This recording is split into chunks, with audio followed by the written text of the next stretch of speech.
The Richest Man in Babylon by George X. Clason. Chapter 1. The Man Who Desired Gold. Banser, the chariot builder of Babylon, was thoroughly discouraged. From his seat upon the low wall surrounding his property, he gazed sadly at his simple home and the open workshop in which stood a partially completed chariot. His wife frequently appeared at the open door. Her furtive glances in his direction reminded him that the meal bag was almost empty, and he should be at work finishing the chariot, hammering and hewing, polishing and painting, stretching out the leather over the wheel rims, preparing it for delivery so he could collect from his wealthy customer. Nevertheless, his fat muscular body sat suddenly upon the wall. His slow mind was struggling patiently with a problem for which he could find no answer. The hot tropical sun, so typical of this valley of the Euphrates, beat down upon him mercilessly.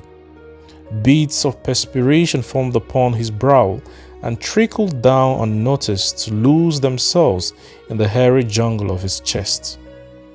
Beyond his home towered the high terraced walls surrounding the king's palace. Nearby, cleaving the blue heavens, was the painted tower of the Temple of Bel. In the shadow of such grandeur was his simple home and many others far less neat and well cared for. Babylon was like this, a mixture of grandeur and squalor, of dazzling wealth and barest poverty, crowded together without plan or system within the protecting walls of the city. Behind him, had he cared to turn and look, the noisy chariot of the rich jostled and crowded aside the sandaled tradesmen as well as the barefooted beggars. Even the rich were forced to turn into the gutters to clear the way for the long lines of slave water carriers on the king's business, each bearing a heavy goat skin of water to be poured upon the hanging gardens. Banser was too engrossed in his own problem to hear or heed the confused hubbub of the busy city. It was the unexpected twanging of the strings from a familiar lure that aroused him from his reverie. He turned and looked into the sensitive, smiling face of his best friend, Kobe, the musician. "May the gods bless thee with great liberality, my good friend," began Kobe with an elaborate salute. "Yet it does not appear they have already been so generous thou needest not to labor. I rejoice with thee in thy good fortune. More, I would even share it with thee. Pray from thy purse, which must be bulging as thou wouldst be busy in yon shop, extract but 2 humble shekels and lend them to me until after the nobles' men feast this night. Thou wilt not miss them ere they are returned." "If I did have 2 shekels," Banser responded gloomily, "to no one could I lend them, not even to you, my best of friends, for they would be my fortune, my entire fortune. No one lends his entire fortune, not even to his best friend." "What?" exclaimed Kobe with genuine surprise.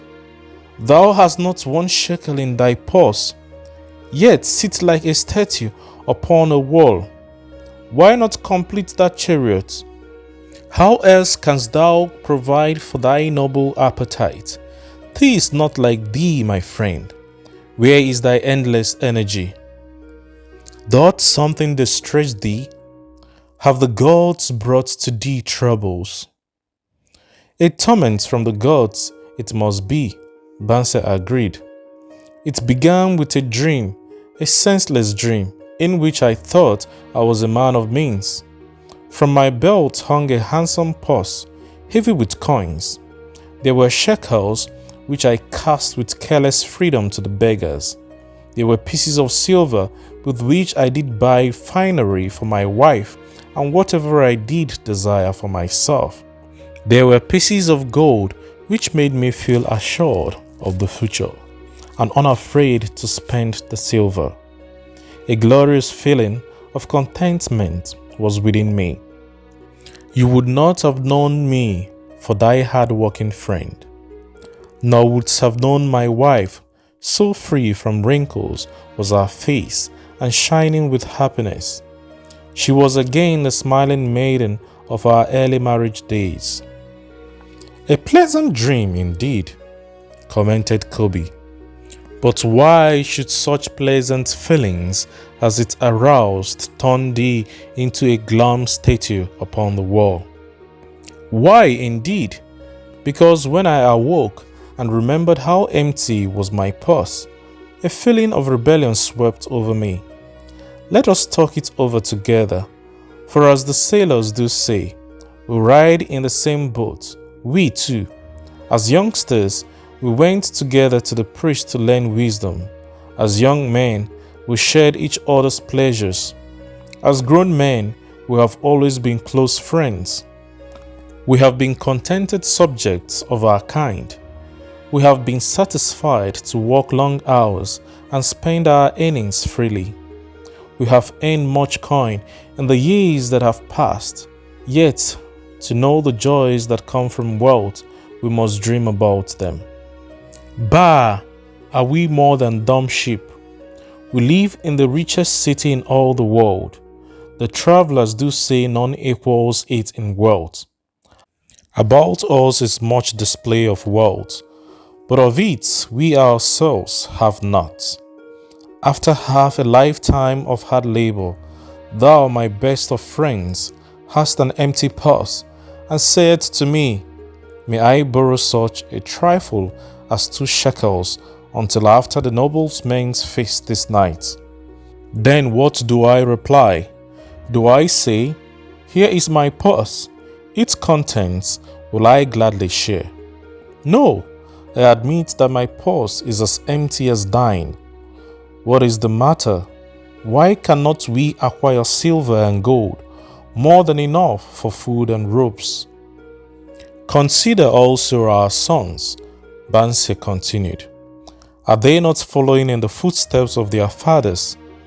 Need they and their families and their sons and their sons' family live all their lives in the midst of such treasures of gold, and yet, like us, be content to banquet upon sour goat's milk and porridge? Never in all the years of our friendship didst thou talk like this before, Banse. Kobe was puzzled. Never in all those years did I think like this before. From early dawn until darkness stopped me, I have labored to build the finest chariots any man could make, soft-heartedly hoping someday the gods will recognize my worthy deeds and bestow upon me great prosperity. This they have never done. At last I realized this they would never do. Therefore, my heart is sad. I wish to be a man of means. I wish to own lands and cattle, to have fine robes and coins in my purse. I am willing to work for these things with all the strength in my back, with all the skill in my hands, with all the cunning in my mind. But I wish my labors to be fairly rewarded. What is the matter with us? Again I ask you, why cannot we have our just share of the good things so plentiful for those who have the gold with which to buy them? Would I knew an answer? Kobe replied, no better than thou am I satisfied. My earnings from my lyre are quickly gone. Often must I plan and scheme that my family be not hungry. Also, within my breast is a deep longing for a lyre large enough that it may truly sing the strings of music that do surge through my mind. With such an instrument could I make music finer than even the king has heard before. Such a lyre thou shouldst have. No man in all Babylon could make it song more sweetly, could make it sing so sweetly. Not only the king, but the gods themselves would be delighted. But how mayest thou secure it, while we both of us are as poor as the king's slaves? Listen to the bell, here they come." He pointed to the long column of half-naked, sweating water bearers plodding laboriously upon the narrow streets from the river. 5 abreast they marched, each bent under a heavy goatskin of water. "A fine figure of a man, he who doth lead them," Kobe indicated the wearer of the bell, who marched in front without a load. "A prominent man in his own country. 'Tis easy to see. There are many good figures in the line," Bansia agreed. "As good men as we, tall, blond men from the north, laughing black men from the south, little brown men from the nearer countries, all marching together from the river to the gardens, back and forth, day after day, year after year, not of happiness to look forward to. Beds of straw upon which to sleep, hard grain porridge to eat. Pity the poor brutes, Kobe." "Pity them I do, yet thou dost make me see how little better off we are, free men though we call ourselves." "That is truth, Kobe, unpleasant thought though it be. We do not wish to go on year after year, living slavish lives, working, getting nowhere. Might we not find out how others acquire gold and do as they do?" Kobe inquired. "Perhaps there is some secret we might learn if we but sought from those who knew," replied Banse thoughtfully. "This very day," suggested Kobe, "I did pass our old friend Akkad riding in his golden chariot. This I will say, he did not look over my humble head, as many in his station might consider his rights. Instead, he did wave his hand that all onlookers might see him pay greetings and bestow his smile of friendship upon Kobe, the musician. He is claimed to be the richest man in all Babylon," Bansia mused. "So rich the king is said to seek his golden aid in affairs of the treasury," Kobe replied. "So rich," Bansia interrupted, "I fear if I should meet him in the darkness of the night, I should lay my hands upon his fat wallet." "Nonsense," reproved Kobe. "A man's wealth is not in the purse he carries. A fat purse quickly empties if there be no golden stream to refill it. Akkad has an income that constantly keeps his purse full, no matter how liberally he spends." "Income, that is the thing," ejaculated Banse. "I wish an income that will keep flowing into my purse, whether I sit upon the wall or travel to far lands. Akkad must know how a man can make an income for himself. Dost suppose it is something he could make clear to a mind as low as mine?" "Methinks he did teach his knowledge to his son, Nomase," Kobe responded. "Did he not go to Nineveh, and so it is told at the inn, become, without aid from his father, one of the richest men in that city?" "Kobe, thou bringest to me a rare thought." A new light gleamed in Bansia's eyes. It cost nothing to ask wise advice from a good friend, and Akkad was always that.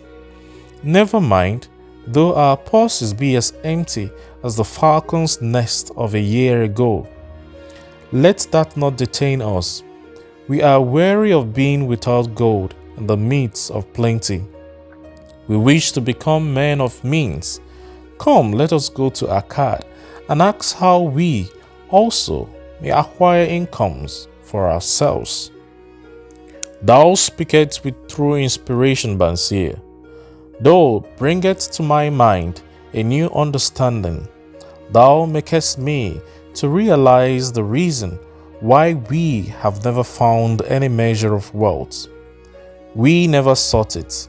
Thou hast labored patiently to build the staunchest chariot in Babylon.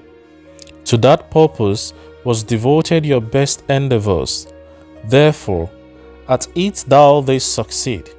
I strove to become a skillful lyre player, and at it I did succeed. In those things towards which we exerted our best endeavors, we succeeded. The gods were content to let us continue thus. Now, at last, we see a light, bright like that from the rising sun. It biddeth us to learn more, that we may prosper more. With a new understanding, we shall find honorable ways to accomplish our desires. Let us go to Akkad this very day, Banse urged.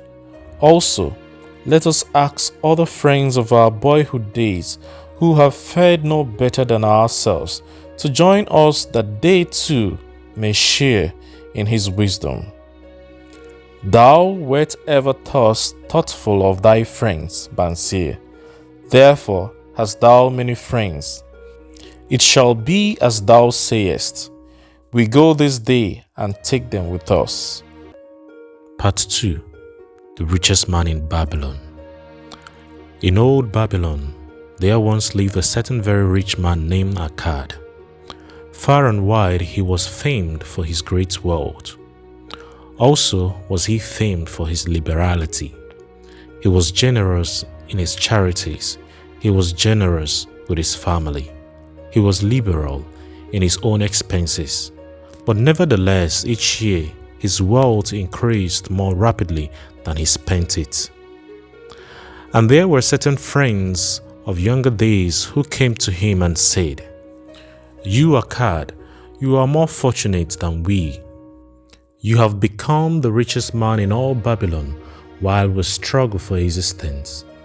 You can wear the finest garments and you can enjoy the rarest foods, while we must be content if we can clothe our families in raiment that is presentable and feed them as best as we can. Yet, once we were equal, we studied under the same master, we played in the same games, and in neither the studies nor the games did you outshine us. And in the years since, you have been no more an honorable citizen than we, nor have you worked harder or more faithfully, insofar as we can judge. Why then should a fickle fate single you out to enjoy all the good things of life and ignore us who are equally deserving? Thereupon Akkad remonstrated with them, saying, If you have not acquired more than a bare existence in the years since we were youths, it is because you either have failed to learn the laws that govern the building of wealth, or else you do not observe them. Fickle fate is a vicious goddess who brings no permanent good to anyone. On the contrary, she brings ruin to almost every man upon whom she showers unearned gold. She makes wanton spenders who soon dissipate all they receive and are left beset by overwhelming appetites and desires they have not the ability to gratify. Yet others whom she favors become misers and hoard their wealth, fearing to spend what they have, knowing they do not possess the ability to replace it. They further are beset by fear of robbers and doom themselves to lives of emptiness and secret misery. Others there probably are who can take unearned gold and add to it and continue to be happy and contented citizens. But so few are they, I know of them, but by hearsay. Think you of the men who have inherited sudden wealth, and see if these things are not so. His friends admitted that of the men they knew who had inherited wealth, These words were true, and they besought him to explain to them how he had become possessed of so much prosperity. So he continued, "In my youth, I looked about me and saw all the good things there were to bring happiness and contentment. And I realized that wealth increased the potency of all these. Wealth is a power. With wealth, many things are possible. One may ornament the home with the richest of furnishings. One may sail the distant seas. One may feast on the delicacies of far lands. One may buy the ornaments of the gold worker and the stone polisher. One may even build mighty temples for the gods.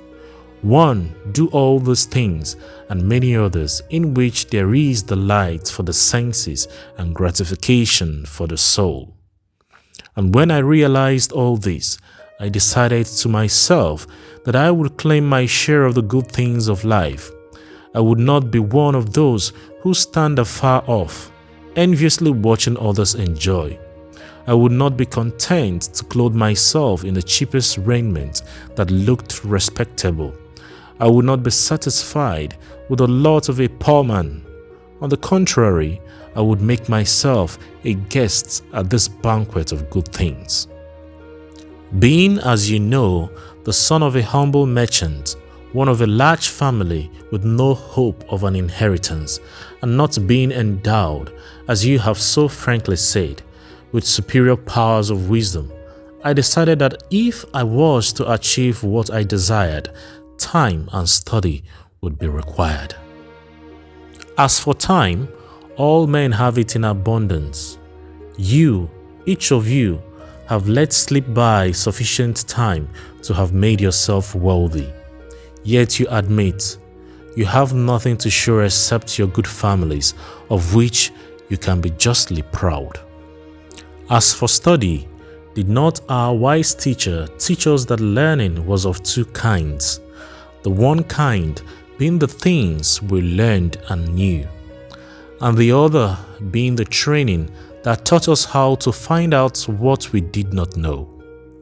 Therefore, did I decide to find out how one might accumulate wealth, and when I had found out, to make this my task and do it well. For it is not wise that we should enjoy while we dwell in the brightness of the sunshine, for sorrows enough shall descend upon us when we depart for the darkness of the world of spirit. I found employment as a scribe in the hall of records, and long hours each day I labored upon the clay tablets. Week after week, and month after month, I labored. Yet for my 24 earnings I had naught to show.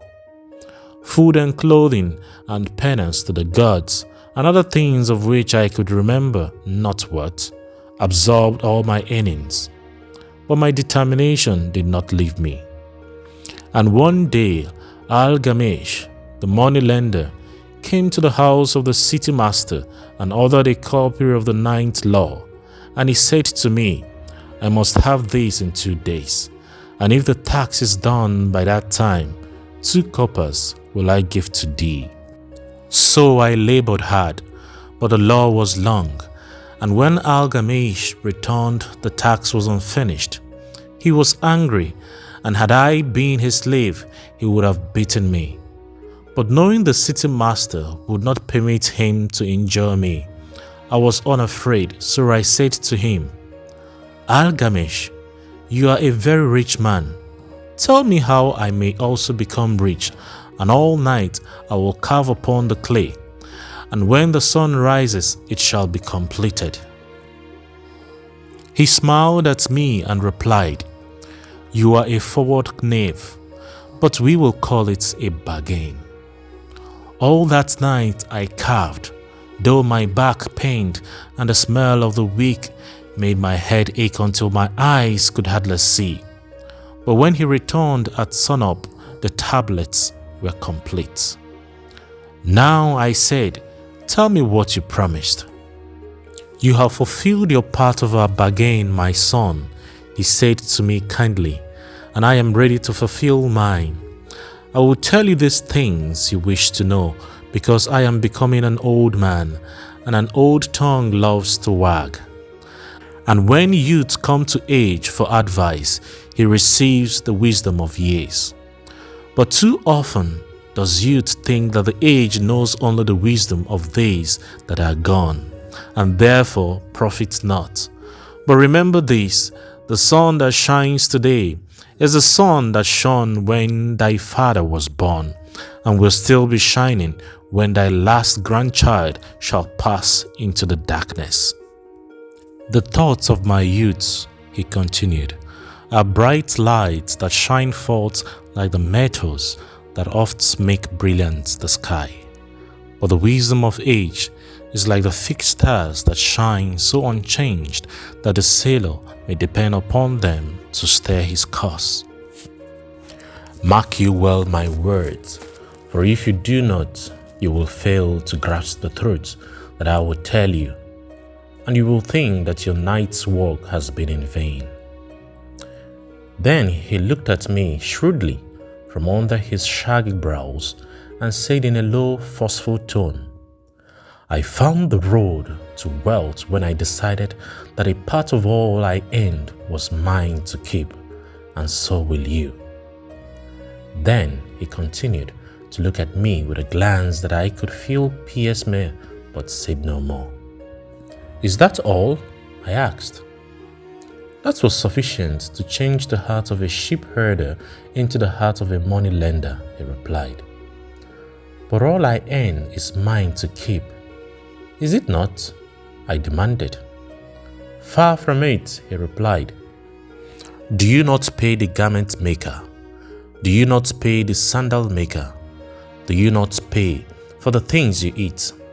Can you live in Babylon without spending? What have you to show for your earnings of the past month? What for the past year? Fool! You pay to everyone but yourself. Dullard, you labor for others. As well be a slave and work for what your master gives you to eat and wear. If you did keep for yourself 1/10 of all you earn, how much would you have in 10 years? My knowledge of the numbers did not forsake me, and I answered, as much as I earn in 1 year. You speak but half the truth, he retorted.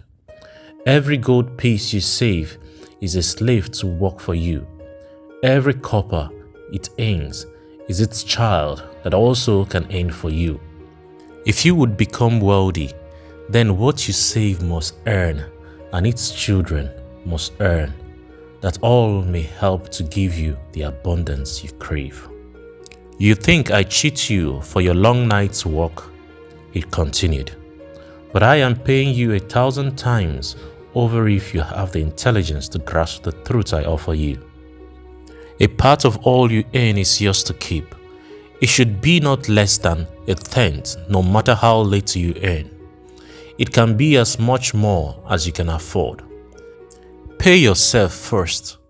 Do not buy from the clothes makers and the sandal maker more than you can pay out of the rest, and still have enough for food and charity and penance to the gods. Wealth, like a tree, grows from a tiny seed. The first copper you save is the seed from which your tree of wealth shall grow. The sooner you plant that seed, the sooner shall the tree grow. And the more faithfully you nourish and water that tree with consistent savings, the sooner may you bask in contentment beneath its shade. So saying, he took his tablet and went away. I thought much about what he had said to me, and it seemed reasonable. So I decided that I would try it. Each time I was paid, I took one from each 10 pieces of copper and hid it away. And strange as it may seem, I was no shorter of funds than before. I noticed little difference as I managed to get along without it. But often I was tempted, as my hoard began to grow, to spend it for some of the good things the merchants displayed, brought by camels and ships from the land of the Phoenicians. but I wisely refrained. A 12th month after Algamesh had gone, he again returned and said to me, "Son, have you paid to yourself not less than 1/10 of all you have earned for the past year?" I answered proudly, "Yes, master, I have." "That is good," he answered, beaming upon me. "And what have you done with it?" "I have given it to Asma, the brickmaker, who told me he was traveling over the far seas, and in Tyre he would buy for me the rare jewels of the Phoenicians. When he returns, we shall sell these at high prices and divide the earnings." "Every fool must learn," he growled. "But why trust the knowledge of a brickmaker about jewels? Would you go to the brickmaker to inquire about the stars? No, by my tonic. You would go to the astrologer if you had power to think. Your savings are gone. Youth, you have jacked your wealth tree up by the root. But plant another, try again, and next time, if you would have advice about jewels, go to the jewel merchant. If you would know the truth about sheep, go to the herdsman. Advice is one thing that is freely given away, but watch that you take only what is worth having. He who takes advice about his savings from one who is inexperienced in such matters shall pay with his savings for proving the falsity of their opinions." Saying this, he went away. And it was as he said, for the Phoenicians are scoundrels and sold to Asma worthless heaps of glass that looked like gems. But as Algamesh had hid me, I again saved each 10th copper, for I now had formed the habit and it was no longer difficult. Again 12 months later, Algamesh came to the room of the scribes and addressed me. "What progress have you made since last I saw you?" "I have paid myself faithfully," I replied, "and my savings I have entrusted to Agar, the shield maker, to buy bronze, and each 4th month he does pay me the rental." "That is good. And what do you do with the rental?" "I do have a great feast with honey and fine wine and spiced cake. Also, I have bought me a scarlet tunic, and some day I shall buy me a young ass upon which I ride." To which Algamesh laughed. "You do eat the children of your savings, then how do you expect them to work for you? And how can they have children that will also work for you? First, get thee an army of golden slaves, and then many a rich banquet may you enjoy without regret." So saying, he again went away. Nor did I again see him for 2 years. When he once more returned, and his face was full of deep lines, and his eyes drooped, for he was becoming a very old man, and he said to me, "Akkad, hast thou yet achieved the wealth thou dreamed of?" I answered, "Not yet all that I desire, but some I have, and it earns more, and its earnings earn more." "And do you still take the advice of brickmakers?" "About brickmaking, they give good advice," I retorted. "Akkad," he continued, "you have learned your lessons well. You first learned to live upon less than you could earn. Next, you learned to seek advice from those who were competent through their own experiences to give it. And lastly, you have learned to make gold work for you. You have taught yourself how to acquire money, how to keep it, and how to use it. Therefore, you are competent for a responsible position. I am becoming an old man. My sons think only of spending and give no thought to earning. My interests are great, and I fear too much for me to look after.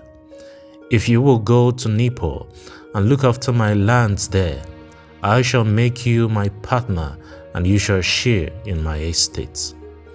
So I went to Nippur and took charge of his holdings, which were large, and because I was full of ambition, and because I had mastered the 3 laws of successfully handling wealth, I was enabled to increase greatly the value of his properties. So I prospered much, and when the spirit of Gilgamesh departed for the sphere of darkness, I did share in his estate, and as he has arranged under the law. So spake Akkad, and when he had finished his tale, one of his friends said, "You were indeed fortunate that Gilgamesh made of you an heir. Fortunate only in that I had the desire to prosper before I first met him. For 4 years did I not prove my definiteness of purpose by keeping 1/10 of all I earned? Would you call a fisherman lucky who for years so studied the habits of the fish that with each changing wind he could cast his nets about them?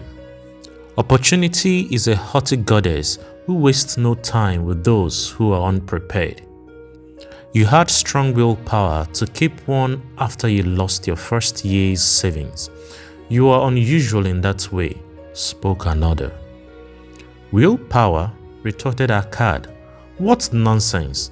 Do you think willpower gives a man the strength to lift a burden the camel cannot carry, or to draw a load the oxen cannot budge? Willpower is but the unflinching purpose to carry a task you set for yourself to fulfillment. If I set for myself a task, be it ever so trifling, I shall see it through. How else shall I have confidence in myself to do important things? Should I say to myself, for 100 days as I walk across the bridge into the city, I will pick from the road a pebble and cast it into the stream? I would do it. If on the 7th day I passed by without remembering, I will not say to myself, tomorrow I will cast 2 pebbles, which would do as well. Instead, I will retrace my steps and cast the pebble. Nor on the 20th day would I say to myself, Akkad, this is useless. What does it avail you to cast a pebble every day? Throw in a handful and be done with it. No, I will not say that nor do that. When I set a task for myself, I complete it. Therefore, I am careful not to start difficult and impractical tasks because I love leisure." And then another friend spoke up and said, "If what you are telling is true, and it does seem, as you have said, reasonable, then being so simple, if all men did it, there would not be enough wealth to go around." "Wealth grows wherever men exert energy," Akkad replied. "If a rich man builds him a new palace, is the gold he pays out gone? No, the brickmaker has part of it, and the laborer has part of it, and the artist has part of it, and everyone who labors upon the house has part of it. Yet when the palace is completed, is it not worth all it cost? And is the ground upon which it stands not worth more because it is there? And is the ground that adjoins it not worth more because it is there? Wealth grows in magic ways. No man can prophesy the limits of it.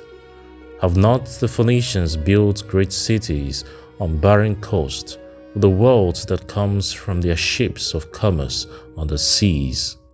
What then do you advise us to do that we also may become rich?" asked still another of his friends. "The years have passed, and we are no longer young men, and we have nothing put by. I advise that you take the wisdom of Gilgamesh and say to yourself, a part of all I earn is mine to keep. Say it in the morning when you first arise. Say it at noon. Say it at night. Say it each hour of every day. Say it to yourself until the words stand out like letters of fire across the sky. Impress yourself with the idea. Fill yourself with the thought. Then take whatever portion seems wise. Let it be not less than 1/10 and lay it by. Arrange your other expenditures to do this if necessary, but lay by that portion first. Soon you will realize what a rich feeling it is to own a treasure upon which you alone have claim. As it grows, it will stimulate you. A new joy of life will thrill you. Greater efforts will come to you to earn more. For of your increased earnings will not the same percentage be also yours to keep? Then learn to make your treasure work for you. Make it your slave. Make its children and its children's children work for you. Ensure an income for thy future. Look thou at the aged, and forget not that in the days to come thou also will be numbered among them. Therefore, invest thy treasure with greatest caution, that it be not lost. Usurious rates of return are deceitful sirens that sink but to lure the unwary upon the rocks of loss and remorse. Provide also that thy family may not want should the gods call thee to their realms. For such protection, it is always possible to make provision with small payment at regular intervals. Therefore, the provident man delays not in expectation of a large sum becoming available for such a wise purpose. Counsel with wise men. Seek the advice of men whose daily work is handling money. Let them save you from such an error as I myself made in entrusting my money to the judgment of Asmor, the brickmaker. A small return and a safe one is far more desirable than risk. Enjoy life while you are here. Do not overstrain or try to save too much. If 1/10 of all you earn is as much as you can comfortably keep, be content to keep this portion. Live otherwise according to your income, and let not yourself get niggardly and afraid to spend. Life is good, and life is rich with things worthwhile and things to enjoy. His friends thanked him and went away. Some were silent because they had no imagination and could not understand. Some were sarcastic because they thought that one so rich should divide with old friends not so fortunate. But some had in their eyes a new light. They realized that Gilgamesh had come back each time to the room of the scribes because he was watching a man walk his way out of darkness into light. When that man had found the light, a place awaited him. No one could fill that place until he had for himself worked out his own understanding, until he was ready for opportunity. These latter were the ones who in the following years frequently revisited Akkad, who received them gladly. He counseled with them and gave them freely of his wisdom, as men of broad experience are always glad to do. And he assisted them in so investing their savings that it would bring in a good interest with safety and would neither be lost nor entangled in investments that paid no dividends. The turning point in these men's lives came upon that day when they realized the truth that had come from Gilgamesh to Akkad and from Akkad to them.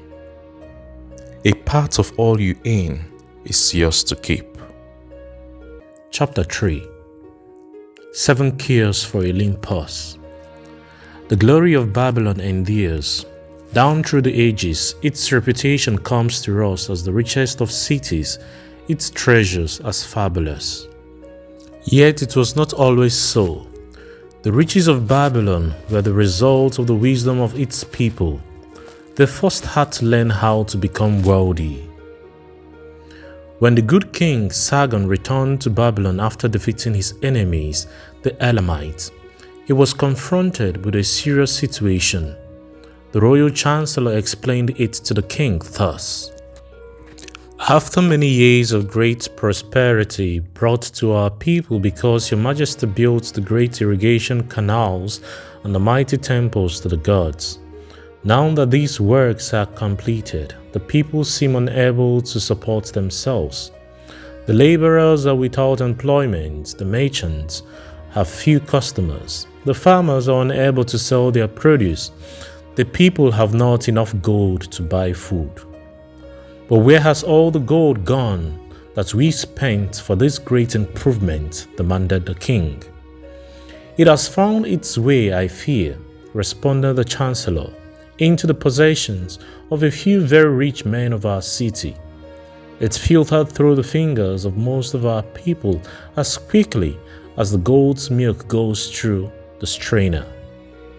Now that the stream of gold has ceased to flow, most of our people have nothing to show for their earnings. The king was thoughtful for some time. Then he asked, "Why should so few men be able to acquire all the gold?" "Because they know how," replied the chancellor. "One may not condemn a man for succeeding because he knows how. Neither may one with justice take away from a man what he has fairly earned, to give to men of less ability." "But why?" demanded the king. "Should not all the people learn how to accumulate gold and therefore become themselves rich and prosperous?"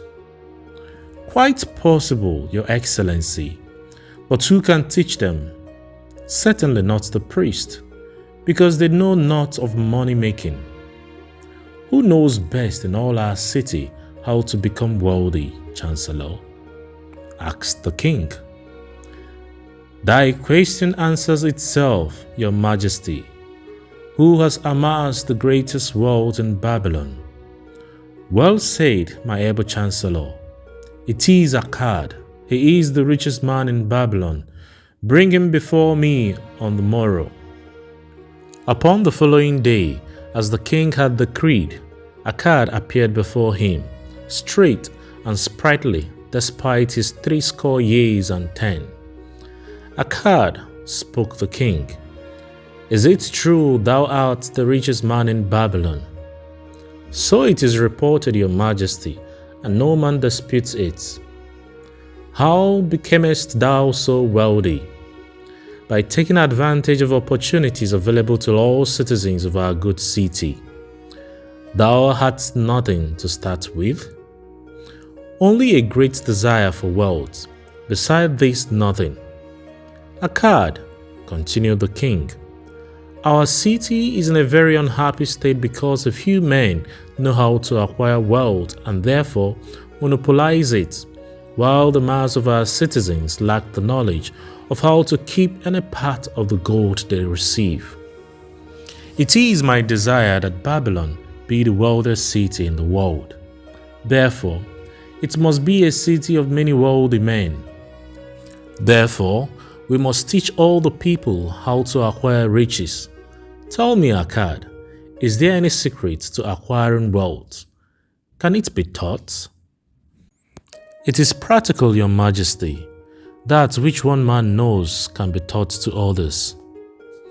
The king's eyes glowed. "Akkad, thou speakest the words I wish to hear. Wilt thou lend thyself to this great cause? Wilt thou teach thy knowledge to a school of teachers, each of whom shall teach others until there are enough trained to teach these truths to every worthy subject in my domain?" Akkad bowed and said, "I am thy humble servant to command. Whatever knowledge I possess will I gladly give for the betterment of my fellow men and the glory of my king. Let your good chancellor arrange for me a class of 100 men, and I will teach them those 7 cures which did fatten my purse, than which there was none leaner in all Babylon."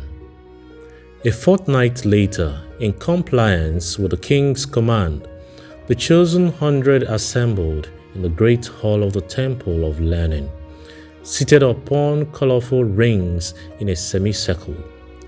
Akkad sat beside a small taboret upon which smoked a sacred lamp, sending forth a strange and pleasing odor. "Behold the richest man in Babylon," whispered a student nudging his neighbor as Akkad arose. He is but a man, even as the rest of us.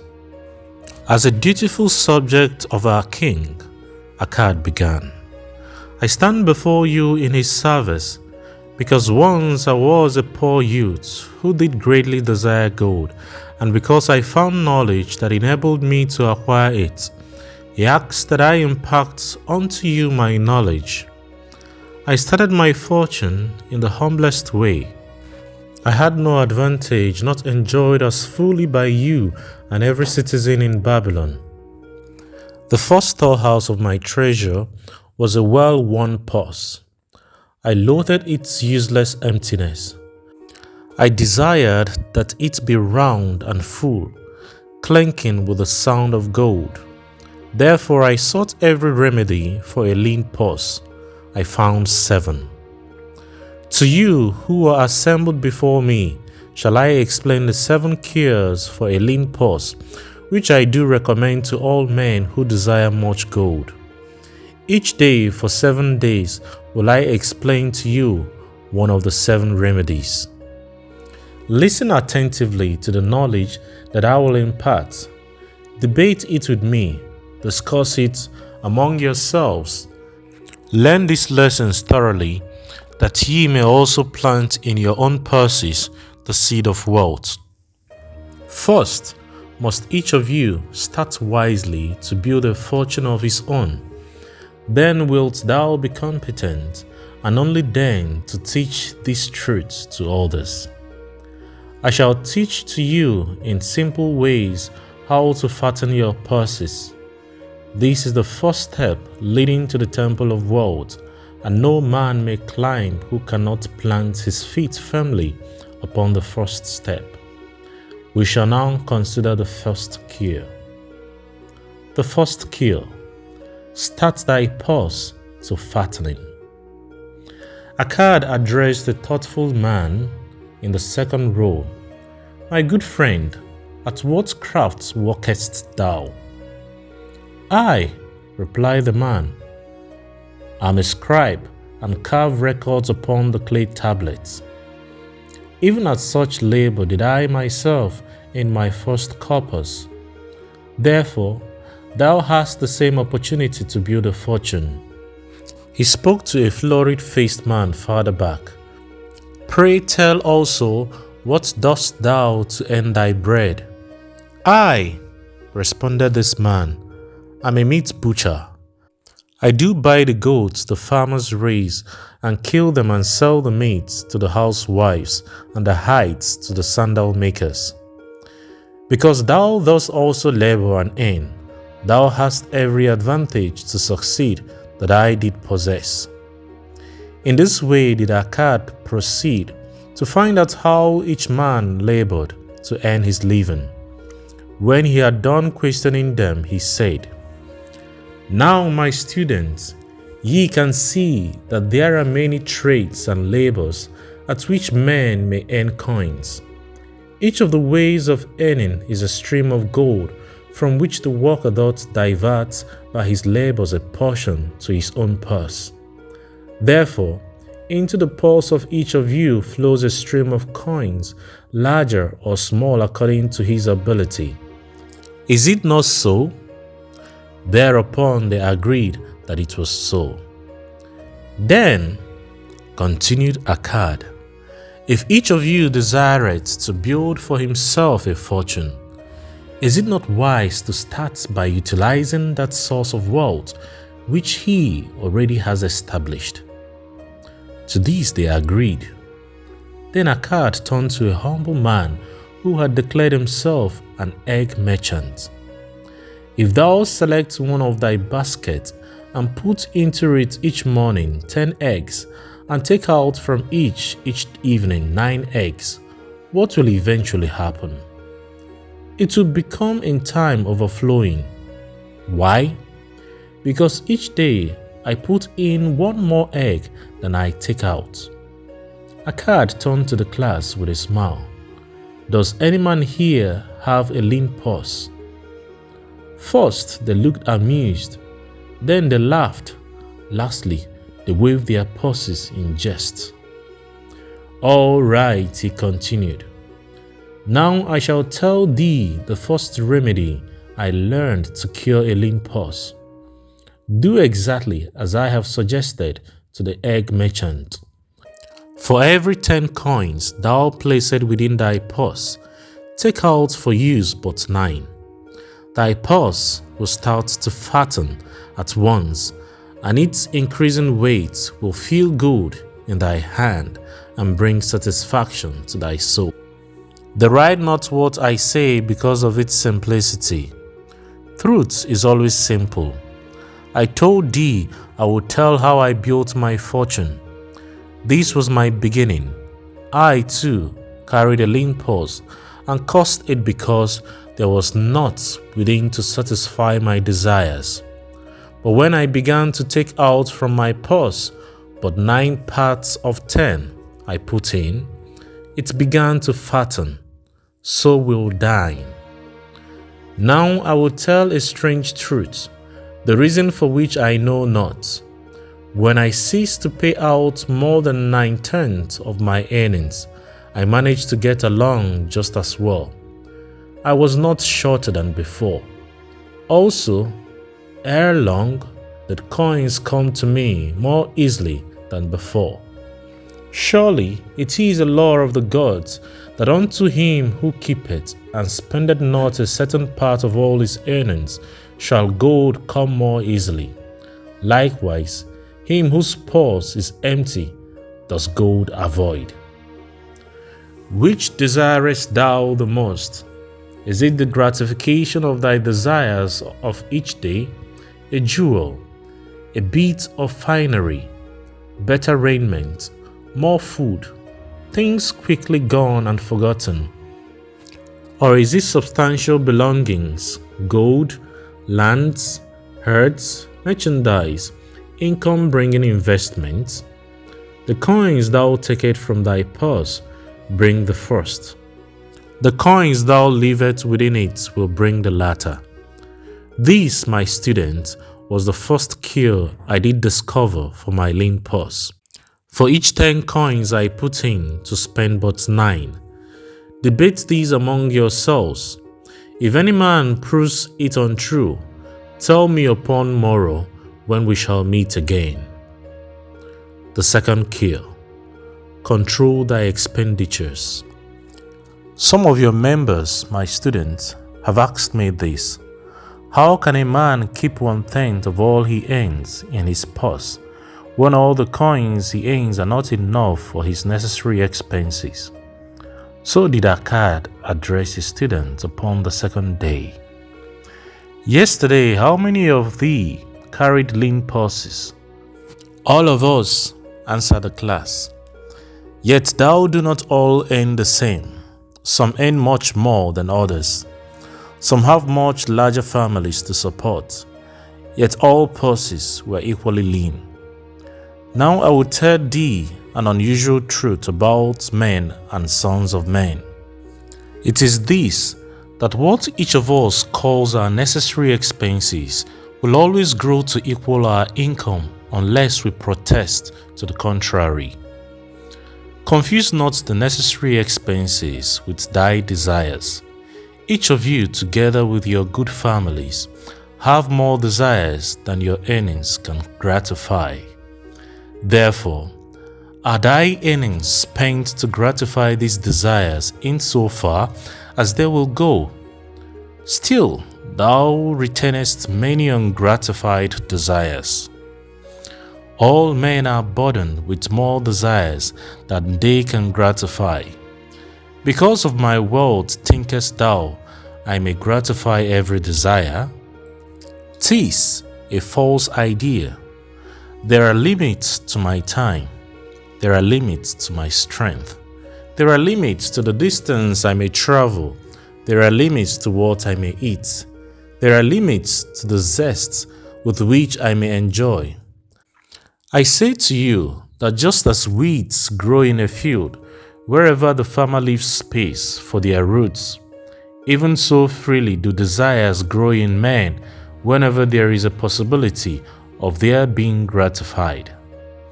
Thy desires are a multitude, and those that thou mayest gratify are hot few. Study thoughtfully thy accustomed habits of living. Herein may be most often found certain accepted expenses that may wisely be reduced or eliminated.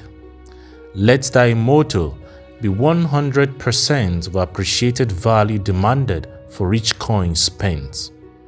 Therefore, engrave upon the clay each thing for which thou desirest to spend. Select those that are necessary and others that are possible through the expenditure of 9/10 of thy income. Cross out the rest and consider them but a part of that great multitude of desires that must go unsatisfied, and regret them not. Budget then thy necessary expenses. Touch not the 1/10 that is fattening thy purse. Let this be thy great desire that is being fulfilled. Keep working with thy budget, keep adjusting it to help thee. Make it thy first assistant in defending thy fattening purse. Hereupon one of the students, wearing a robe of red and gold, arose and said, I am a free man. I believe that it is my right to enjoy the good things of life. Therefore do I rebel against the slavery of a budget, which determines just how much I may spend and for what.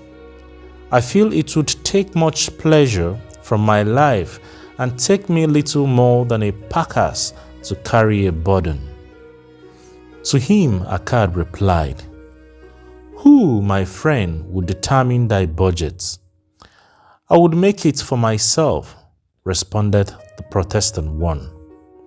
In that case, where a pack-ass to budget his burden, would he include therein jewels and rocks and heavy bars of gold?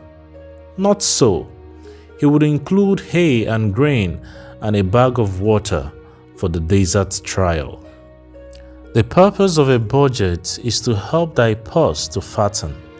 It is to assist thee to have thy necessities, and insofar as attainable, thy other desires.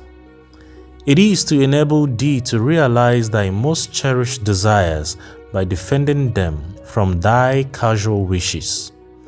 Like a bright light in a dark cave, thy budget shows up the leaks from thy purse and enables thee to stop them and control thy expenditures for definite and gratifying purposes. This then is the second cure for a lean purse. Budget thy expenses, that thou mayest have coins to pay for thy necessities, to pay for thy enjoyments, and to gratify thy worthwhile desires without spending more than 9/10 of thy earnings. The third cure: make thy gold multiply. Behold, thy lean purse is fattening. Thou hast disciplined thyself to leave therein 1/10 of all thou earnest. Thou hast controlled thy expenditures to protect thy growing treasure. Next, we will consider means to put thy treasure to labor and to increase. Gold in a purse is gratifying to own, and satisfieth a miserly soul, but earns nothing. The gold we may retain from our earnings is but the start. The earnings it will make shall build our fortunes. So spoke Akkad upon the third day to his class. How therefore may we put our gold to work? My first investment was unfortunate, for I lost all. Its tale I will relate later. My first profitable investment was a loan I made to a man named Aga, a shield maker. Once each year did he buy large shipments of bronze brought from across the sea to use in his trade. Lacking sufficient capital to pay the merchants, he would borrow from those who had extra coins. He was an honorable man. His borrowing he would repay, together with a liberal rental as he sold his shields. Each time I loaned to him, I loaned back also the rental he had paid to me. Therefore, not only did my capital increase, but its earnings likewise increased. Most gratifying was it to have these sums returned to my purse. I tell you, my students, a man's wealth is not in the coins he carries in his purse. It is the income he buildeth, the golden stream that continually floweth into his purse and keepeth it always bulging. That is what every man desireth. That is what thou, each one of thee, desireth. An income that continueth to come whether thou walk or travel. Great income I have acquired, so great that I am called a very rich man. My loans to Agar were my first training in profitable investment. Gaining wisdom from this experience, I extended my loans and investments as my capital increased. From a few sources at first, from many sources later, flowed into my purse a golden stream of wealth available for such wise uses as I should decide. Behold, from my humble earnings, I had begotten a horde of golden slaves, each laboring and earning more gold. As they labored for me, so their children also labored, and their children's children, until great was the income from their combined efforts. Gold increaseth rapidly when making reasonable earnings, as thou wilt see from the following. A farmer, when his first son was born, took 10 pieces of silver to a moneylender and asked him to keep it on rental for his son until he became 20 years of age. This the moneylender did, and agreed the rental should be 1/4 of its value each 4 years. The farmer asked, because this sum he had set aside as belonging to his son, that the rental be added to the principal. When the boy had reached the age of 20 years, the farmer again went to the moneylender to inquire about the silver. The moneylender explained that because his sum had been increased by compound interest, the original 10 pieces of silver had now grown to 30½ pieces. The farmer was well pleased, and because the son did not need the coins, he left them with the moneylender. When the son became 50 years of age, the father, meantime, having passed to the other world, the moneylender paid the son in settlement 167 pieces of silver. Thus, in 50 years had the investment multiplied itself at rental almost 17 times. This then is the third cure for a lean purse: to put each coin to laboring, that it may reproduce its kind, even as the flocks of a field, and help bring to thee income, a stream of wealth that shall flow constantly into thy purse. The fourth cure: guard thy treasure from loss. Misfortune loves a shining mark. Gold in a man's purse must be guarded with firmness, else it be lost. Thus, it is wise that we must first secure small amounts and learn to protect them before the gods entrust us with larger. So spoke Akkad upon the 4th day to his class. Every owner of gold is tempted by opportunities whereby it would seem that he could make large sums by investment in most plausible projects. Often friends and relatives are eagerly entering such investment and urge him to follow. The first sound principle of investment is security for thy principal. Is it wise to be intrigued by larger earnings when thy principal may be lost? I say not. The penalty of risk is probable loss. Study carefully before parting with thy treasure, each assurance that it may be safely reclaimed. Be not misled by thy own romantic desires to make wealth rapidly. Before thou loan it to any man, assure thyself of his ability to repay and his reputation for doing so, that thou mayest not unwittingly be making him a present of thy hard-earned treasure.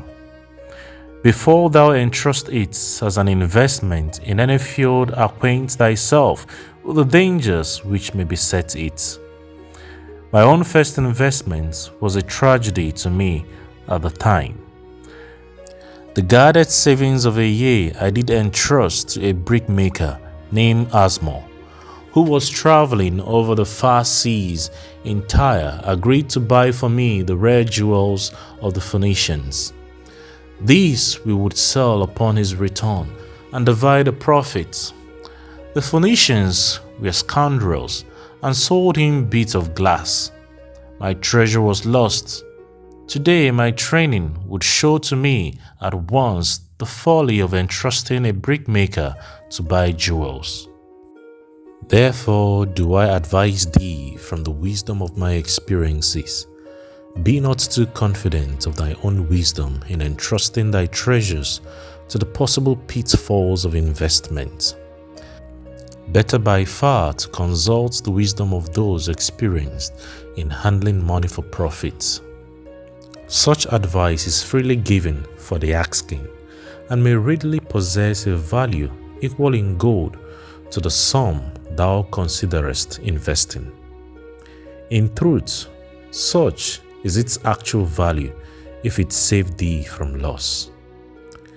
This, then, is the fourth cure for a lean purse, and of great importance if it prevents thy purse from being emptied once it has become well filled. Guard thy treasure from loss by investing only where thy principal is safe, where it may be reclaimed if desirable, and where thou will not fail to collect a fair rental. Consult with wise men. Secure the advice of those experienced in the profitable handling of gold. Let their wisdom protect thy treasure from unsafe investments. The fifth cure: make of thy dwelling a profitable investment. If a man setteth aside 9 parts of his earnings upon which to live and enjoy life, and if any parts of these 9 parts he can turn into a profitable investment without detriment to his well-being, then so much faster will his treasures grow.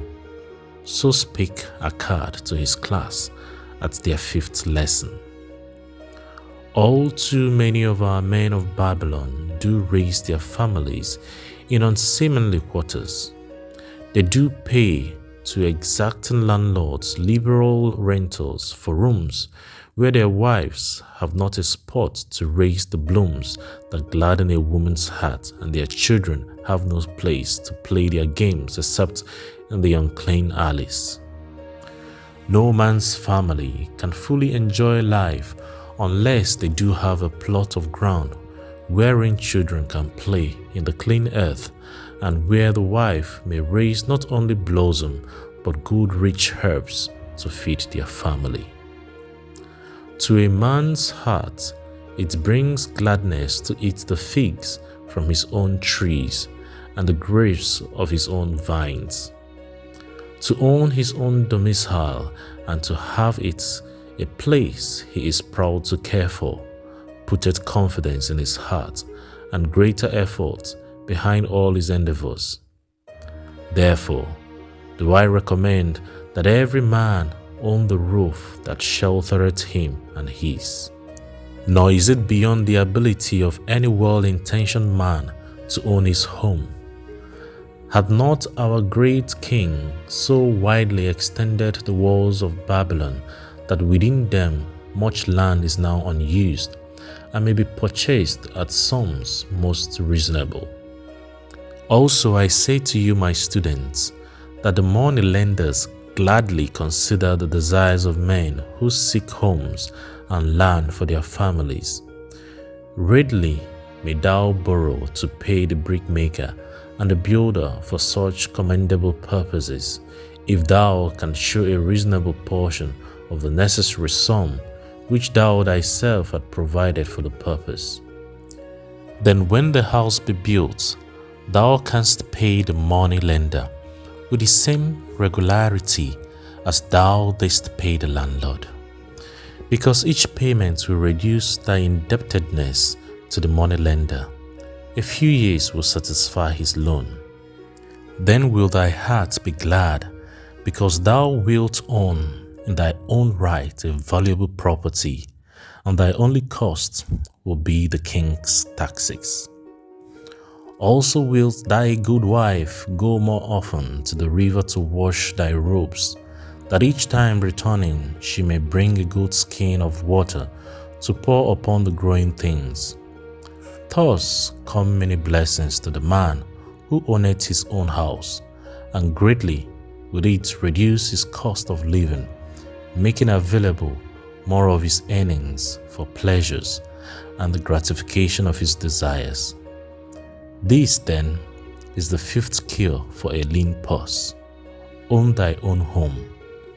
The sixth cure: ensure a future income. The life of every man proceedeth from his childhood to his old age. This is the path of life, and no man may deviate from it unless the gods call him prematurely to the world beyond. Therefore do I say that it behooves a man to make preparation for a suitable income in the days to come, when he is no longer young, and to make preparation for his family, should he be no longer with them to comfort and support them. This lesson shall instruct thee in providing a full purse when time has made thee less able to learn. So Akkad addressed his class upon the sixth day. The man who, because of his understanding of the laws of wealth, acquireth a growing surplus, should give thought to those future days. He should plan certain investments or provision that may endure safely for many years, yet will be available when the time arrives, which he has so wisely anticipated.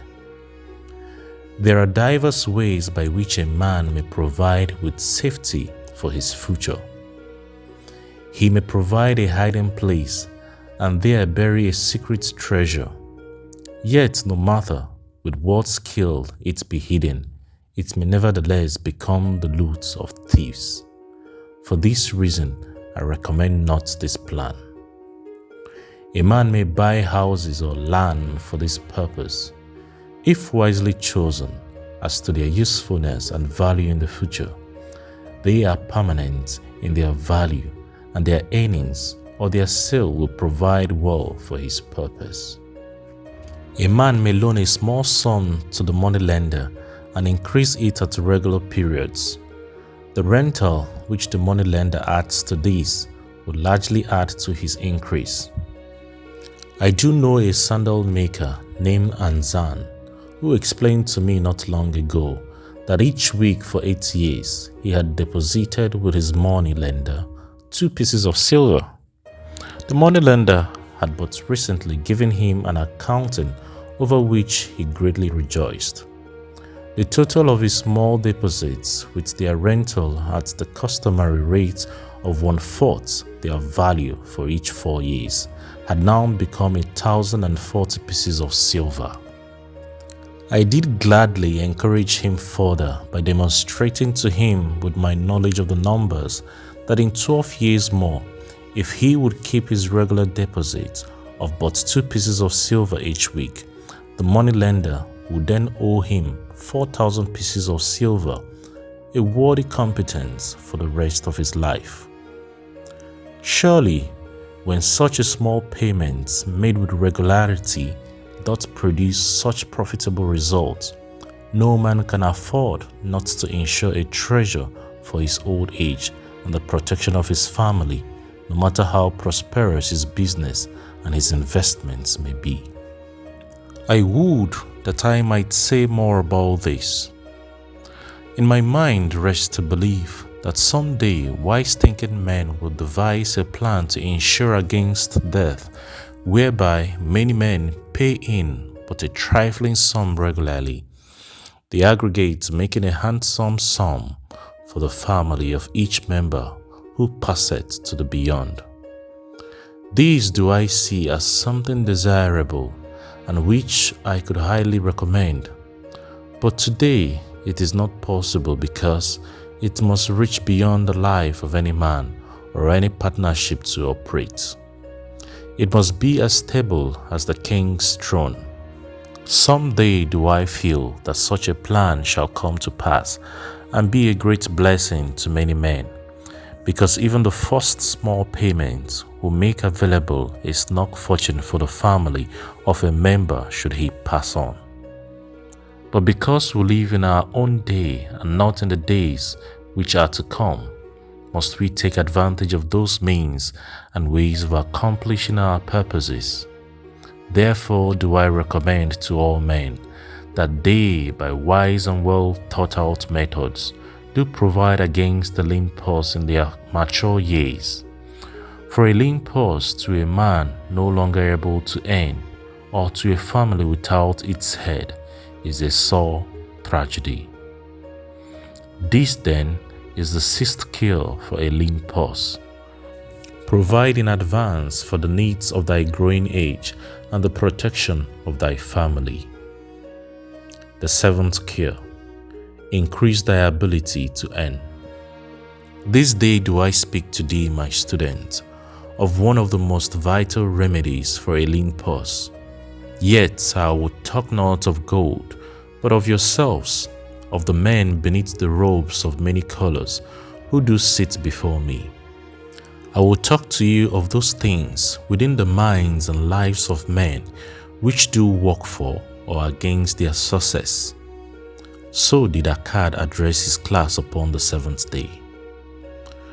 Not long ago came to me a young man seeking to borrow. When I questioned him the cause of his necessity, he complained that his earnings were insufficient to pay his expenses.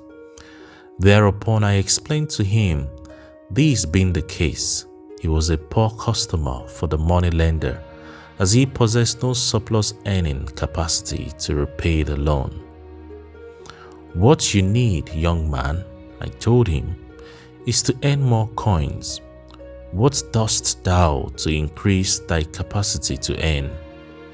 All that I can do, he replied. 6 times within 2 months have I approached my master to request my pay be increased, but without success. No man can go oftener than that. We may smile at his simplicity, yet he did possess one of the vital requirements to increase his earnings. Within him was a strong desire to earn more, a proper and commendable desire. Preceding accomplishment must be desire. Thy desires must be strong and definite.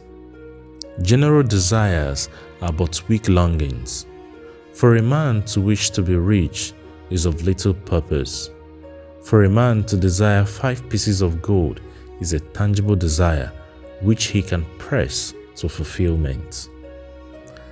After he has backed his desire for 5 pieces of gold with strength of purpose to secure it, next he can find similar ways to obtain 10 pieces and then 20 pieces and later 1,000 pieces, and behold, he has become wealthy. In learning to secure his one definite small desire, he had trained himself to secure a larger one. This is the process by which wealth is accumulated. First in small sums, then in larger ones as a man learns and becomes more capable. Desires must be simple and definite. They defeat their own purpose should they be too many, too confusing, or beyond a man's training to accomplish. As a man perfected himself in his calling, even so doth his ability to earn increase. In those days, when I was a humble scribe carving upon the clay for a few coppers each day, I observed that other workers did more than I and were paid more. Therefore, did I determine that I would be exceeded by none. Nor did it take long for me to discover the reason for their greater success. More interest in my work, more concentration upon my task, more persistence in my efforts, and behold, few men could carve more tablets in a day than I. With reasonable promptness, my increased skill was rewarded, nor was it necessary for me to go 6 times to my master to request recognition. The more of wisdom we know, the more we may earn. That man who seeks to learn more of his craft shall be richly rewarded. If he is an artisan, he may seek to learn the methods and the tools of those most skillful in the same line.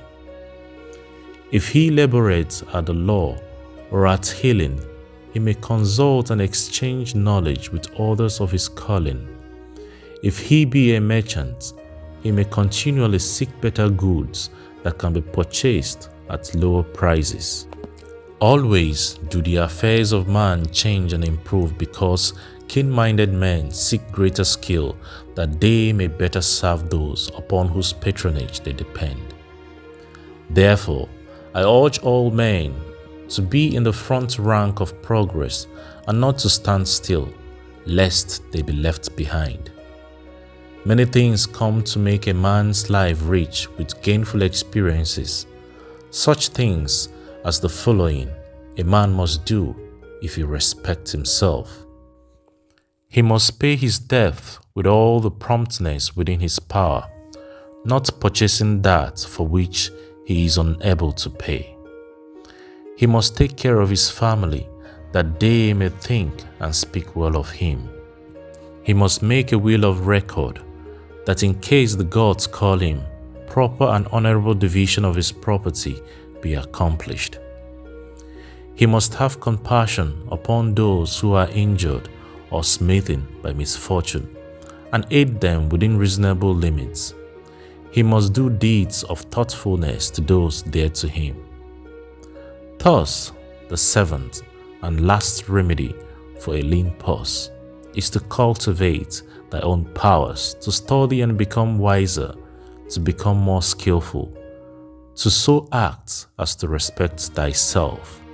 Thereby shalt thou acquire confidence in thyself to achieve thy carefully considered desires. These then are the 7 cures for a lean purse, which out of the experience of a long and successful life, I do urge for all men who desire wealth. There is more gold in Babylon, my student, than thou dreamest of. There is abundance for all.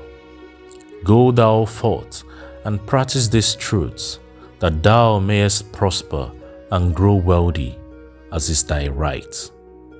Go thou forth and teach these truths, that every honorable subject of His Majesty may also share liberally in the ample wealth of our beloved city. Chapter 4. Meet the goddess of good luck. If a man be lucky, there is no foretelling the possible extent of his good fortune. Pitch him into the Euphrates, and like as not, he will swim out with a pearl in his hand. Babylonian proverb. The desire to be lucky is universal. It was just as strong in the breast of men 4,000 years ago in ancient Babylon as it is in the hearts of men today. We all hope to be favored by the whimsical goddess of good luck. Is there some way we can meet her and attract not only her favorable attention, but her generous favors? Is there a way to attract good luck? That is just what the men of ancient Babylon wished to know. It is exactly what they decided to find out. They were shrewd men and keen thinkers. That explains why their city became the richest and most powerful city of their time. In that distant past, they had no schools or colleges. Nevertheless, they had a center of learning, and a very practical one it was. Among the tallest buildings in Babylon was one that ranked in importance with the palace of the king, the hanging gardens, and the temples of the gods. You will find scant mention of it in the history books, more likely no mention at all, yet it exerted a powerful influence upon the thoughts of that time. This building was the temple of learning, where the wisdom of the past was expounded by voluntary teachers and where subjects of popular interest were discussed in open forums. Within its walls, all men met as equals. The humblest of slaves could dispute with impunity the opinions of a prince of the royal house. Among the many who frequented the temple of learning was a wise rich man named Akkad, called the richest man in Babylon. He had his own special hall where almost any evening a large group of men, some old, some very young, but mostly middle-aged, gathered to discuss and argue interesting subjects. Suppose we listen in to see whether they knew how to attract good luck. The sun had just set like a great red ball of fire shining through the haze of desert dust when Akkad strode to his accustomed platform. Already full of fourscore men were awaiting his arrival, reclining on their small rugs spread upon the floor. More were still arriving. "What shall we discuss this night?" Akkad inquired. After a brief hesitation, a tall cloth weaver addressed him, arising, as was the custom. "I have a subject I would like to hear discussed, yet hesitate to offer lest it seem ridiculous to you, Akkad, and my good friends here." Upon being urged to offer it, both by Akkad and by calls from the others, he continued, "This day I have been lucky, for I have found a purse in which there are pieces of gold. To continue to be lucky is my great desire. Feeling that all men share with me this desire, I do suggest we debate how to attract good luck, that we may discuss ways it can be enticed to one." "A most interesting subject has been offered," Akkad commented. "One most worthy of our discussion. To some men, good luck bespeaks but a chance happening that, like an accident, may befall one without purpose or reason. Others do believe that the instigator of all good fortune is our most bounteous goddess, Ashtar, ever anxious to reward with generous gifts those who please her. Speak up, my friends. What say you? Shall we seek to find if there be means by which good luck may be enticed to visit each and all of us?" "Yea, yea, and much of it," responded the growing group of eager listeners. Thereupon Akkad continued, "To start our discussion, let us first hear from those among us who have enjoyed experiences similar to that of the cloth weaver in finding or receiving without effort upon their part valuable treasures or jewels." There was a pause in which all looked about expecting someone to reply, but no one did. "What? No one?" Akkad said. "Then rare indeed must be this kind of good luck. Who now will offer a suggestion as to where we shall continue our search?" "That I will do," spoke a well-robed young man, arising. "When a man speaketh of luck, is it not natural that his thoughts turn to the gaming tables? Is it not there we find many men courting the favor of the goddess in hope she will bless them with rich winnings?" As he resumed his seat, a voice called, "Do not stop. Continue thy story.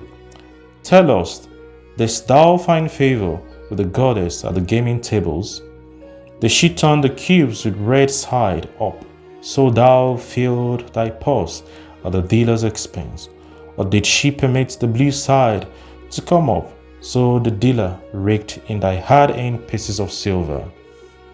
The young man joined the good-natured laughter, then replied, "I am not averse to admitting she seemed not to know I was even there.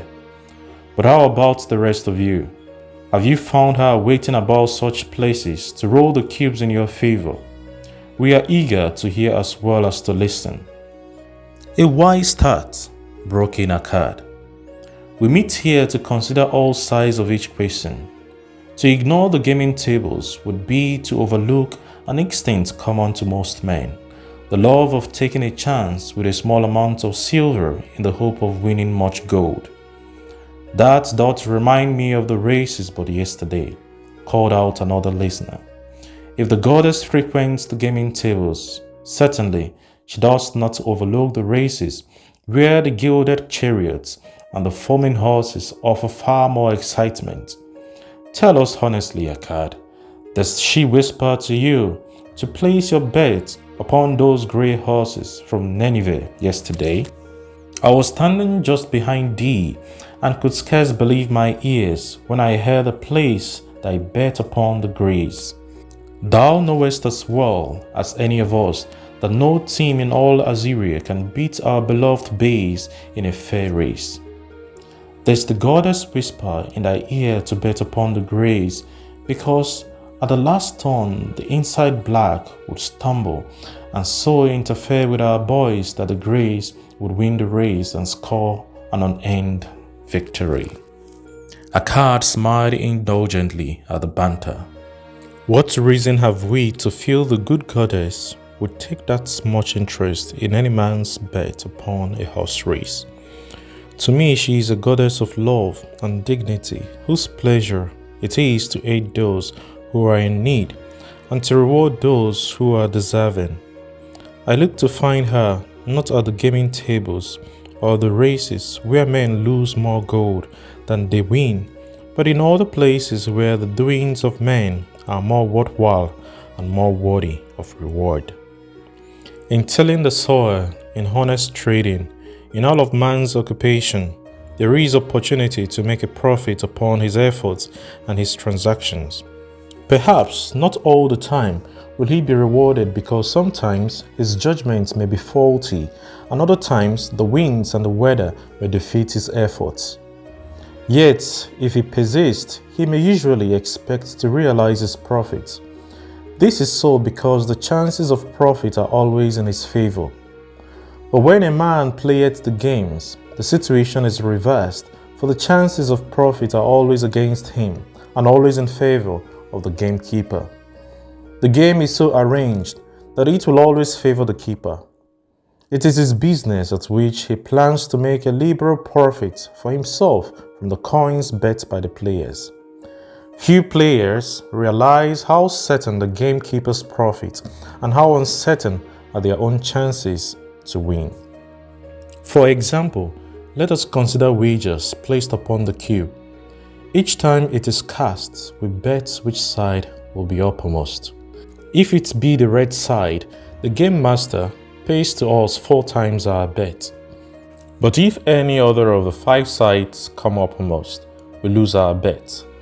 Thus, the figures show that for each cast we have 5 chances to lose. But because the red pays 4 for 1, we have 4 chances to win.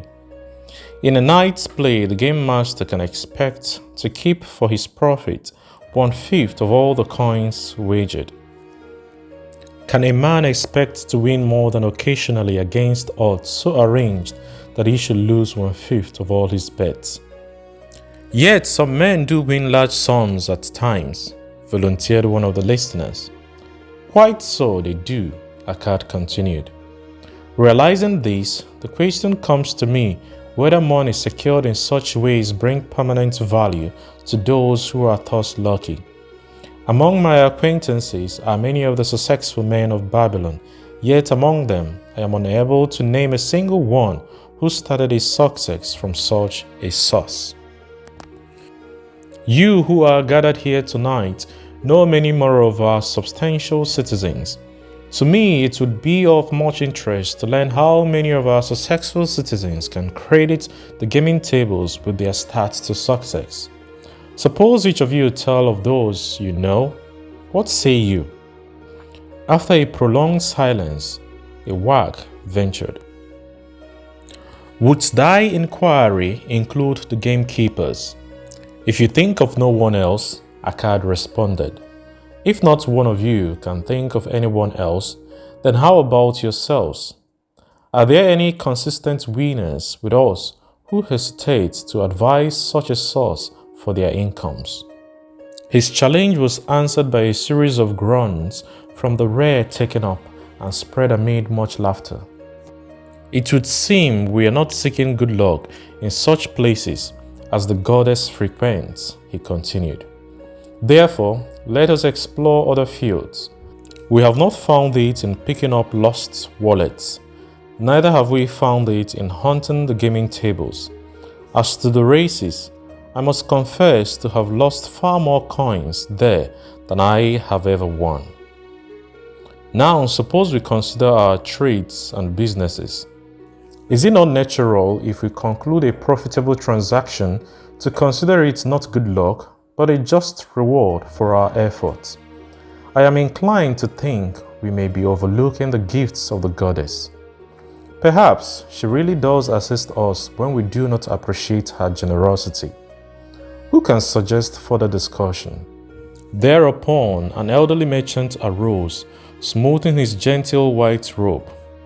With thy permission, most honorable Akkad and my friends, I offer a suggestion. If, as you have said, we take credit to our own industry and ability for our business successes, why not consider the successes we almost enjoyed but which escaped us, happening which would have been most profitable? There would have been rare examples of good luck if they had actually happened. Because they were not brought to fulfillment, we cannot consider them as our just rewards. Surely, many men here have such experiences to relate. Here is a wise approach, Akkad approved. Who among you have had good luck within your grasp only to see it escape? Many hands were raised, among them that of the merchant. Akkad motioned to him to speak. As he suggested this approach, we should like to hear first from you. I will gladly relate a tale, he resumed, that doth illustrate how closely unto a man good luck may approach, and how blindly he may permit it to escape, much to his loss and later regret. Many years ago, when I was a young man, just married and well started to earning, my father did come one day and urged most strongly that I enter upon an investment. The son of one of his good friends had taken notice of a barren tract of land not far beyond the outer walls of our city. It lay high above the canal where no water could reach it. The son of my father's friend devised a plan to purchase this land, build 3 large water wheels that could be operated by oxen, and thereby raise the life-giving water to the fertile soil. These accomplished, he planned to divide into small tracts and sell to the residents of the city for herb purchase. The son of my father's friend did not possess sufficient gold to complete such an undertaking. Like myself, he was a young man earning a fair sum. His father, like mine, was a man of large family and small means. He, therefore, decided to interest a group of men to renter the enterprise with him. The group was to comprise 12, each of whom must be a money earner and agree to pay 1/10 of his earnings into the enterprise until the land was made ready for sale. All would then share justly in the profits in proportion to their investments. Thou, my son, bespoke my father unto me, art now in thy young manhood. It is my deep desire that thou begin the building of a valuable estate for thyself, that thou mayest become respected among men. I desire to see thou profit from a knowledge of the thoughtless mistake of thy father. These do I most ardently desire, my father replied. Then these do I advise. Do what I should have done at thy age. From thy earnings, keep out 1/10 to put into favorable investment. With this 1/10 of thy earnings and what it will also earn, thou canst, before thou at my age, accumulate for thyself a valuable estate. Thy words are words of wisdom, my father. Greatly do I desire riches, yet there are many uses to which my earnings are called. Therefore do I hesitate to do as thou dost advise. I am young, there is plenty of time. So I thought at thy age, Yet behold, many years have passed, and I have not yet made the beginning. We live in a different age, my father. I shall avoid thy mistakes. Opportunity stands before thee, my son. It is offering a chance that may lead to wealth. I beg of thee, do not delay. Go upon the morrow to the son of my friend and bargain with him to pay 10% of thy earnings into this investment. Go promptly upon the morrow.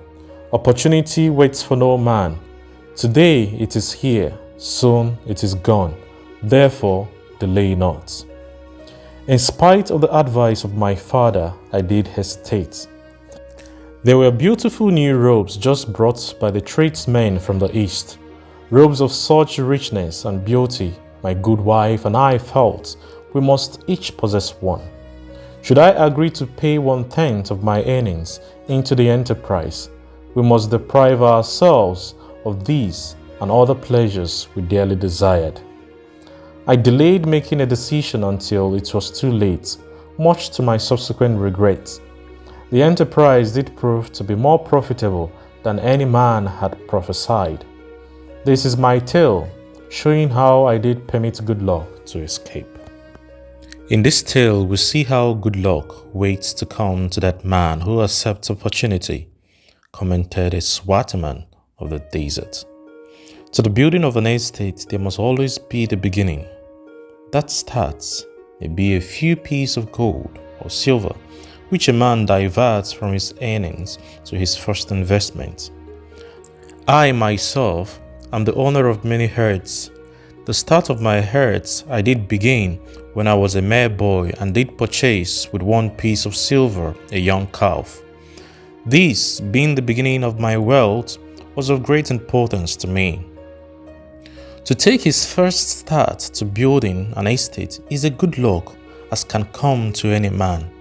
With all men, that first step which changes them from men who earn from their own labor to men who draw dividends from the earnings of their gold is important. Some, fortunately, take it when young and thereby outstrip in financial success those who do not take it later, or those unfortunate men like the father of this merchant who never take it. Had our friend the merchant taken this step in his early manhood when this opportunity came to him, this day he would be blessed with much more of this world's goods. Should the good luck of our friend, the cloth weaver, cause him to take such a step at this time, it will indeed be but the beginning of much greater good fortune. Thank you.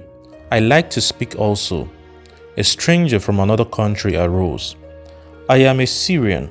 Not so well do I speak your tongue. I wish to call this friend, the merchant, a name. Maybe you think it is not polite, this name. Yet I wish to call him that. But alas, I not know your word for it. If I do call it in Syrian, you will not understand.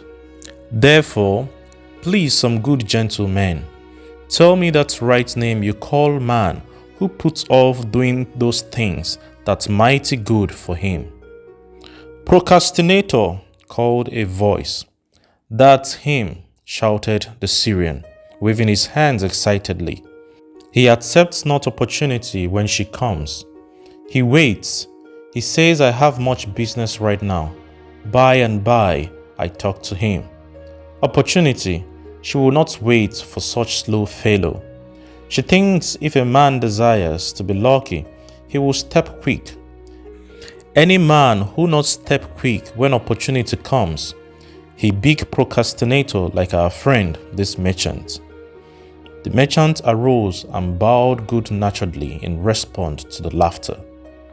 My admiration to thee, stranger within our gates, who hesitates not to speak the truth. And now let us hear another tale of opportunity.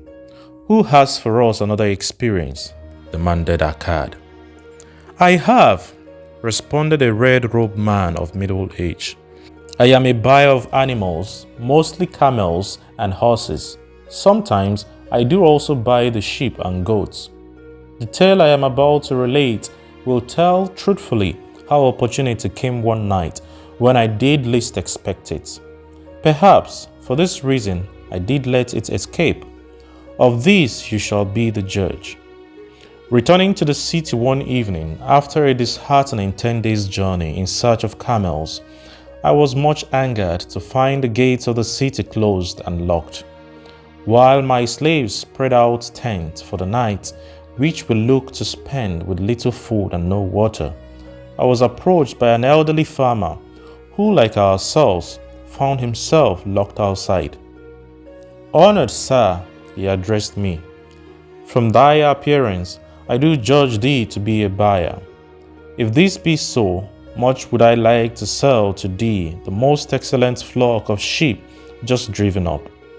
Alas, my good wife lies very sick with the fever. I must return with all haste. Buy thou my sheep, that I and my slaves may mount our camels and travel back without delay." So dark it was that I could not see his flock, but from the bleating, I did know it must be large. Having wasted 10 days searching for camels I could not find, I was glad to bargain with him. In his anxiety, he did set a most reasonable price. I accepted, well knowing my slaves could drive the flock through the city gates in the morning and sell at a substantial profit. The bargain concluded, I called my slaves to bring torches that we might count the flock, which the farmer declared to contain 900. I shall not burden you, my friends, with a description of our difficulty in attempting to count so many thirsty, restless, milling sheep. It proved to be an impossible task. Therefore, I bluntly informed the farmer I would count them at daylight and pay him then. "Please, most honorable sir," he pleaded, "pay me but 2/3 of the price tonight, that I may be on my way. I will leave my most intelligent and educated slave to assist to make the count in the morning. He is trustworthy, and to him thou canst pay the balance." But I was stubborn and refused to make payment that night. Next morning, before I woke, the city gates opened, and 4 buyers rushed out in search of flocks. They were most eager and willing to pay high prices because the city was threatened with siege and food was not plentiful. Nearly 3 times the price at which he had offered the flock to me did the old farmer receive for it. Thus was rare good luck allowed to escape. "Here is a tale most unusual," commented Akkad. "What wisdom doth it suggest?" "The wisdom of making a payment immediately when we are convinced our bargain is wise," suggested a venerable saddle maker. "If the bargain be good, then dost thou need protection against thy own weakness as much as against any other man. We mortals are changeable. Alas, I must say more apt to change our minds when right than wrong. Wrong, we are stubborn indeed. Right, we are prone to vacillate and let opportunity escape. My first judgment is my best, yet always have I found it difficult to compel myself to proceed with a good bargain when made. Therefore, as a protection against my own weaknesses, I do make a prompt deposit thereon. These doth save me from later regrets for the good luck that should have been mine." "Thank you. Again I like to speak." The Syrian was upon his feet once more. "These tales much alike, each time opportunity fly away for same reason. Each time she come to the procrastinator, bringing good plan. Each time they hesitate, not say, right now best time. I do it quick. How can men succeed that way?" "Wise are thy words, my friend," responded the buyer. Good luck fled from procrastination in both these tales, yet this is not unusual. The spirit of procrastination is within all men. We desire riches, yet how often when opportunity doth appear before us, that spirit of procrastination from within doth urge various delays in our acceptance. In listening to it, we do become our own worst enemies. In my younger days, I did not know it by this long word our friend from Syria doth enjoy. I did think at first it was my own poor judgment that did cause me loss of many profitable trades. Later, I did credit it to my stubborn disposition. At last, I did recognize it for what it was, a habit of needless delaying where action was required, action prompt and decisive. How I did hate it when its true character stood revealed. With the bitterness of a wild ass hitched to a chariot, I did break loose from this enemy to my success. Thank you. I like ask question from Mr. Merchant. The Syrian was speaking. You wear fine robes, not like those of poor man. You speak like successful man. Tell us, do you listen now when procrastination whispers in your ear? Like our friend the buyer, I also had to recognize and conquer procrastination, responded the merchant. To me, it proved to be an enemy, ever watching and waiting to thwart my accomplishments. The tale I did relate is but one of many similar instances I could tell to show how it drove away my opportunities. 'Tis not difficult to conquer, once understood. No man willingly permits the thief to rob his beans of grain, nor does any man willingly permit an enemy to drive away his customers and rob him of his profits. When once I did recognize that such acts as these my enemy was committing, with determination I conquered him. So must every man master his own spirit of procrastination before he can expect to share in the rich treasures of Babylon. What sayest Akkad?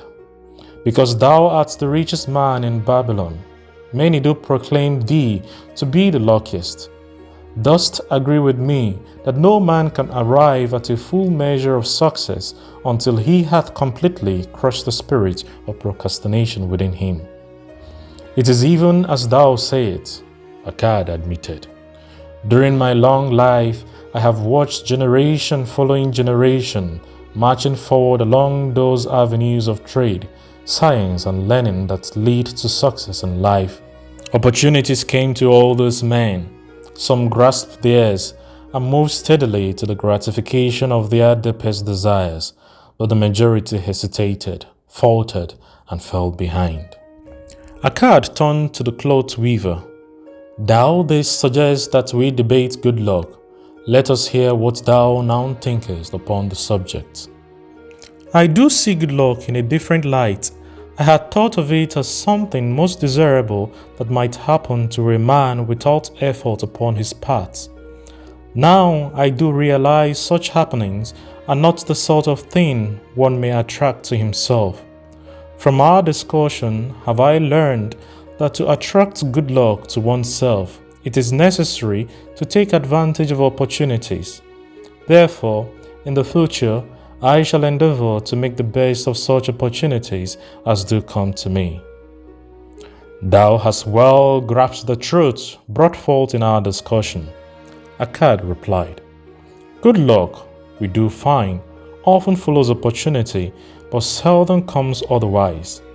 Our merchant friend would have found great good luck had he accepted the opportunity the good goddess did present to him. Our friend the buyer likewise would have enjoyed good luck had he completed the purchase of the flock and sold at such a handsome profit. We did pursue this discussion to find a means by which good luck could be enticed to us. I feel that we have found a way. Both the tales did illustrate how good luck follows opportunity. Herein lies a truth that many similar tales of good luck, won or lost, could not change. The truth is this: good luck can be enticed by accepting opportunities. Those eager to grasp opportunities for their betterment do attract the interest of the good goddess. She is ever anxious to aid those who please her. Men of action please her best. Action will lead thee forward to the success thou dost desire. Men of action are favored by the goddess of good luck.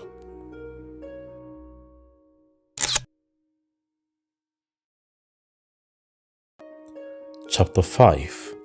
The 5 Laws of Gold. A bag heavy with gold, or a clay tablet carved with the words of wisdom. If thou hast thy choice, which wouldst thou choose? By the flickering light from the fire of desert shrubs, the sun-tanned faces of the listeners gleamed with interest. The gold, chorused the 27. Old Calabar smiled knowingly. Hark, he resumed, raising his hand. Hear the wild dogs out there in the night. They howl and wail because they are lean with hunger. Yet feed them, and what do they? Fight and strut. Then fight and strut some more, giving no thought to the morrow that will surely come. Just so it is with the sons of men. Give them a choice of gold and wisdom.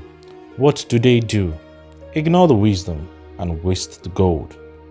On the morrow, they wail because they have no more gold. Gold is reserved for those who know its laws and abide by them. Calabar drew his white robe close about his lean legs, for a cool night's wind was blowing. Because thou hast served me faithfully upon our long journey, because thou cared well for my camels, because thou toiled uncomplainingly across the hot sands of the desert, because thou fought bravely the robbers that sought to despoil my merchandise. I will tell thee this night the tale of the 5 laws of gold, such a tale as thou never hast heard before. Hark ye with deep attention to the words I speak, for if you grasp their meaning and heed them, in the days that come thou shalt have much gold. He paused impressively. Above, in a canopy of blue, the stars shone brightly in the crystal-clear skies of Babylonia. Behind the group loomed their faded tents, tightly staked against possible desert storms. Beside the tents were neatly stacked bales of merchandise covered with skins. Nearby, the camel herd sprawled in the sand, some chewing some cords contentedly, others snoring in hoarse discord. Thou hast told us many good tales, Calabar, spoke up the chief packer. We look to thy wisdom to guide us upon the morrow, when our service with thee shall be at an end. I have but told thee of my adventures in strange and distant lands, but this night I shall tell thee of the wisdom of Akkad, the wise rich man. Much have we heard of him, acknowledged the chief packer, for he was the richest man that ever lived in Babylon.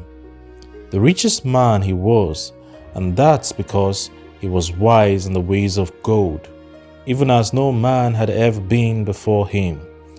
This night I shall tell of his great wisdom as it was told to me by Nomasa, his son, many years ago in Nineveh, when I was but a lad. My master and myself had tarried long in the night in the palace of Nomasa. I had helped my master bring great bundles of fine rugs, each one to be tried by Nomasa until his choice of color was satisfied. At last he was well pleased and commanded us to sit with him and to drink a rare vintage odorous to the nostrils and most warming to my stomach, which was unaccustomed to such a drink.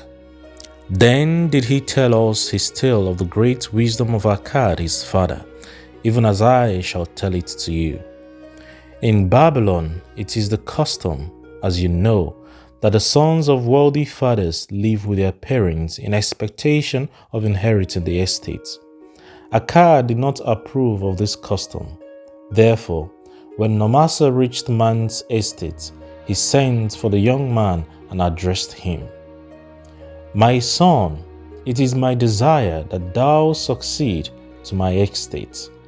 Thou must, however, first prove that thou art capable of wisely handling it. Therefore, I wish that thou go out into the world and show thy ability both to acquire gold and to make thyself respected among men. To start thee well, I will give thee two things of which I myself was denied when I started as a poor youth to build up a fortune. First, I give thee this bag of gold. If thou use it wisely, it will be the basis of thy future success. Secondly, I give thee this clay tablet, upon which is carved the 5 laws of gold. If thou dost but interpret them in thy own acts, they shall bring thee competence and security. 10 years from this day, come thou back to the house of thy father, and give account of thyself. If thou prove worthy, I will then make thee the heir to my estate. Otherwise, I will give it to the priest, that they may barter for my soul the kind consideration of the gods. So Nomasa went forth to make his own way, taking his bag of gold, the clay tablets carefully wrapped in silken cloths, his slave, and the horses upon which they rode. The 10 years passed, and Nomasa, as he had agreed, returned to the house of his father, who provided a great feast in his honor, to which he invited many friends and relatives. After the feast was over, the father and mother mounted their throne-like seat at one side of the great hall, and Nomasa stood before them to give an account of himself as he had promised his father. It was evening. The room was hazy with smoke from the wicks of the oil lamps that but dimly lighted it. Slaves in white woven jackets and tunics fanned the humid air rhythmically with long stem palm leaves. A stately dignity colored the scene. The wife of Nomasa and his 2 young sons, with friends and other members of the family, sat upon rugs behind him, eager listeners. "My father," he began deferentially, "I bow before thy wisdom. 10 years ago, when I stood at the gates of manhood, thou bade me go forth and become a man among men, instead of remaining a vassal to thy fortune. Thou gave me liberally of thy gold. Thou gave me liberally of thy wisdom. Of the gold, alas, I must admit of the disastrous handling. It fled indeed from my inexperienced hands, even as a wild hare flees at the first opportunity from the youth who captures it." The father smiled indulgently. "Continue, my son. Thy tale interests me in all its details." "I decided to go to Nineveh, as it was a growing city, believing that I might find there opportunities. I joined a caravan and among its members made numerous friends. 2 well-spoken men who had a most beautiful white horse, as fleet as the wind, were among these. As we journeyed, they told me in confidence that in Nineveh was a wealthy man who owned a horse so swift that it had never been beaten. Its owner believed that no horse living could run with greater speed. Therefore, would he wager any sum, however large, that his horse could outspeed any horse in all Babylonia. Compared to their horse, so my friend said, it was but a lumbering ass that could be beaten with ease. They offered a great favor to permit me to join them in a wager. I was quite carried away with the plan. Our horse was badly beaten and I lost much of my gold. The father laughed. Later, I discovered that this was a deceitful plan of these men, and they constantly journeyed with caravans seeking victims. You see, the man in Nineveh was their partner and shared with them the bets he won. This shrewd deceit taught me my first lesson in looking out for myself. I was soon to learn another, equally bitter. In the caravan was another young man with whom I became quite friendly. He was the son of a wealthy parent, and like myself, journeying to Nineveh to find a suitable location.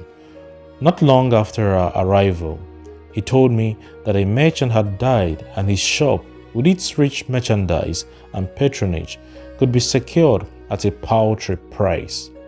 Saying that we would be equal partners, thought first he must return to Babylon to secure his gold.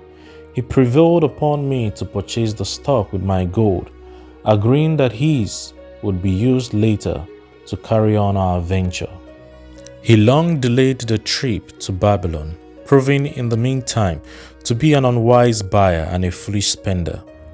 I finally put him out, but not before the business had deteriorated to where we had only unsellable goods and no gold to buy other goods. I sacrificed what was left to an Israelite for a pitiful sum. Soon there followed, I tell you, my father, bitter days. I sought employment and found it not, for I was without trade or training that would enable me to earn. I sold my horses, I sold my slave, I sold my extra robes that I might have food and a place to sleep. But each day grim wants crouched closer. But in those bitter days I remembered thy confidence in me, my father. Thou hast sent me forth to become a man, and this I was determined to accomplish. The mother buried her face and wept softly. At this time I bethought me of the tablet thou had given to me, upon which thou had carved the 5 laws of gold. Thereupon I read most carefully thy words of wisdom, and realized that had I but sought wisdom first, my gold would not have been lost to me. I learned by heart each law, and determined that when once more the goddess of good fortune smiled upon me, I would be guided by the wisdom of age and not by the inexperience of youths. For the benefit of you who are seated here this night, I will read the wisdom of my father as engraved upon the clay tablet which he gave to me 10 years ago. The 5 laws of gold. 1. Gold cometh gladly and in increasing quantity to any man who will put by not less than 1/10 of his earnings to create an estate for his future and that of his family. 2. Gold laboureth diligently and contentedly for the wise owner who finds for its profitable employment, multiplying even as the flocks of the field. 3. Gold clingeth to the protection of the cautious owner who invests it under the advice of men wise in its handling. 4. Gold sleepeth away from the man who invests it in businesses or purposes with which he is not familiar or which are not approved by those skilled in its keep. 5.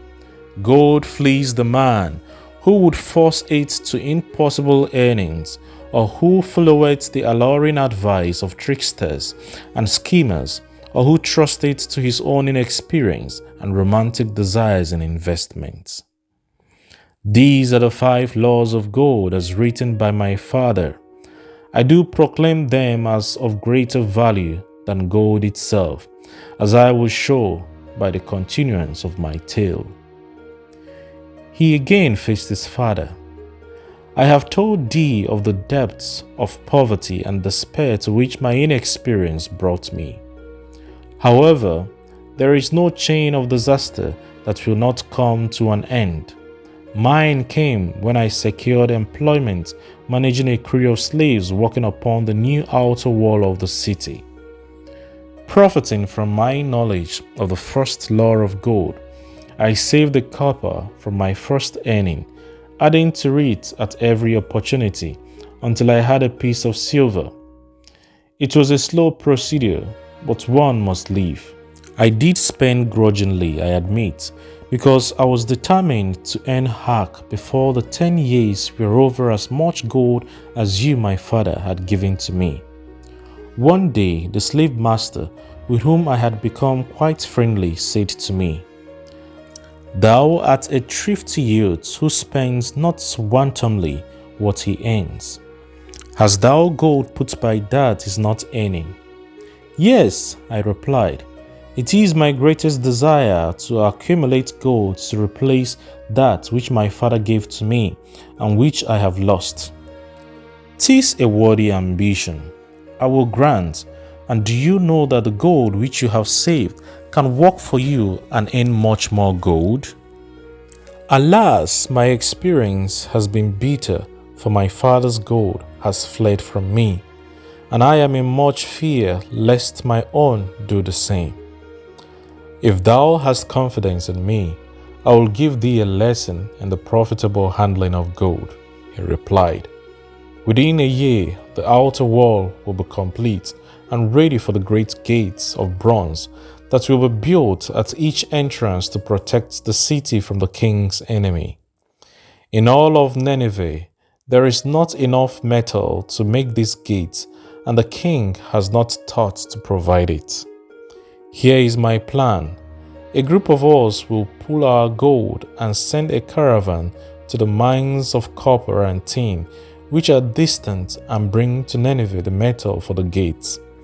When the king says, "Make the great gates," we alone can supply the metal and a rich price he will pay.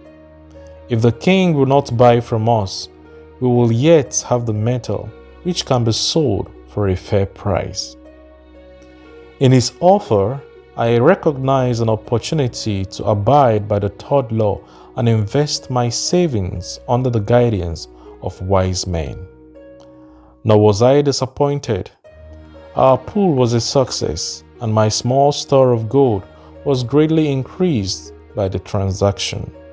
In due time, I was accepted as a member of this same group in other ventures. They were men wise in the profitable handling of gold. They talked over each plan presented with great care before entering upon it.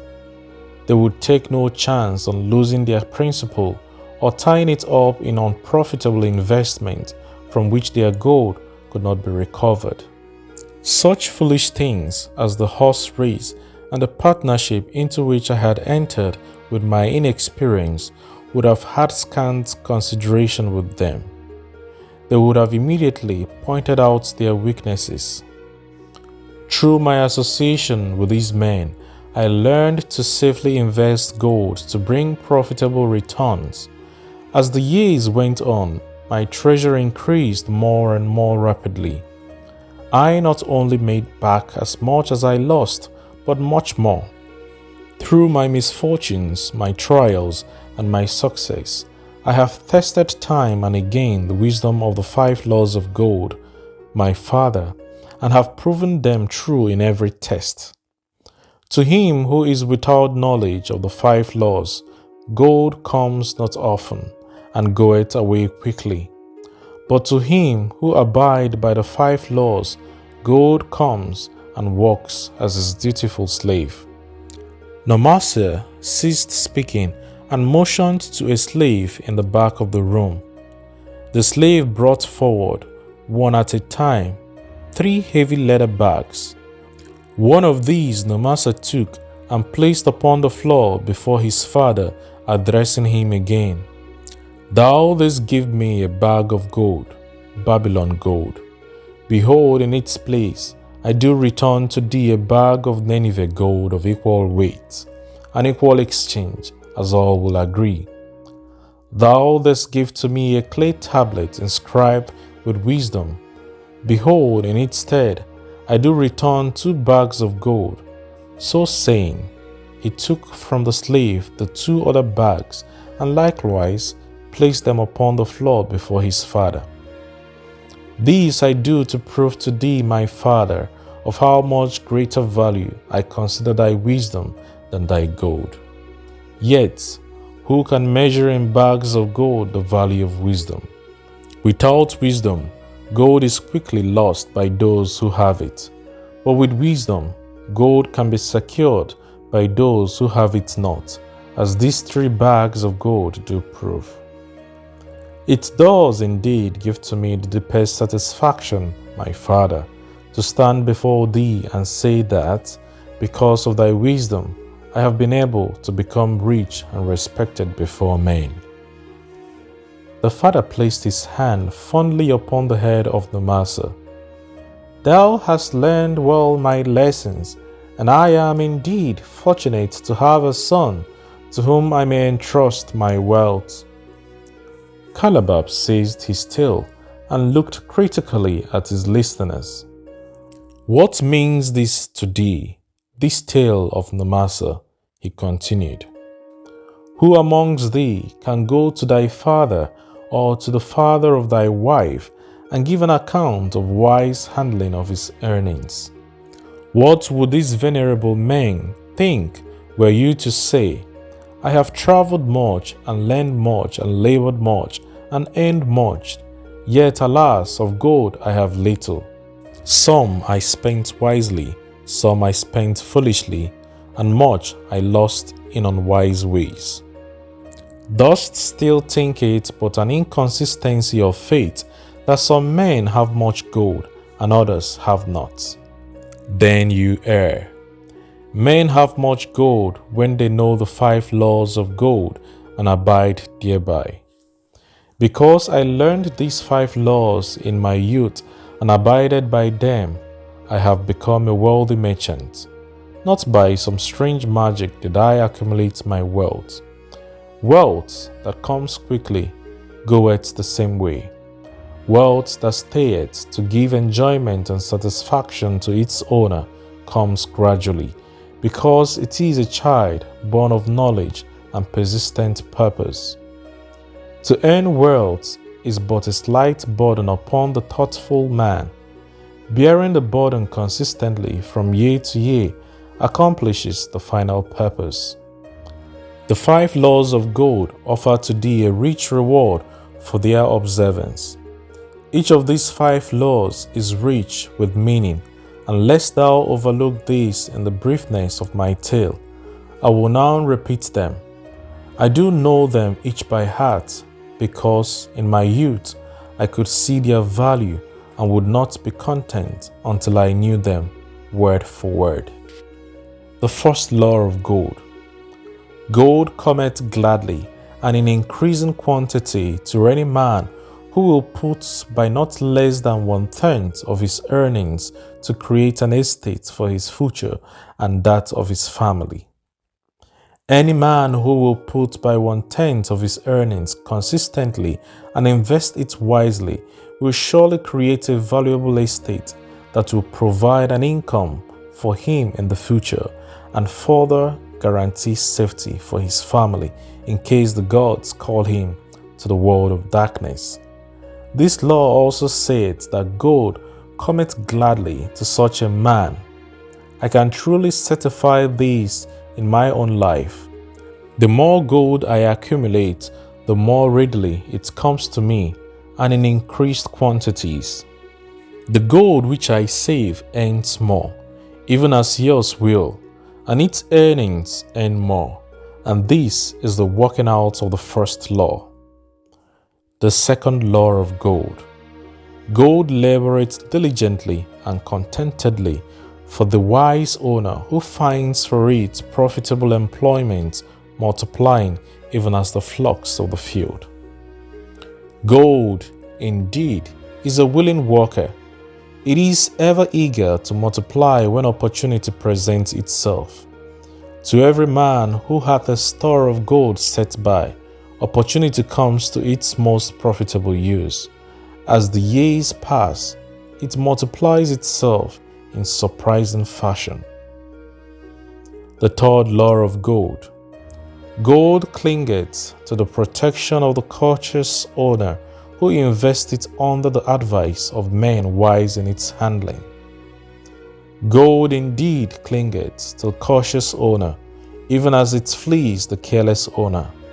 The man who seeks the advice of men wise in handling gold soon learneth not to jeopardize his treasure, but to preserve in safety and to enjoy in contentment its consistent increase.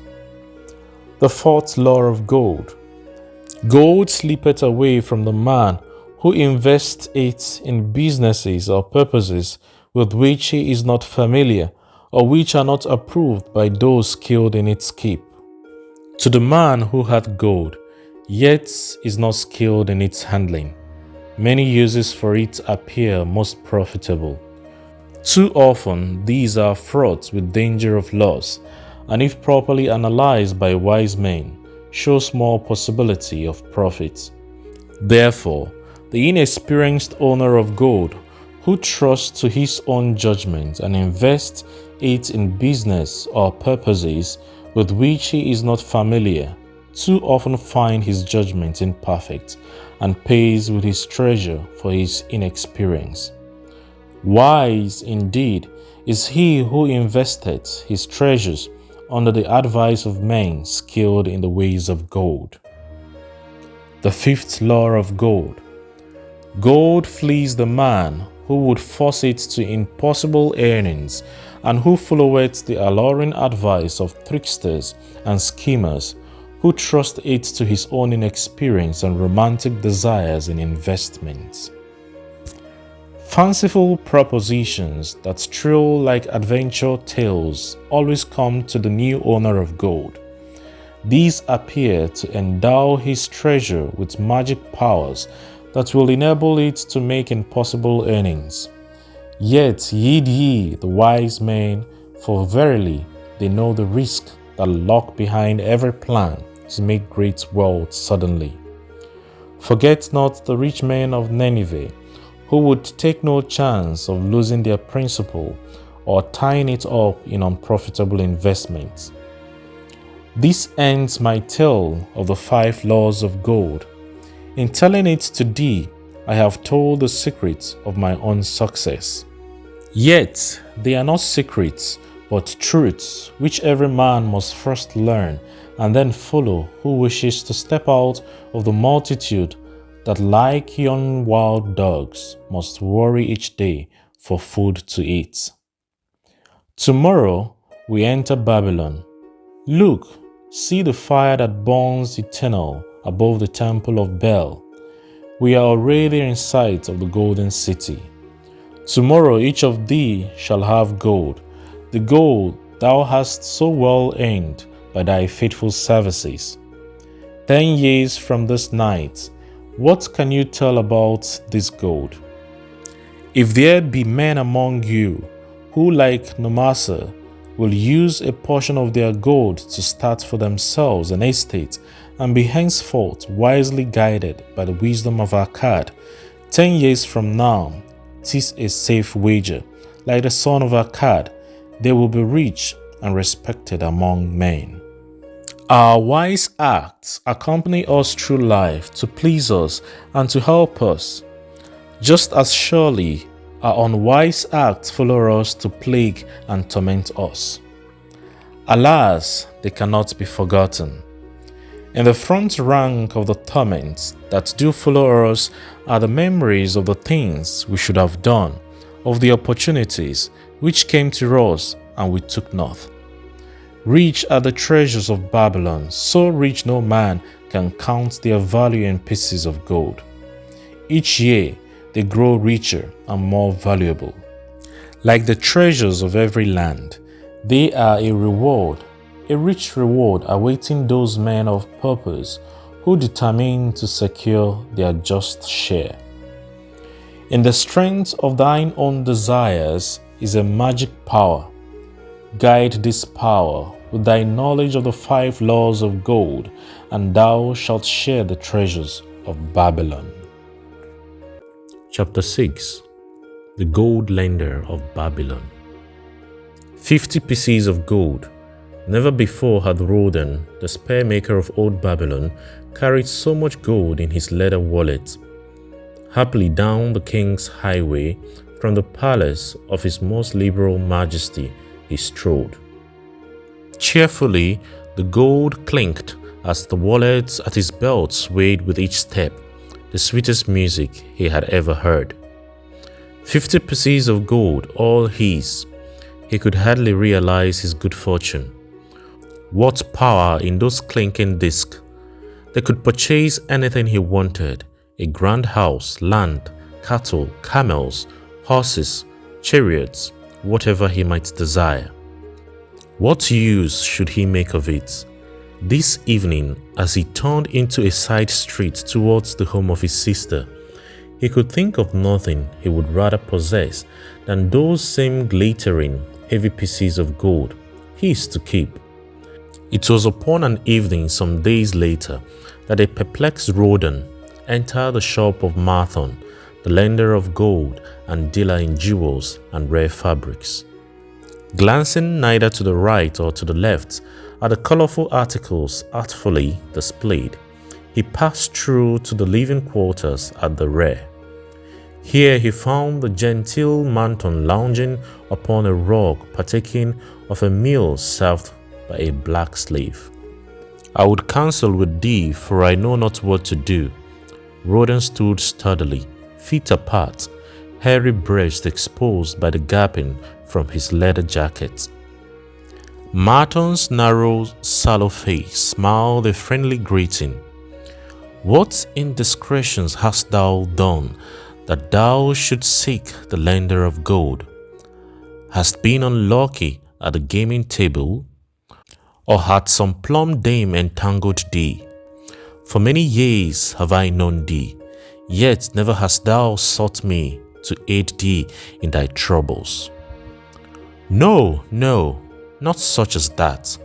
I seek no gold. Instead, I crave thy wise advice." Hear what this man doth say. No one comes to the lender of gold for advice. My ears must play me false. They listen true. Can this be so? Rhodan, the spear maker, doth display more cunning than all the rest, for he comes to Marthon not for gold, but for advice. Many men come to me for gold to pay for their follies, but as for advice, they want it not. Yet who is more able to advise than the lender of gold, to whom many men come in trouble? "Thou shalt eat with me, Rhodan," he continued. "Thou shalt be my guest for the evening. Andol," he commanded one of the black slaves, "draw up a rag for my friend Rhodan, the spear maker, who comes for advice. He shall be mine honored guest. Bring to him much food and get for him my largest cup. Choose well of the best wine, that he may have satisfaction in the drinking. Now, tell me what troubles thee." "It is the king's gifts." "The king's gifts? The king did make thee a gift, and it gives thee trouble." "What manner of gifts?" "Because he was much pleased with the design I did submit to him for a new point on the spurs of the royal guard. He did present me with 50 pieces of gold, and now I am much perplexed. I am besieged each hour the sun doth travel across the sky by those who would share it with me. That is natural. More men want gold than have it, and would wish one who comes by it easily to divide. But can you not say no? Is thy will not as strong as thy fist? To many I can say no, yet sometimes it would be easier to say yes. Can one refuse to share with one's sister to whom he is deeply devoted? Surely thy own sister would not wish to deprive thee of enjoying thy reward. But it is for the sake of Araman, her husband, whom she wishes to see a rich merchant. She does feel that he has never had a chance, and she beseeches me to loan to him this gold, that he may become a prosperous merchant and repay me from his profits." "My friend," resumed Marthon, "'tis a worthy subject thou bringest to discuss. Gold bringeth unto its possessor responsibility and a changed position with his fellow men. It bringeth fear lest he lose it or it be tricked away from him. It bringeth a feeling of power and ability to do good. Likewise, it bringeth opportunities whereby his very good intentions may bring him into difficulties. Didst ever hear of the farmer of Nineveh, who could understand the language of animals? I wot not, for 'tis not the kind of tale men like thee tell over the bronze caster's forge. I would tell it to thee, for thou shouldst know that to borrowing and lending there is more than the passing of gold from the hands of one to the hands of another. This farmer, who could understand what the animals said to each other, did linger in the farmyard each evening just to listen to their words. One evening, he did hear the ox bemoaning to the ass the hardness of his lot. I do labor pulling the plow from morning until night. No matter how hot the day, or how tired my legs, or how the bow doth shift my neck, still must I work. But you are a creature of leisure. You are trapped with a colorful blanket, and do nothing more than carry our master about where he wishes to go. When he goes nowhere, you do rest and eat the green grass all day. Now the ass, in spite of his vicious heels, was a goodly fellow and sympathized with the ox. "My good friend," he replied, "you do work very hard, and I would help ease your lot. Therefore will I tell you how you may have a day of rest. In the morning, when the slave comes to fetch you to the plow, lie upon the ground and bellow much, that he may say you are sick and cannot work." So the ox took the advice of the ass, and the next morning the slave returned to the farmer and told him the ox was sick and could not pull the plow. Then said the farmer, "Hitch the ass to the plow, for the plowing must go on." All that day the ass, who had only intended to help his friend, found himself compelled to do the ox's task. When night came and he was released from the plow, his heart was bitter, and his legs were weary, and his neck was sore where the bow had shifted it. The farmer lingered in the barnyard to listen. The ox began first. "You are my good friend. Because of your wise advice, I have enjoyed a day of rest." "And I," retorted the ass, "am like many another simple-hearted one who starts to help a friend and ends up by doing his task for him. Hereafter you draw your own plow, for I did hear the master tell the slave to send for the butcher were you sick again. I wish he would, for you are a lazy fellow." Thereafter they spoke to each other no more. This ended their friendship. "Canst thou tell the moral to this tale, Rodan?" "'Tis a good tale," responded Rodan, "but I see not the moral." "I thought not that you would, but it is there and simple too. Just this: if thou desire to help thy friend, do so in a way that will not bring thy friend's burden upon thyself." "I had not thought of that. It is a wise moral. I wish not to assume the burdens of my sister's husband. But tell me, you lend to many. Do not the borrowers repay?" Martin smiled the smile of one whose soul is rich with much experience. Could a loan be well made if the borrower cannot repay?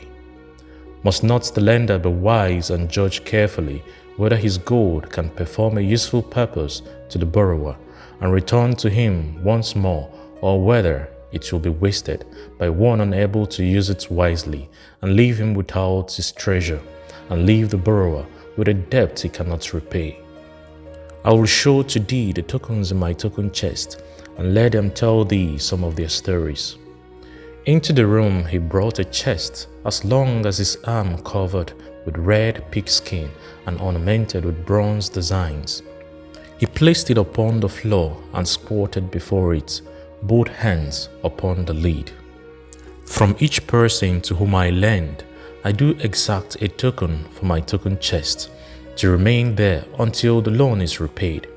When they repay, I give back, but if they never repay it, will always remind me of one who was not faithful to my confidence. The safest loans, my token boss tells me, are to those whose possessions are of more value than the loan they desire. They own lands or jewels or camels or other things which could be sold to repay the loan. Some of the tokens given to me are jewels of more value than the loan. Others are promises that if the loan be not repaid as agreed, they will deliver to me certain property in settlement. On loans like those, I am assured that my gold will be returned with the rental thereon, for the loan is based on property. In another class are those who have the capacity to earn. They are such as you, who labor or serve and are paid. They have income, and if they are honest and suffer no misfortune, I know that they also can repay the gold I loan them and the rental to which I am entitled. Such loans are based on human efforts. Others are those who have neither property nor assured earning capacity. Life is hard, and there will always be some who cannot adjust themselves to it.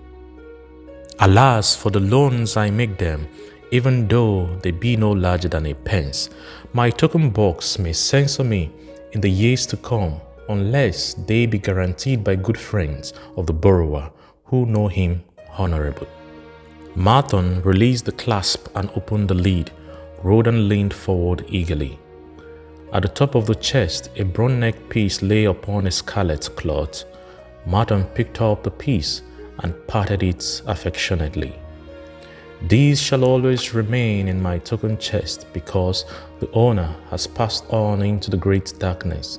I treasure it, his token, and I treasure his memory, for he was my good friend. We traded together with much success until out of the East he brought a woman to wed, beautiful, but not like our women, a dazzling creature.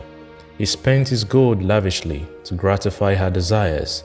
He came to me in distress when his gold was gone. I counseled with him. I told him I would help him to once more master his own affairs. He swore by the sign of the great bull that he would, but it was not to be. In a quarrel, she thrust a knife into the heart he dared her to pierce. And she? Questioned Rodan. Yes, of course, this was hers. He picked up the scarlet cloth. In bitter remorse, she threw herself into the Euphrates. These two loans will never be repaid.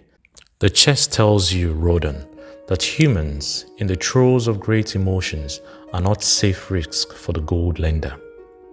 Here, now this is different. He reached for a ring carved of ox horn. This belongs to a farmer. I buy the rocks for his women. The locust came, and they had not food. I helped him, and when the new crop came, he repaid me. Later, he came again and told of strange goats in a distant land as described by a traveler. They had long hair so fine and soft it would weave into rugs, more beautiful than any ever seen in Babylon. He wanted a herd, but he had no money. So I did lend him gold to make the journey and bring back goats. Now his herd is begun, and next year I shall surprise the lords of Babylon with the most expensive rugs it has been their good fortune to buy. Soon I must return his ring. He doth insist on repaying promptly. Some borrowers do that, queried Rodan. If they borrow for purposes that bring money back to them, I find it so. But if they borrow because of their indiscretions, I warn thee to be cautious if thou wouldst ever have thy gold back in hand again. Tell me about this, requested Rodan, picking up a heavy gold bracelet inset with jewels in red designs. The women do appeal to my good friend, bantered Martin. I am still much younger than you, retorted Rodan.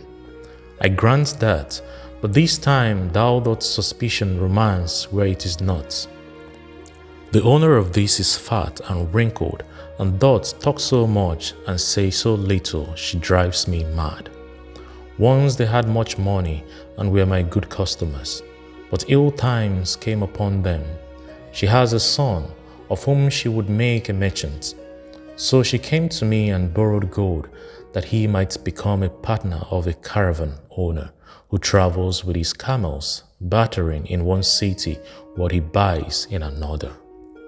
This man proved a rascal, for he left the poor boy in a distant city without money and without friends, pulling out early while the youth slept. Perhaps when his youth has grown to manhood, he will repay. Until then, I get no rental for the loan, only much talk. But I do admit the jewels are worthy of the loan. Did this lady ask thy advice as to the wisdom of the loan? Quite otherwise. She had pictured to herself this son of hers as a wealthy and powerful man of Babylon. To suggest the contrary was to infuriate her. A fair rebuke I had. I knew the risk for this inexperienced boy, but as she offered security, I could not refuse her. This, continued Martin, weaving a bit of pack rope tied into a knot, belongs to Nebator, the camel trader. When he would buy a herd larger than his funds, he brings to me this knot, and I lend to him according to his needs. He is a wise trader. I have confidence in his good judgment and can lend him freely. Many other merchants of Babylon have my confidence because of their honorable behavior. Their tokens come and go frequently in my token box. Good merchants are an asset to our city, and it profits me to aid them to keep trade moving that Babylon be prosperous. Martin picked out a beetle carved in turquoise and tossed it contemptuously on the floor. A bug from Egypt. The lad who owns these does not care whether I ever receive back my gold. When I reproached him, he replies, "How can I repay when ill fate pursues me? You have plenty more. What can I do?" The token in his father's, a worthy man of small means, who did pledge his land and head to back his son's enterprises. The youth found success at first and then was overzealous to gain great wealth. His knowledge was immature. His enterprise collapsed. Youth is ambitious. Youth would take shortcuts to wealth and the desirable things for which it stands. To secure wealth quickly, youth often borrows unwisely. Youth, never having had experience, cannot realize that the hopeless depth is like a deep pit onto which one may descend quickly and where one may struggle vainly for many days. It is a pit of sorrow and regrets where the brightness of the sun is overcast and night is made unhappy by restless sleeping. Yet, I do not discourage borrowing gold. I encourage it. I recommend it if it be for a wise purpose. I myself made my first real sources as a merchant with borrowed gold. Yet, what should the lender do in such a case? The youth is in despair and accomplishes nothing. He is discouraged. He makes no effort to repay. My heart turns against depriving the father of his land and cattle. You tell me much that I am interested to hear, ventured Rodan. But I hear no answer to my question. Should I lend my 50 pieces of gold to my sister's husband? They mean much to me. Thy sister is a sterling woman who I do much esteem. Should her husband come to me and ask to borrow 50 pieces of gold, I should ask him for what purpose he would use it.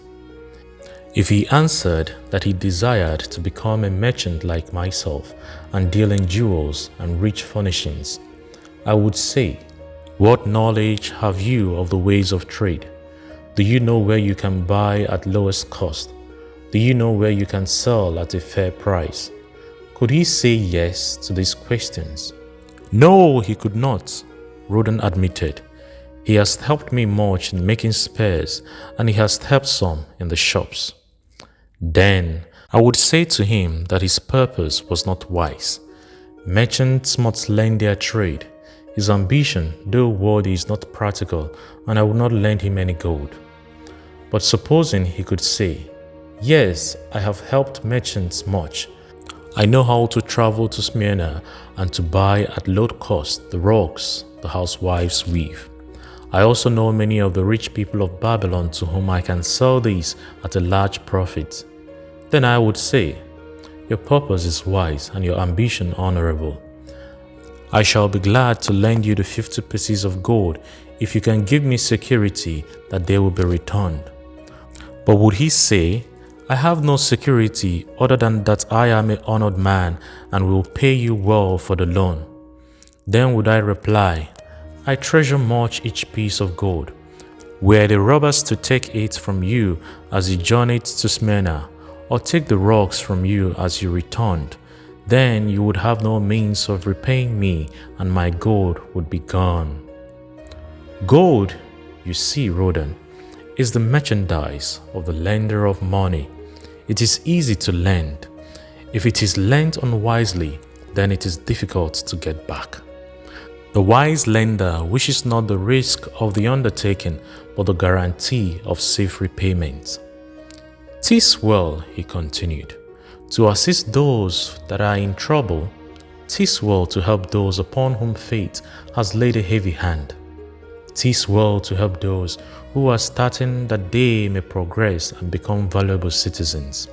But help must be given wisely, lest, like the farmer's ass, in our desire to help, we but take upon ourselves the burden that belongs to another. Again, I wandered from thy question, Rodan, but hear my answer. Keep thy 50 pieces of gold.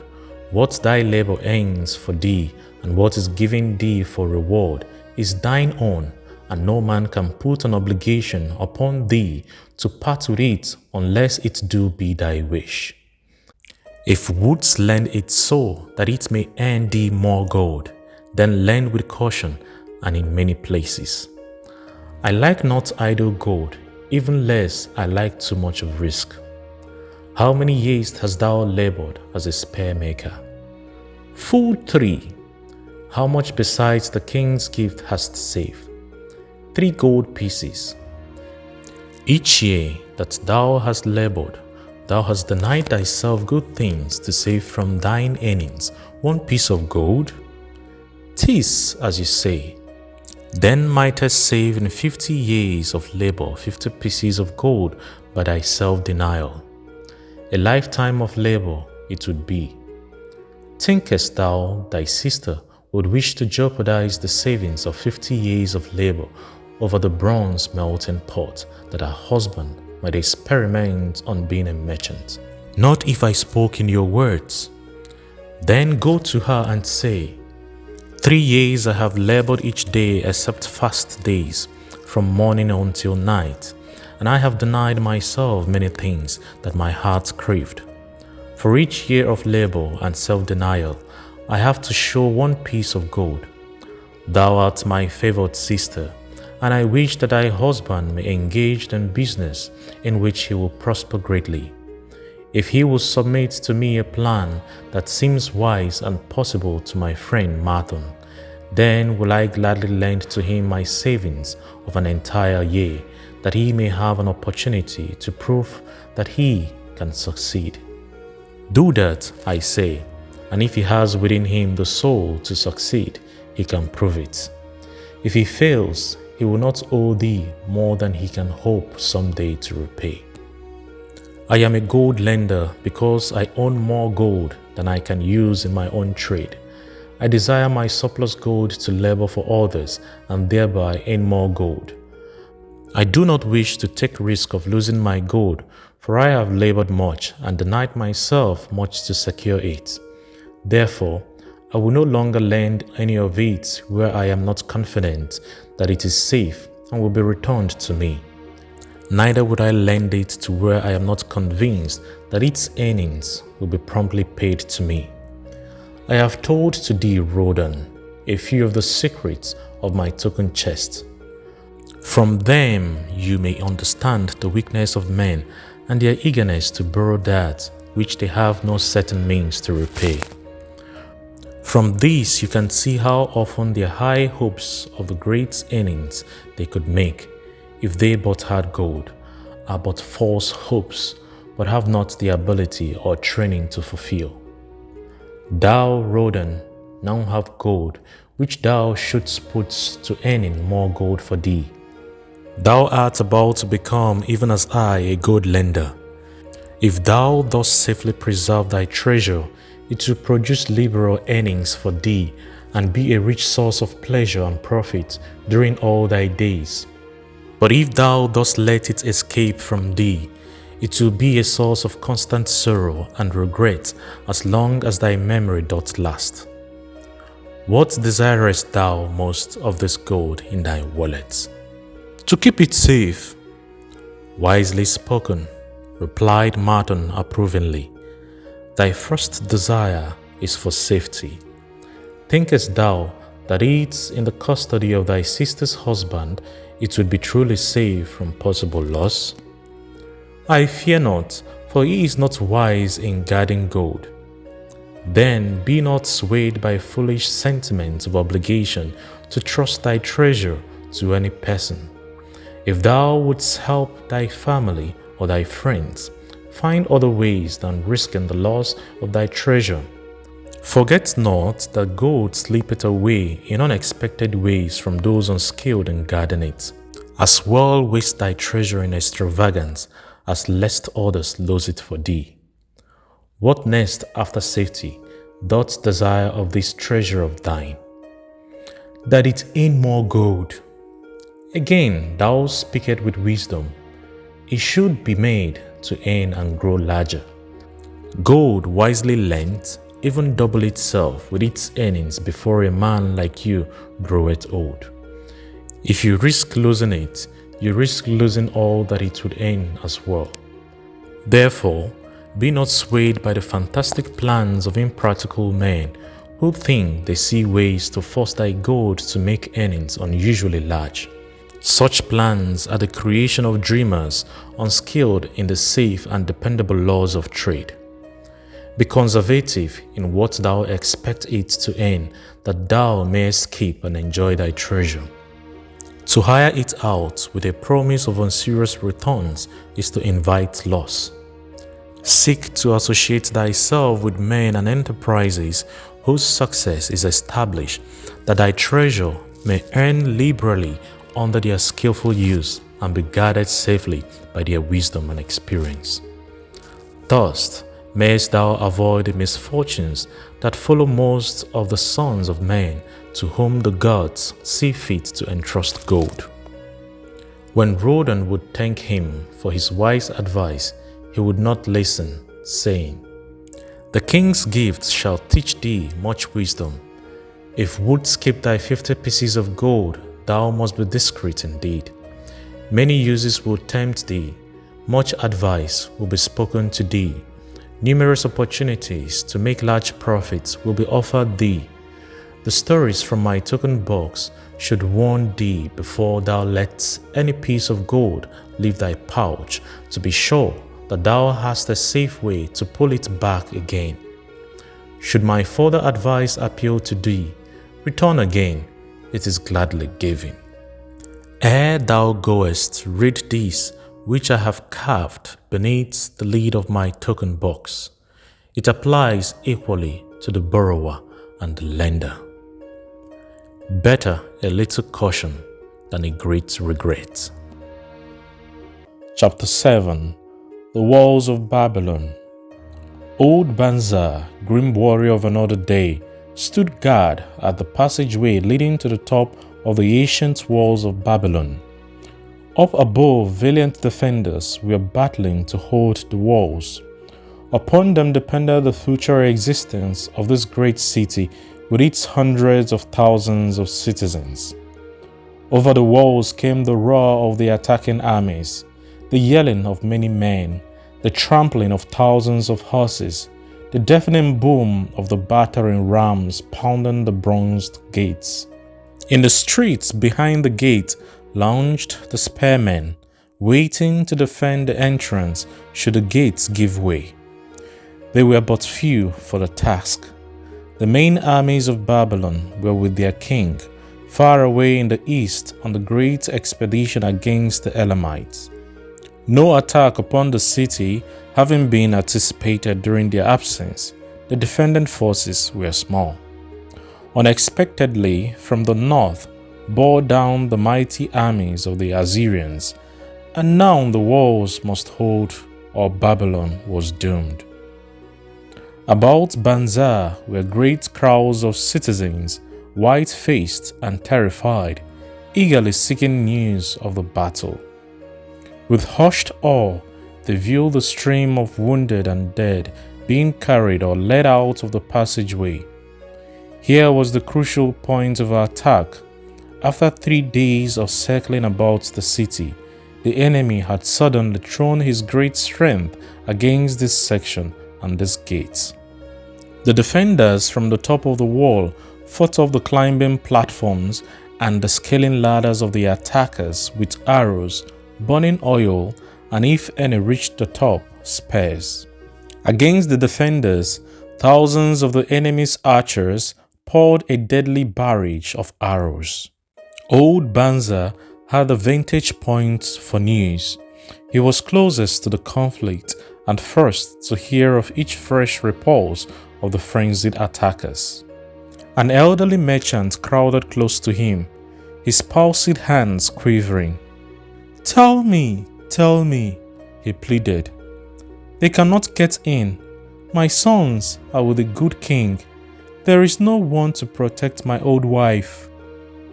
My goods, they will steal all. My food, they will leave nothing. We are old, too old to defend ourselves, too old for slaves. We shall starve, we shall die. Tell me they cannot get in. Calm thyself, good merchant, the guard responded. The walls of Babylon are strong. Go back to the bazaar and tell your wife that the walls will protect you and all of your possessions as safely as they protect the rich treasures of the king. Keep close to the walls lest the arrows flying over strike you. A woman with a babe in arms took the old man's place as he withdrew. Sergeant, what's news from the top? Tell me truly that I may reassure my poor husband. He lies with fever from his terrible wounds, yet insists upon his armor and his spear to protect me, who am with child. Terrible, he says, will be the vengeful loss of our enemies should they break in. Be thou of good heart, thou mother that is and is again to be. The walls of Babylon will protect you and your babes. They are high and strong. Hear ye not the yells of our valiant defenders as they empty the cauldrons of burning oil upon the ladder scalers. Yes, that do I hear, and also the roar of the battering rams that do hammer at our gates. Back to thy husband, tell him the gates are strong and will stand the rams. Also that the scalers climb the walls, but to receive the waiting spear thrust. Watch thy way and hasten behind your buildings. Banza stepped aside to clear the passage for heavily armed reinforcements. As with clattering bronze shields and heavy tread, they tramped by. A small girl plucked at his girdle. Tell me, please, soldier, are we safe? She pleaded. I hear the awful noises. I see all men, all bleeding. I am so frightened.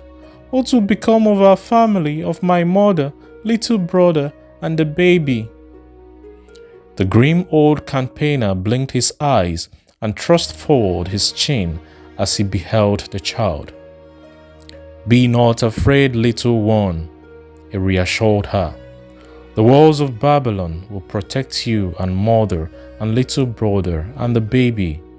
It was for the safety of such as you that the good queen Semiramis built them over 100 years ago. Never have they been broken through. Go back and tell your mother and little brother and the baby that the walls of Babylon will protect them and they need have no fear. Day after day, old Banza stood at his post and watched the reinforcements file up the passageway, there to stay and fight until wounded or dead they came down once more. Around him unceasingly crowded the throngs of frightened citizens, eagerly seeking to learn if the walls would hold. To all he gave his answer with the fine dignity of an old soldier. The walls of Babylon will protect you. For 3 weeks and 5 days, the attack waged with scarcely seasoned violence. Harder and grimmer sets the jaw of Banzer as the passage behind, wet with blood of the many wounded, was churned into mud by the never-ceasing streams of men passing up and staggering down. Each day the slaughtered attackers piled up in heaps before the wall. Each night they were carried back and buried by their comrades. Upon the 5th night of the 4th week, the clamor without diminished. The first streaks of daylight illuminating the plains disclosed great clouds of dust raised by the retreating armies.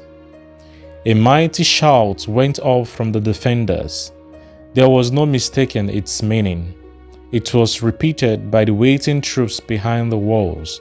It was echoed by the citizens upon the streets. It swept over the city with the violence of a storm. People rushed from the houses. The streets were jammed with a throbbing mob. The pent-up fear of weeks found an outlet in the wild chorus of joy. From the top of the high tower of the Temple of Bel burst forth the flames of victory. Skyward floated the column of blue smoke to carry the message far and wide. The walls of Babylon had once again repulsed a mighty and vicious foe, determined to loot her rich treasures and to ravish and enslave her citizens. Babylon endured century after century because it was fully protected. It could not afford to be otherwise. The walls of Babylon were an outstanding example of man's need and desire for protection. This desire is inherent in the human race. It is just as strong today as it ever was. But we have developed broader and better plans to accomplish the same purpose. In this day, behind the impregnable walls of insurance, savings accounts, and dependable investment, we can guard ourselves against the unexpected tragedies that may enter any door and seat themselves before any fireside. We cannot afford to be without adequate protection. The Richest Man in Babylon by George S. Clason. Chapter 8. The Camel Trader of Babylon. The hungrier one becomes, the clearer one's mind works. Also, the more sensitive one becomes to the odors of food. Takad, the son of Azul, certainly thought so. For 2 whole days he had tasted no food except 2 small figs pullioned from over the wall of a garden. Not another could he grab before the angry woman rushed forth and chased him down the street. Her shrill cries were still ringing in his ears as he walked through the marketplace. They helped him to restrain his restless fingers from snatching the tempting fruits from the baskets of the market women. Never before had he realized how much food was brought to the markets of Babylon and how good it smelled. Leaving the market, he walked across to the inn and paced back and forth in front of the eating house. Perhaps here he might meet someone he knew, someone from whom he could borrow a copper that would gain him a smile from the unfriendly keeper of the inn, and with it, a liberal helping. Without the copper, he knew all too well how unwelcome he would be. In his abstraction, he unexpectedly found himself face to face with the one man he wished most to avoid, the tall, bony figure of Dabasir, the camel trader. Of all the friends and others from whom he had borrowed small sums, Dabasir made him feel the most uncomfortable because of his failure to keep his promise to repay promptly. Dabasir's face lighted up at sight of him. "Ha, 'tis Takad, just the one I have been seeking, that he might repay the 2 pieces of copper which I lent him a moon ago, also the piece of silver which I lent to him before that. We are well met. I can make good use of the coins this very day. What say, boy? What say?"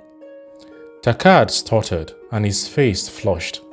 He had not in his empty stomach to nerve him to argue with the outspoken Dabasir. "I am sorry, very sorry," he mumbled weakly, "but this day I have neither the copper nor the silver with which I could repay." "Then get it," Dabasir insisted. "Surely thou canst get hold of a few coppers and a piece of silver to repay the generosity of an old friend of thy father, who aided thee whence thou wast in need. 'Tis because ill fortune does pursue me that I cannot pay." "Ill fortune?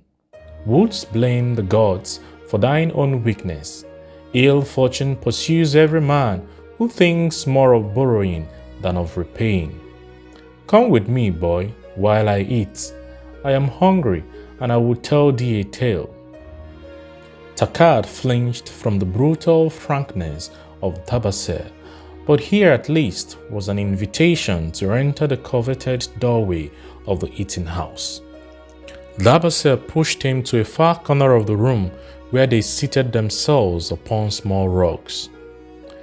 When Kauskal, the proprietor, appeared smiling, Dabasir addressed him with his usual freedom. "Fat lizard of the desert, bring me a leg of the goat, very brown, with much juice, and bread, and all the vegetables, for I am hungry and want much food. Do not forget my friend here. Bring to him a jug of water. Have it cooled, for the day is hot." Takat's heart sank. Must he sit here and drink water while he watched this man devour an entire goat leg? He said nothing. He thought of nothing he could say. Dabasir, however, knew no such thing as silence. Smiling and waving his hands good-naturedly to the other customers, all of whom knew him, he continued, "I did hear from a traveler just returned from Ophir of a certain rich man who has a piece of stone cut so thin that one can look through it. He put it in the window of his house to keep out the rains. It is yellow, so this traveler does relate, and he was permitted to look through it, and all the outside world looked strange and not like it really is. What say you to that, Takad? Thinkest all the world could look to a man a different color from what it is?" "I dare say," responded the youth, much more interested in the fat leg of goat placed before Dabasir. "Well, I know it to be true, for I myself have seen the world all a different color from what it really is, and the tale I am about to tell relates how I came to see it in its right color once more." Dabasir would tell a tale, whispered a neighboring diner to his neighbor, and drag his rug close. Other diners brought their food and crowded in a semicircle. They crunched noisily in the ears of Takad and brushed him with their meat bones. He alone was without food. Dabasir did not offer to share with him, nor even motion him to a small corner of the hard bread that was broken off and had fallen from the platter to the floor. "The tale I am about to tell," began Dabasir, pausing to bite a goodly chunk from the goat's leg, "relates to my early life and how I came to be a camel trader. Does anyone know that I was once a slave in Syria?" A murmur of surprise ran through the audience, to which Dabasir listened with satisfaction. "When I was a young man," continued Dabasir after another vicious onslaught on the goat leg, "I learned the trade of my father, the making of saddles. I worked with him in his shop and took to myself a wife. Being young and not greatly skilled, I could earn but little, just enough to support my excellent wife in a modest way. I craved good things which I could not afford. Soon I found that the shopkeepers would trust me to pay later, even though I could not pay at the time. Being young and without experience, I did not know that he who spends more than he earns is sowing the wings of needless self-indulgence, from which he is sure to reap the whirlwinds of trouble and humiliation. So I indulged my whims for fine raiment and bought luxuries for my good wife and our home beyond our means. I paid as I could. For a while all went well, but in time I discovered I could not use my earnings both to live upon and to pay my debts. Creditors began to pursue me to pay for my extravagant purchases, and my life became miserable. I borrowed from my friends but could not repay them either. Things went from bad to worse. My wife returned to her father, and I decided to leave Babylon and seek another city where a young man might have better chances. For 2 years, I led a restless and unsuccessful life, working for caravan traders. From this, I fell in with a set of likable robbers who scoured the desert for an armed caravan. Such deeds were unworthy of the son of my father, but I was seeing the world through a colored stone and did not realize to what degradation I had fallen. We met with success on our first trip, capturing a rich haul of gold and silks and valuable merchandise. These loot we took to Ghana and squandered. The second time we were not so fortunate. Just after we had made our capture, we were attacked by the spearmen of native chief to whom the caravan paid for protection. Our 2 leaders were killed, and the rest of us were taken to Damascus, where we were stripped of our clothing and sold as slaves. I was purchased for 2 pieces of silver by a Syrian desert chief, with my hair shorn, and bought a loincloth to wear. I was not so different from the other slaves. Being a reckless youth, I thought it merely an adventure until my master took me before his 4 wives and told them they could have me for a eunuch. Then indeed did I realize the hopelessness of my situation. These men of the desert were fierce and warlike. I was subject to their will without weapons or means of escape. Fearful I stood as those 4 women looked me over. I wondered if I could expect pity from them. Sarah, the first wife, was older than the others. Her face was impassive as she looked upon me. I turned from her with little consolation. The next was a contemptuous beauty who gazed at me as indifferently as if I had been a worm of the earth. The 2 younger ones tittered as though it were all an exciting joke. It seemed an age that I stood waiting sentence. Each woman appeared willing for the others to decide. Finally, Sarah spoke in a cold voice. Of eunuchs we have plenty, but of camel tenders we have few, and they are a worthless lot. Even this day I would visit my mother who is sick with a fever, and there is no slave I would trust to lead my camel. Ask the slave if he had led a camel. My master thereupon questioned me, "What know you of camels?" Striving to conceal my eagerness, I replied, "I can make them kneel, I can load them, I can lead them on long trips without tiring. If need be, I can repair their trappings." "The slave speaks forward enough," observed my master. "If thou so desire, Sarah, take this man for thy camel tender." So I was turned over to Sarah, and that day I led her camel upon a long journey to her sick mother. I took the occasion to thank her for her intercession, and also to tell her that I was not a slave by birth, but the son of a free man, an honorable saddle maker of Babylon. I also told her much of my story. Her comments were disconcerting to me, and I pondered much afterwards on what she said. "How can you call yourself a free man when your weakness has brought you to this? If a man has in himself the soul of a slave, will he not become one, no matter what his birth, even as water seeks its level.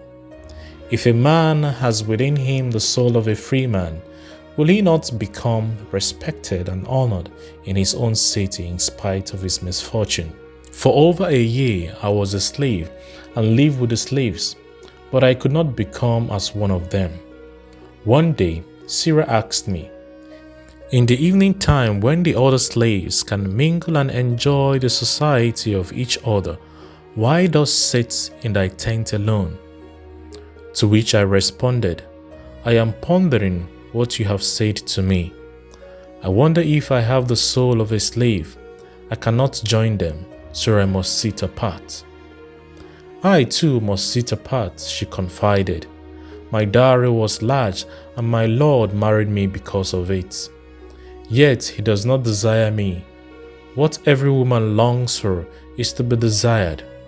Because of this, and because I am barren and have neither son nor daughter, must I sit apart. Were I a man, I would rather die than be such a slave, but the conventions of our tribe make slaves of women." "What think thou of me by this time?" I asked her suddenly. "Have I the soul of a man, or have I the soul of a slave? Have you a desire to repay the just debts you owe in Babylon?" She parried. "Yes, I have the desire, but I see no way.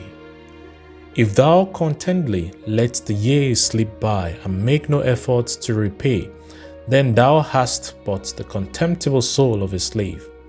No man is otherwise who cannot respect himself, and no man can respect himself who does not repay honest debts. But what can I do, who am a slave in Syria?" "Stay a slave in Syria, thou weakling." "I am not a weakling," I denied hotly. "Then prove it." "How? Does not thy great king fight his enemies in every way he can and with every force he has? Thy debts are thy enemies. They ran thee out of Babylon. You left them alone, and they grew too strong for thee. Hadst fought them as a man, thou couldst have conquered them and been one honored among thy townspeople. But thou had not the soul to fight them, and behold, thy pride has gone down until thou art a slave in Syria." Much I thought over her unkind accusations and many defensive phrases I worded to prove myself not a slave at heart, but I was not to have the chance to use them. 3 days later, the maid of Syria took me to her mistress. "My mother is again very sick," she said. "Saddle the 2 best camels in my husband's herd. Tie on water skins and saddle bags for a long journey. The maid will give thee food at the kitchen tent."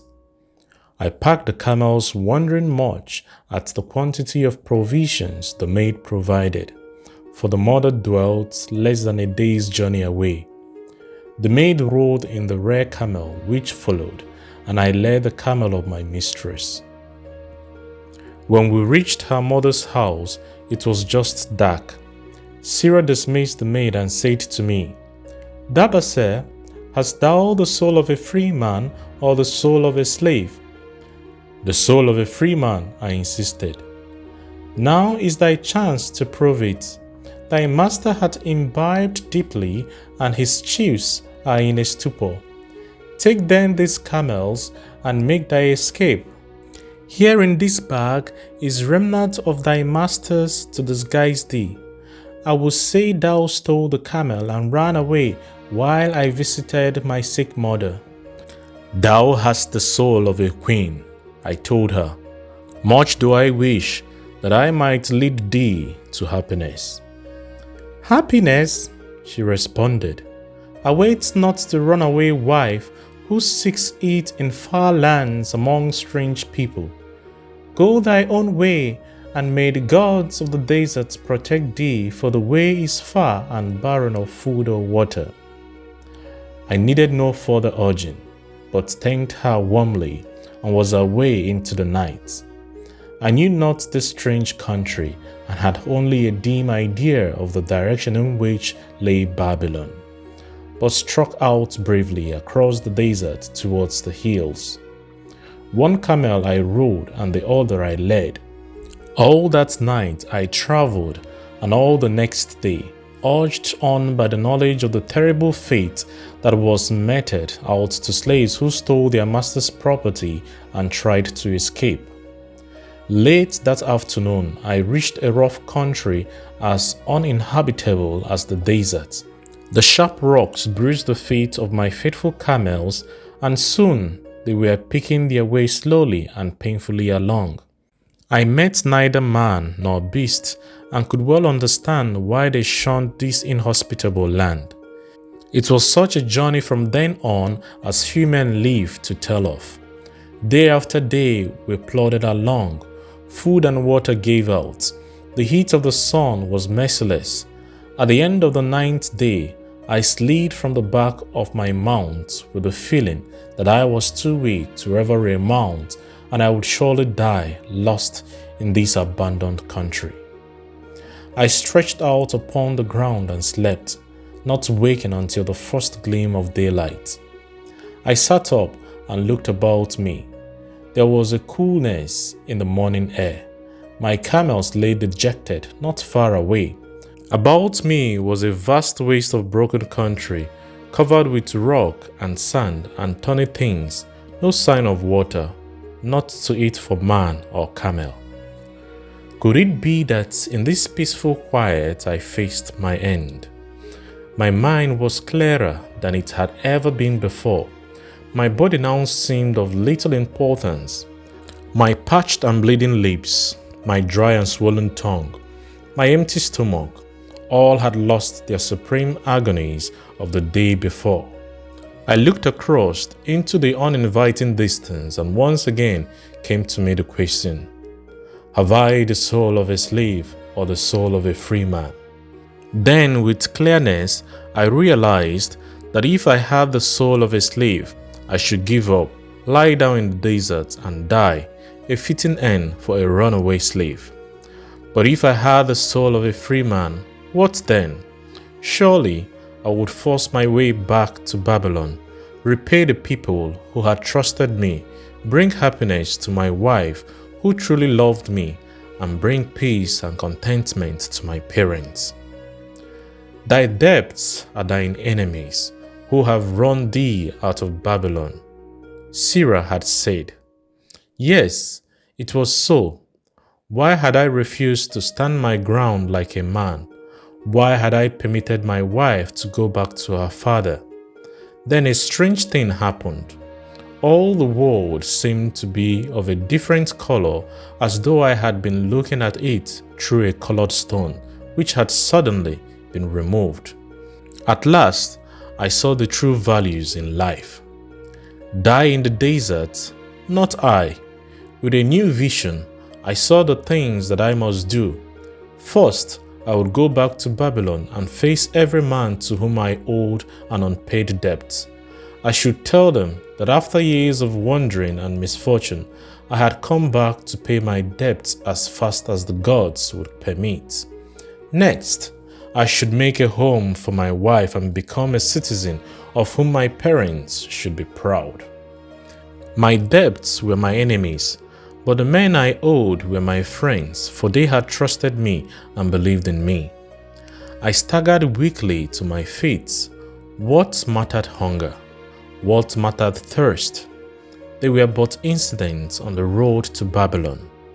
Within me surged the soul of a free man going back to conquer his enemies and reward his friends. I thrilled with a great resolve. The glazed eyes of my camels brightened at the new notes in my husky voice. With great effort, after many attempts, they gained their feet. With pitiful perseverance, they pushed on towards the north, where something within me said we would find Babylon. We found water. We passed into a more fertile country, where were grass and fruits. We found the trail to Babylon because the soul of a free man looks at life as a series of problems to be solved and solves them, while the soul of a slave whines, "What can I do? Who am I but a slave?"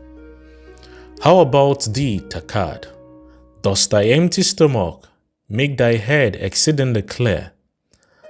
Art thou ready to take the road that leads back to self-respect? Canst thou see the world in its true color?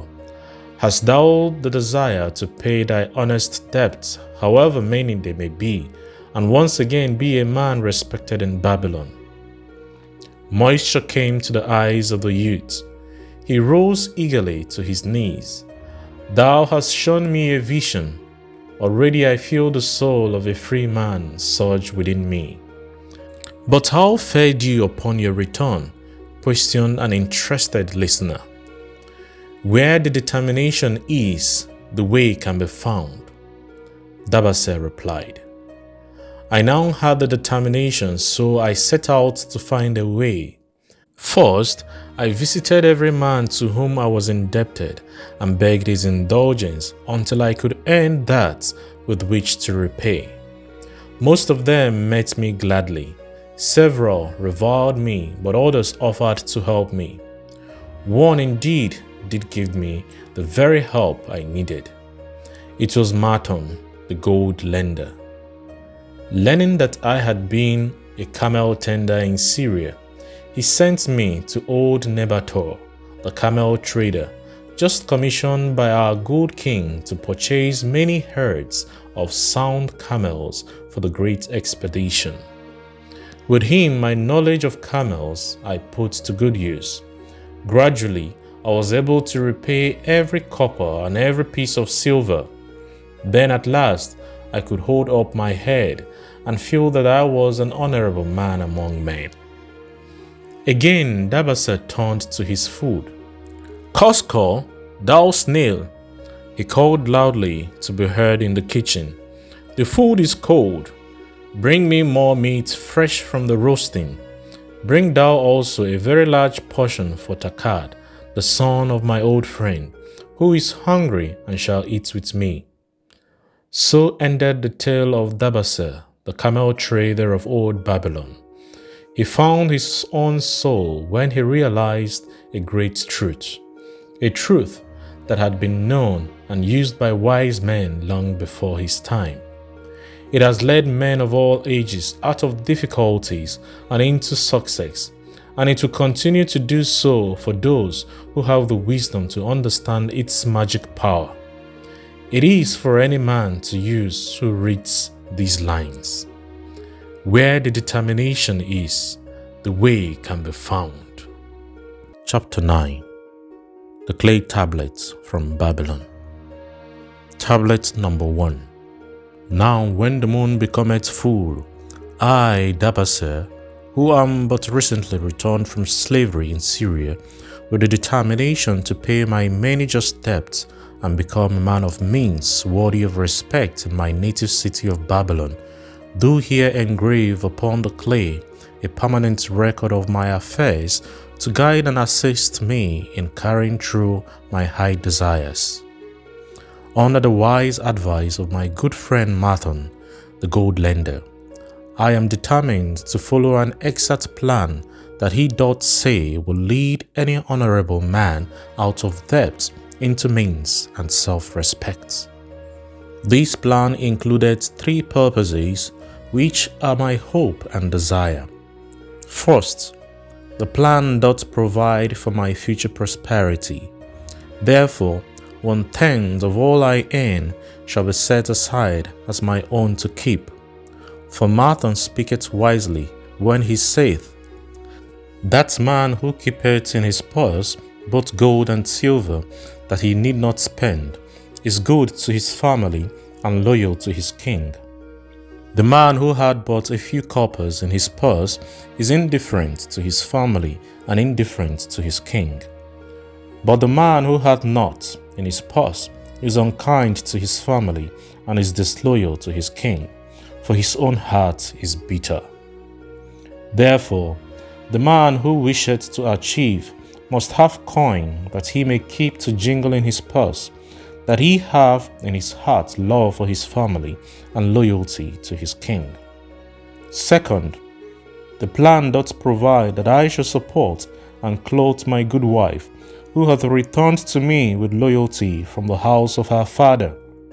For Mathan doth say, that to take good care of a faithful wife putteth self-respect into the heart of a man, and addeth strength and determination to his purposes. Therefore, 7/10 of all I earn shall be used to provide a home, clothes to wear, and food to eat, with a bit extra to spend, that our lives be not lacking in pleasure and enjoyment. For he doth further enjoin the greatest care that we spend not greater than 7/10 of what I earn for these worthy purposes. Herein lieth the sources of the plan. I must live upon this portion, and never use more or buy what I may not pay for out of this portion. Tablet number 2. Third, the plan doth provide that out of my earnings my debt shall be paid. Therefore, each time the moon is full, 2/3 of all I have earned shall be divided honorably and fairly among those who have trusted me and to whom I am indebted. Thus in due time will all my indebtedness be surely paid. Therefore do I here engrave the names of every man to whom I am indebted and the honest amount of my debts. Pharaoh, the cloth weaver, 2 silver, 6 copper. Zinja, the couch maker, 1 silver. Amma, my friend, 3 silver, 1 copper. Zanka, my friend, 4 silver, 7 copper. Askamer, my friend, 1 silver, 3 copper. Harintier, the jewel maker, 6 silver, 2 copper. Diabeka, my father's friend, 4 silver, 1 copper. Alkahad, the house owner, 14 silver. Martin, the gold lender, 9 silver. Biejik, the farmer, 1 silver, 7 copper. Tablet number 3. To these creditors do I owe in total 119 pieces of silver and 141 pieces of copper. Because I did all these sums and saw no way to repay, in my folly I didst permit my wife to return to her father, and didst leave my native city and seek easy wealth elsewhere, only to find disaster and to see myself sold into the degradation of slavery. Now that Martin doth show me how I can repay my debts in small sums out of my earnings, do I realize the great extent of my folly in running away from the result of my extravagancies. Therefore have I visited my creditors and explained to them that I have no resources with which to pay except my ability to earn, and that I intend to apply 2/3 of all I earn upon my indebtedness, evenly and honestly. This much can I pay, but no more. Therefore, if they be patient, in time my obligations will be paid in full. Amma, whom I thought my best friend, reviled me bitterly, and I left him in humiliation. Biejik, the farmer, pleaded that I pay him first, as he did badly need help. Alkahad, the house owner, was indeed disagreeable and insisted that he would make me trouble unless I did soon settle in full with him. All the rest willingly accepted my proposal. Therefore am I more determined than ever to carry through, being convinced that it is easier to pay one's just debts than to avoid them. Even though I cannot meet the needs and demands of a few of my creditors, I will deal impartially with all. Tablet number 4. Again the moon shines full. I have worked hard with a free mind. My good wife hath supported my intentions to pay my creditors. Because of our wise determination, I have earned during the past moon, buying camels of sound wind and good legs for Nebator, the sum of 19 pieces of silver. This I have divided according to the plan. 1/10 have I set aside to keep as my own. 7/10 have I divided with my good wife to pay for our living. 2/10 have I divided among my creditors as evenly as could be done in coppers. I did not see Amor, but left it with his wife. The irrigate was so pleased he would kiss my hand. Old Alcahad alone was grouchy and said I must pay faster, to which I replied that if I were permitted to be well fed and not worried, that alone would enable me to pay faster. All the others thanked me and spoke well of my efforts. Therefore, at the end of 1 moon, my indebtedness is reduced by almost 4 pieces of silver, and I possess almost 2 pieces of silver besides, upon which no man hath claim. My heart is lighter than it had been for a long time. Again the moon shines full. I have worked hard, but with poor success. Few camels have I been able to buy. Only 11 pieces of silver have I earned. Nevertheless, my good wife and I have stood by the plan, even though we have bought no new raiment and eaten little but herbs. Again I paid ourselves 1/10 of the 11 pieces, while we lived upon 7/10. I was surprised when Amor commended my payment, even though small. So did Berejek. Alcahad flew into a rage, but when told to give back his portion if he did not wish it, he became reconciled. The others, as before, were content. Again the moon shines full, and I am greatly rejoiced. I intercepted a fine herd of camels and bought many sound ones. Therefore, my earnings were 42 pieces of silver. This moon my wife and myself have bought much needed sandals and raiment. Also, we have dined well on meat and fowl. More than 8 pieces of silver we have paid to our creditors. Even Alcahad did not protest. Great is the plan, for it leadeth us out of debt and giveth us wealth, which is ours to keep. 3 times the moon had been full since I last carved upon this clay. Each time I paid to myself 1/10 of all I earned. Each time my good wife and I have lived upon 7/10, even though at times it was difficult. Each time have I paid my creditors 2/3. In my purse I now have 21 pieces of silver that is mine. It maketh my head to stand straight upon my shoulders, and maketh me proud to walk among my friends. My wife keepeth well our home, and is becomingly gowned. We are happy to live together. The plan is of untold value. Hath it not made an honorable man of an ex-slave? Tablet number 5. Again the moon shines full, and I remember that it is long since I carved upon the clay. 12 moons, in truth, have come and gone, but this day I will not neglect my record, because upon this clay I have paid the last of my debts. This is the day upon which my good wife and my thankful self celebrated with great feasting that our determination had been achieved. Many things occurred upon my final visit to my creditors that I shall long remember. Amor begged for forgiveness for his unkind words, and said that I was one of all others he most desired for a friend. Old Alcahad is not so bad after all, for he said, "Thou wert once a piece of soft clay, to be pressed and molded by any hand that touched thee.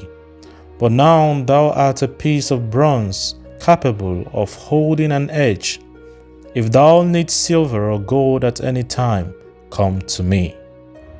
Nor is he the only one who holdeth me in high regard. Many others speak differentially to me. My good wife looketh upon me with a light in her eyes, that doth make a man have confidence in himself. Yet it is the plan that had made my success. It had enabled me to pay all my debts and to jingle both gold and silver in my purse. I do commend it to all who wish to get ahead. For truly, if it will enable an ex-slave to pay his debts and have gold in his purse, will it not aid any man to find independence? Nor am I myself finished with it, for I am convinced that if I follow it further, it will make me rich among men. Chapter 10. The luckiest man in Babylon. At the head of his caravan proudly rode Sharunada, the merchant prince of Babylon. He liked fine clothes and wore rich and becoming robes.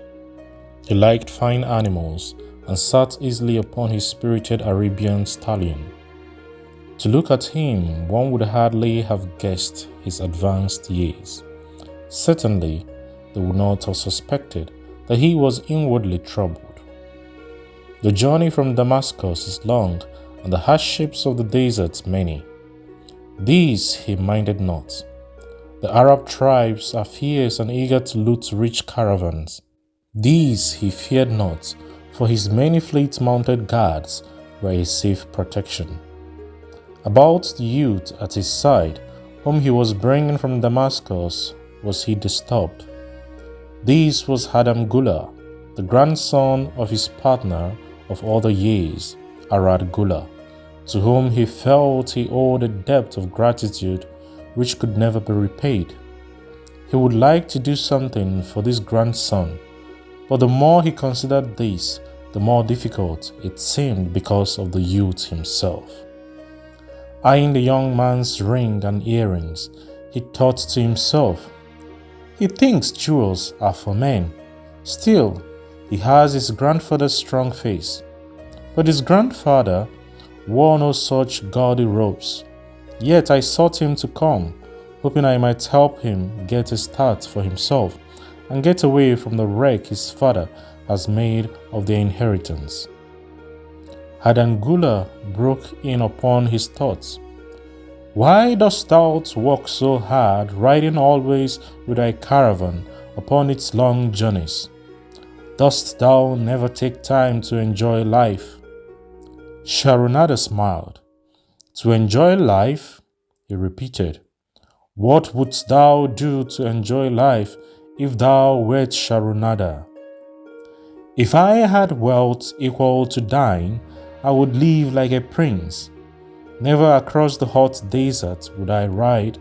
I would spend the shekels as fast as they came to my purse. I would wear the richest robes and the rarest of jewels. That would be a life to my liking, a life worth living." Both men laughed. "Thy grandfather wore no jewels," Sharunada spoke before he thought, then continued jokingly, "Wouldst thou leave no time for work?" "Work was made for slaves," Hadangula responded. Sharunada bit his lip but made no reply, riding in silence until the trail led them to the slope. Here he reined his mount and, pointing to the green valley far away, "See, there is the valley. Look far down and thou canst faintly see the walls of Babylon. The tower is the temple of Baal. If thy eyes are sharp, thou mayest even see the smoke from the eternal fire upon its crest." "So that is Babylon. Always have I longed to see the wealthiest city in all the world," Hadangula commented. Babylon, where my grandfather started his fortune. Would he were still alive, we would not be so surely pressed. Why wish his spirit to linger on earth beyond its allotted time? Thou and thy father can well carry on his good work. Alas of us, neither has his gift. Father and myself know not his secret for attracting the golden shekels." Sharunada did not reply, but gave rein to his mount and rode thoughtfully down the trail to the valley. Behind them followed the caravan in a cloud of reddish dust. Some time later, they reached the king's highway and turned south through the irrigated farms. 3 old men plowing a field caught Sharonada's attention. They seemed strangely familiar. How ridiculous. One does not pass a field after 40 years and find the same men plowing there. Yet something within him said they were the same. One with an uncertain grip held the plow. The others laboriously plodded beside the oxen, ineffectually beating them with their barrel staves to keep them pulling. 40 years ago, he had envied these men.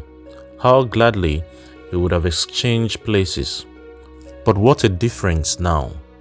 With pride, he looked back at his trailing caravan, well-chosen camels and donkeys, loaded high with valuable goods from Damascus. All this was but one of his possessions.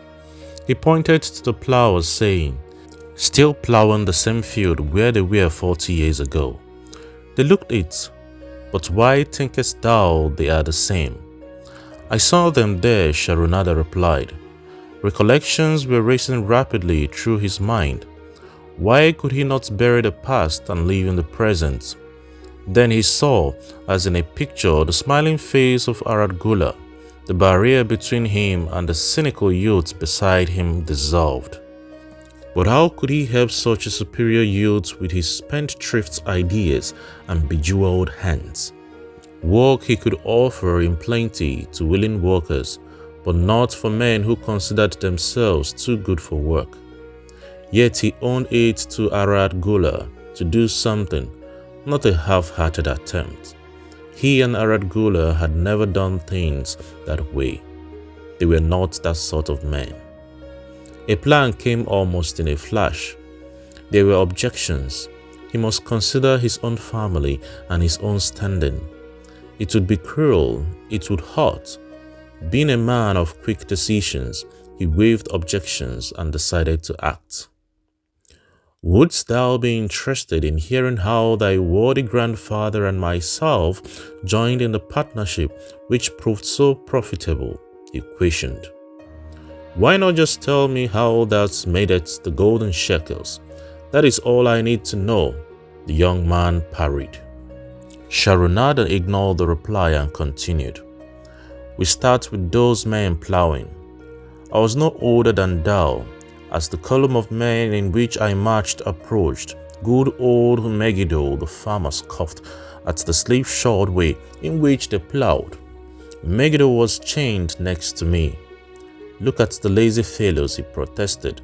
"The plow holder makes no effort to plow deep, nor do the beaters skip the oxen in the furrow. How can they expect to raise a good crop with poor plowing?" "Didst thou say Megiddo was chained to thee?"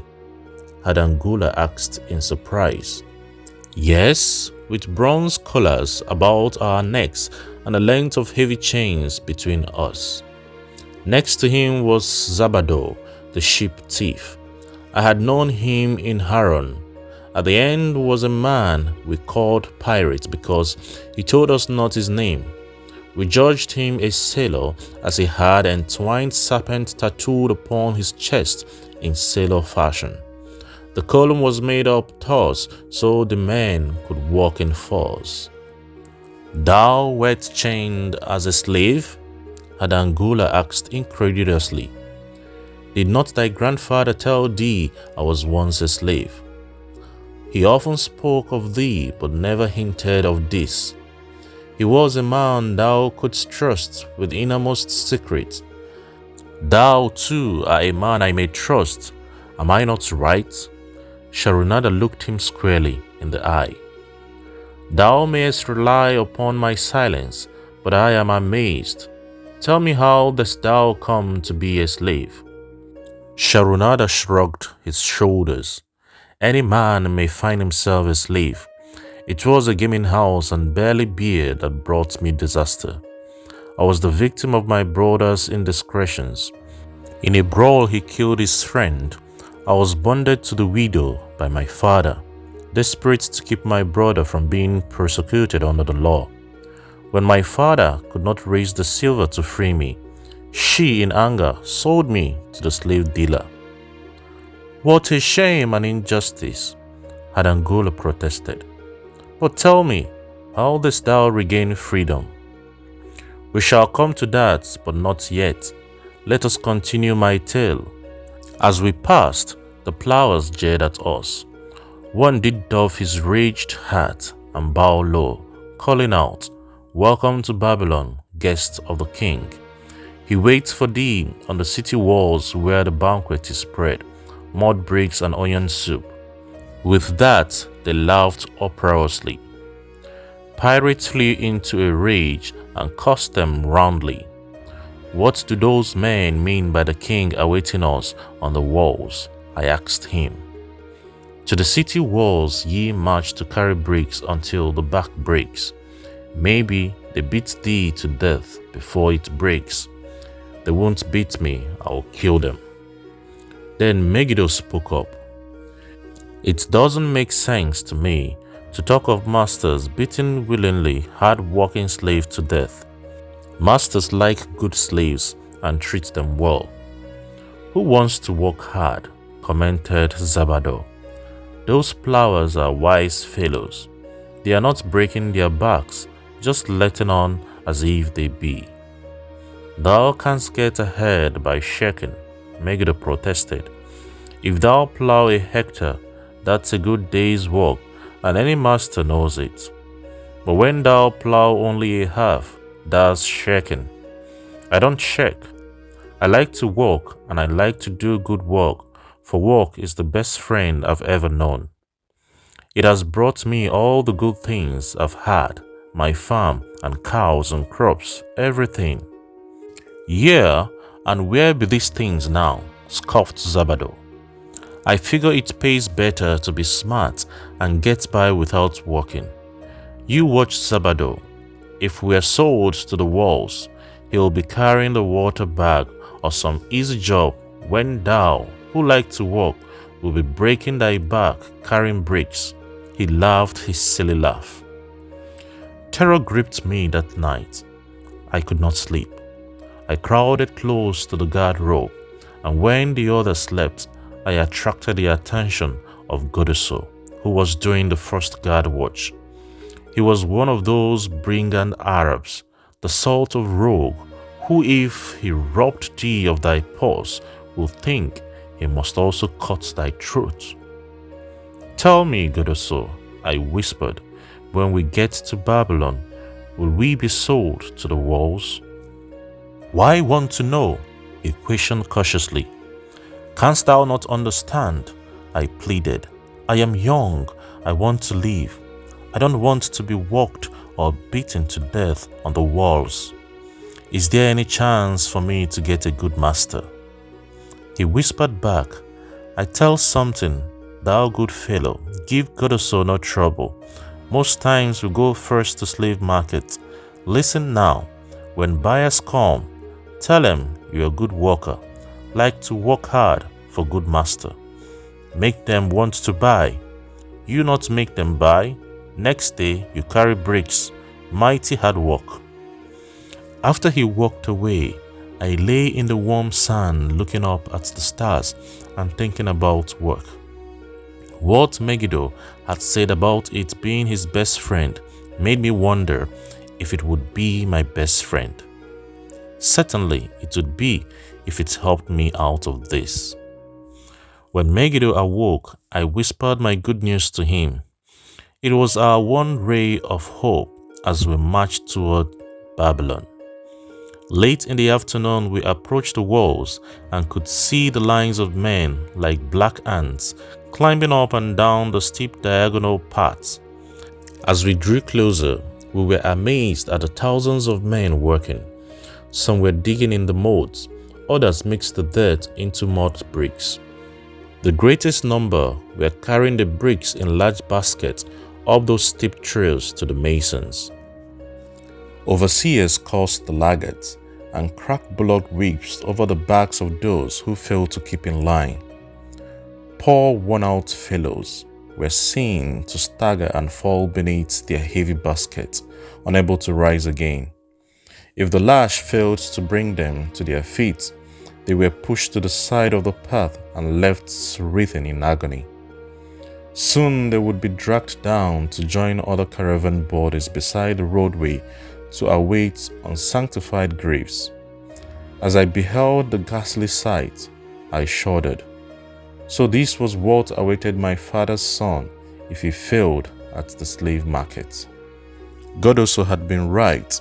We were taken through the gates of the city to the slave prison, and next morning marched to the pens in the markets. Here the rest of the men huddled in fear, and only the whips of our guard could keep them moving so the buyers could examine them. Megiddo and myself eagerly talked to every man who permitted us to address him. The slave dealer brought soldiers from the king's guard who shackled pirates and brutally beat him when he protested. As they led him away, I felt sorry for him. Megiddo felt that we would soon part. When no buyers were near, he talked to me earnestly to impress upon me how valuable work would be to me in the future. Some men hate it. They make it their enemy. Better to treat it like a friend.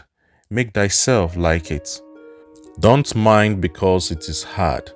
If thou thinkest about what a good house thou build, then who cares if the beams are heavy, and if it is far from the well to carry the water for the plaster? Promise me, boy, if thou get a master, work for him as hard as thou canst. If he does not appreciate all thou do, never mind. Remember, work, well done, does good to the man who does it. It makes him a better man. He stopped as a burly farmer came to the enclosure and looked at us critically. Megiddo asked about his farm and crops, soon convincing him that he would be a valuable man. After violent bargaining with the slave dealer, the farmer drew a fat purse from beneath his robe, and soon Megiddo had followed his new master out of sight.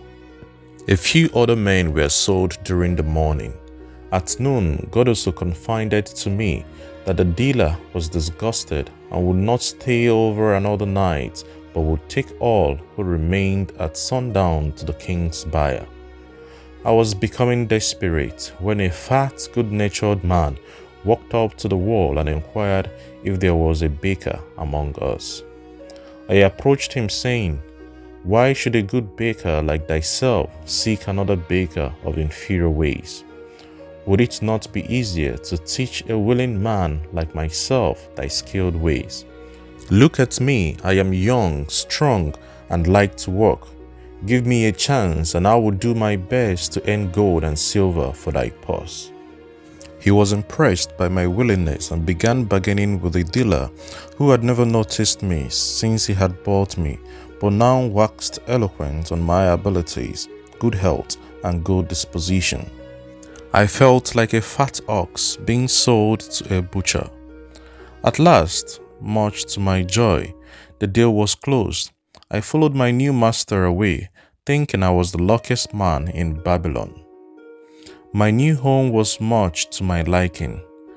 Nananide, my master, taught me how to grind the barley in the stone bowl that stood in the courtyard, how to build the fire in the oven, and then how to grind very fine the sesame flour for the honey cakes.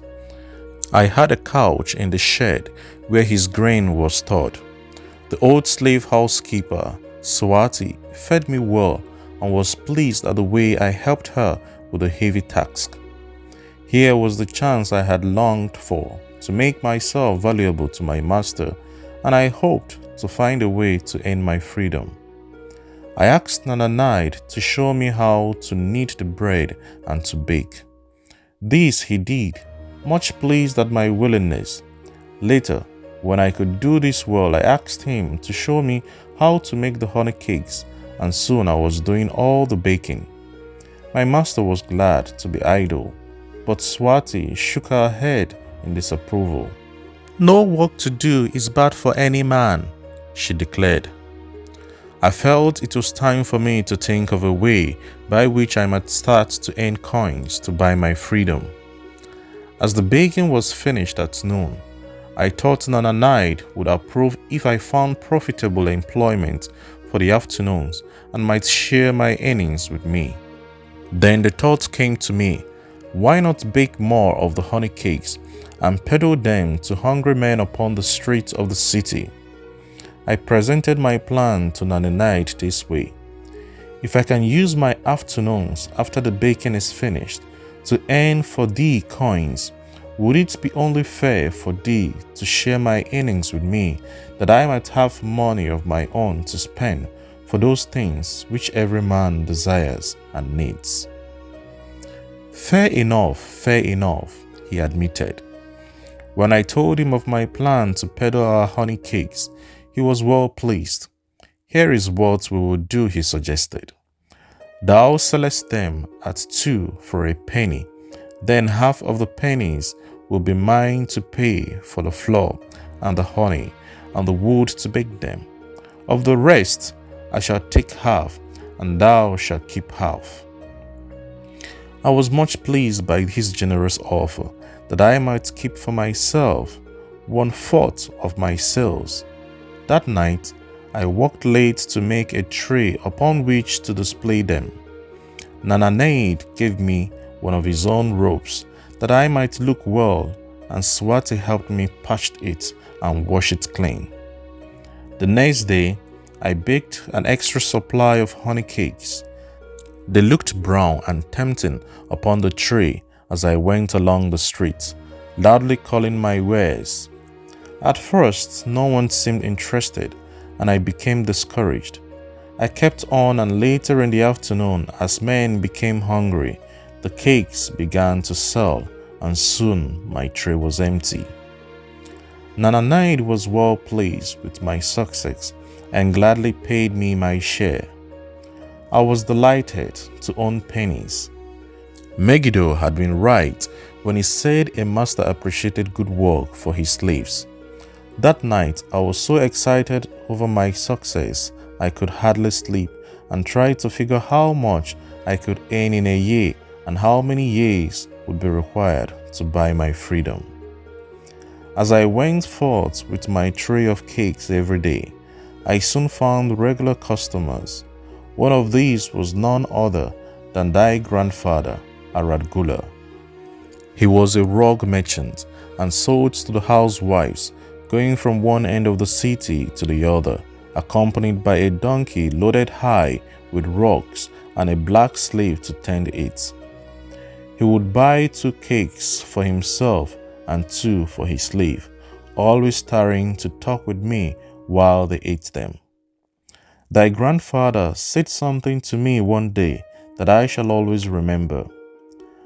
I like thy cakes, boy, but better still, I like the fine enterprise with which thou offerest them. Such spirit can carry thee far on the road to success. But how canst thou understand, Aradgula, what such words of encouragement could mean to a slave boy, lonesome in a great city, struggling with all he had in him to find a way out of his humiliation? As the months went by, I continued to add pennies to my purse. I began to have a comforting weight upon my belt. Work was proving to be my best friend, just as Megiddo had said. I was happy, but Swasti was worried. Thy master, I fear to have him spend so much time at the gaming houses, she protested. I was overjoyed one day to meet my friend Megiddo upon the streets. He was leading 3 donkeys loaded with vegetables to the market. I am doing mighty well, he said. My master does appreciate my good work, for now I am a foreman.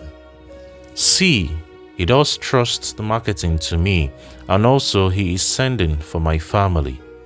Work is helping me to recover from my great trouble.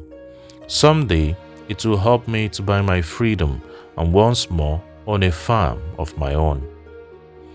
Time went on, and Nananide became more and more anxious for me to return from selling.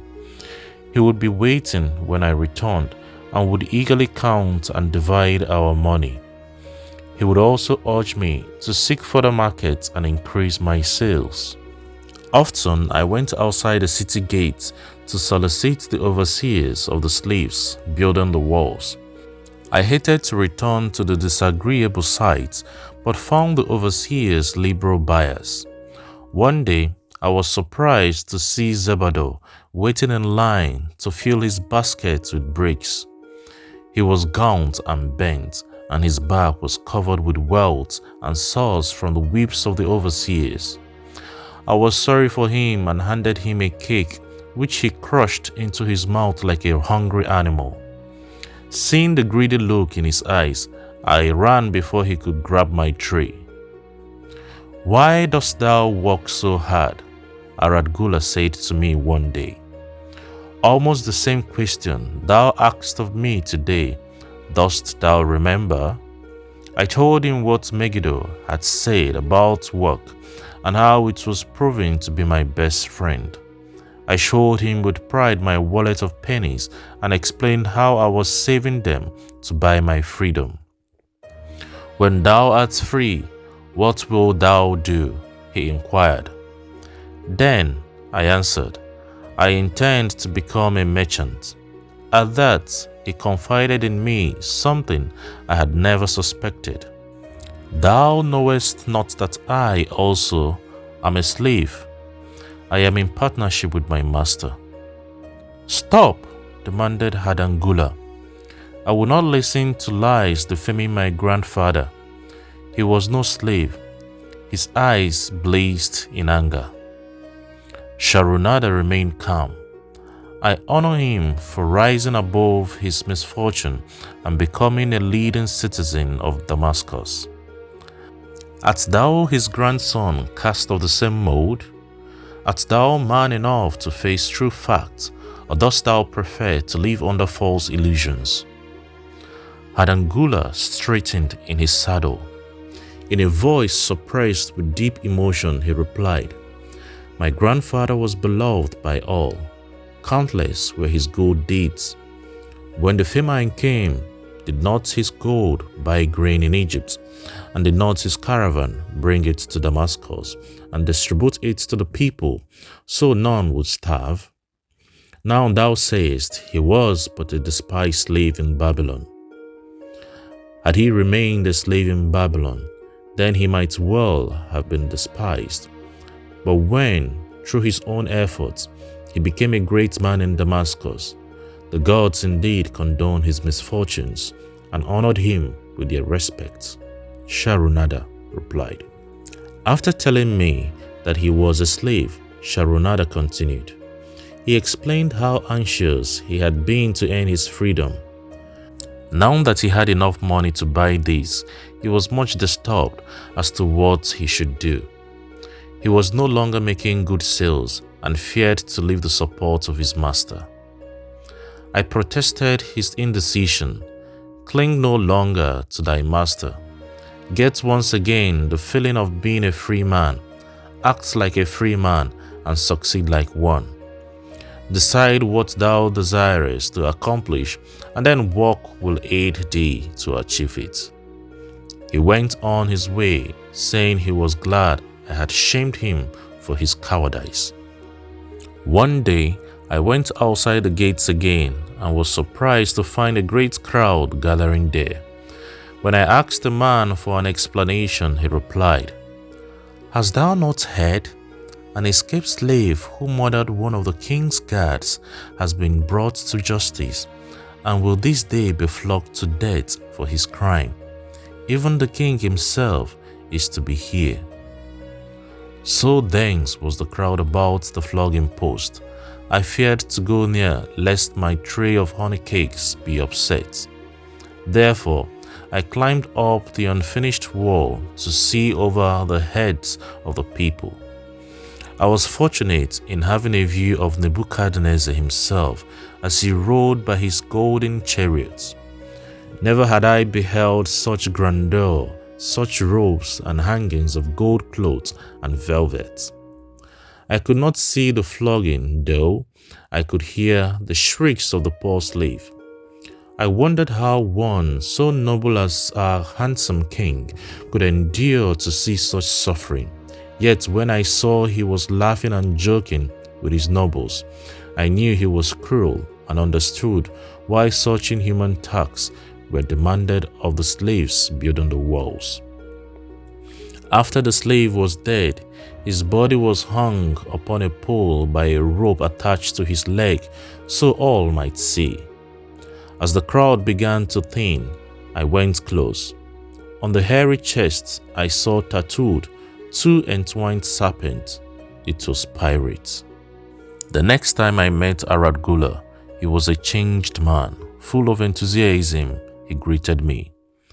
"Behold, the slave thou knewest is now a free man. There was magic in thy words. Already my sales and my profits are increasing. My wife is overjoyed. She was a free woman, the niece of my master. She much desires that we move to a strange city where no man shall know I was once a slave. Thus our children shall be above reproach for their father's misfortune. Work has become my best helper. It has enabled me to recapture my confidence and my skill to sell. I was overjoyed that I had been able, even in a small way, to repay him for the encouragement he had given me." One evening, Swasti came to me in deep distress. "Thy master is in trouble. I fear for him. Some months ago he lost much at the gaming tables. He pays not the farmer for his grain nor his honey. He pays not the money lender. They are angry and threatened him. Why should we worry over his folly? We are not his keepers," I replied thoughtlessly. "Foolish youth, thou understandest not. To the money lender did he give thy title to secure a loan. Under the law, he can claim thee and sell thee. I know not what to do. He is a good master. Why, oh why, should such trouble come upon him?" Nor were Swasti's fear groundless. While I was doing the baking next morning, the moneylender returned with a man he called Sasi. This man looked me over and said I would do. The moneylender waited not for my master to return, but told Swasti to tell him he had taken me. With only the rope on my back and the purse of pennies hanging safely from my belt, I was hurried away from the unfinished baking. I was whirled away from my dearest hopes as the hurricane snatches the tree from the forest and casts it into the surging sea. Again a gaming house and barley beer had caused me disaster. Sasi was a blunt, gruff man. As he led me across the city, I told him of the good work I had been doing for Nanyanaid and said I hoped to do good work for him. His reply offered no encouragement. "I like not this work. My master likes it not. The king has told him to send me to build a section of the Gad Canal. Master tells Sasi to buy more slaves, work hard and finish quick. Bah, how can any man finish a big job quick? Picture a desert with not a tree, just low shrubs, and a sun burning with such fury the water in our barrels became so hot we could scarcely drink it. Then picture rows of men going down into the deep excavation and lugging heavy baskets of dirt up soft dusty trail from daylight until dark. Picture food served in open troughs from which we helped ourselves like swine. We had no tent, no straw for beds. That was the situation in which I found myself. I buried my wallet in a marked spot, wondering if I would ever dig it up again. At first, I worked with good will, but as the months dragged on, I felt my spirit breaking. Then the heat fever took hold of my weary body. I lost my appetite, and could scarcely eat the mutton and vegetables. At night, I would toss in unhappy wakefulness. In my misery, I wondered if Zabado had not the best plan to shake and keep his back from being broken in work. Then I recalled my last sight of him and knew his plan was not good. I thought of Pirate with his bitterness and wondered if it might be just as well to fight and kill. The memory of his bleeding body reminded me that his plan was also useless. Then I remembered my last sight of Megiddo. His hands were deeply calloused from hard work, but his heart was light and there was happiness on his face. He was the best plan. Yet I was just as willing to work as Megiddo. He could not have worked harder than I. Why did not my work bring me happiness and success? Was it work that brought Megiddo happiness, or was happiness and success merely in the laps of the gods? Was I to walk the rest of my life without gaining my desires, without happiness and success? All of these questions were jumbled in my mind, and I had not an answer. Indeed, I was sorely confused. Several days later, when it seemed that I was at the end of my endurance and my questions still unanswered, Sasi sent for me. A messenger had come from my master to take me back to Babylon. I dug up my precious wallet, wrapped myself in the tattered remnants of my robe, and was on my way, mounted behind the messenger. As we rode, the same thoughts of a hurricane whirling me hither and thither kept racing through my feverish brain. I seemed to be living the weird words of a chant from my native town of Haron. Besetting a man like a whirlwind, driving him like a storm, whose course no one can follow, whose destiny no one can foretell.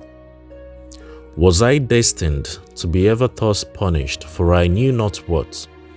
What new miseries and disappointments awaited me?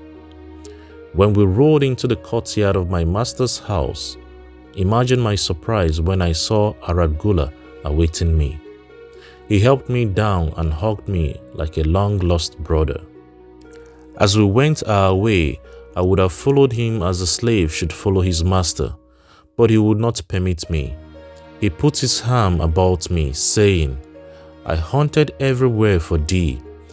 When I had almost given up hope, I did meet Swasti, who told me of the moneylender, who directed me to thy noble owner. A hard bargain he did drive, and made me pay an outrageous price, but thou art worth it.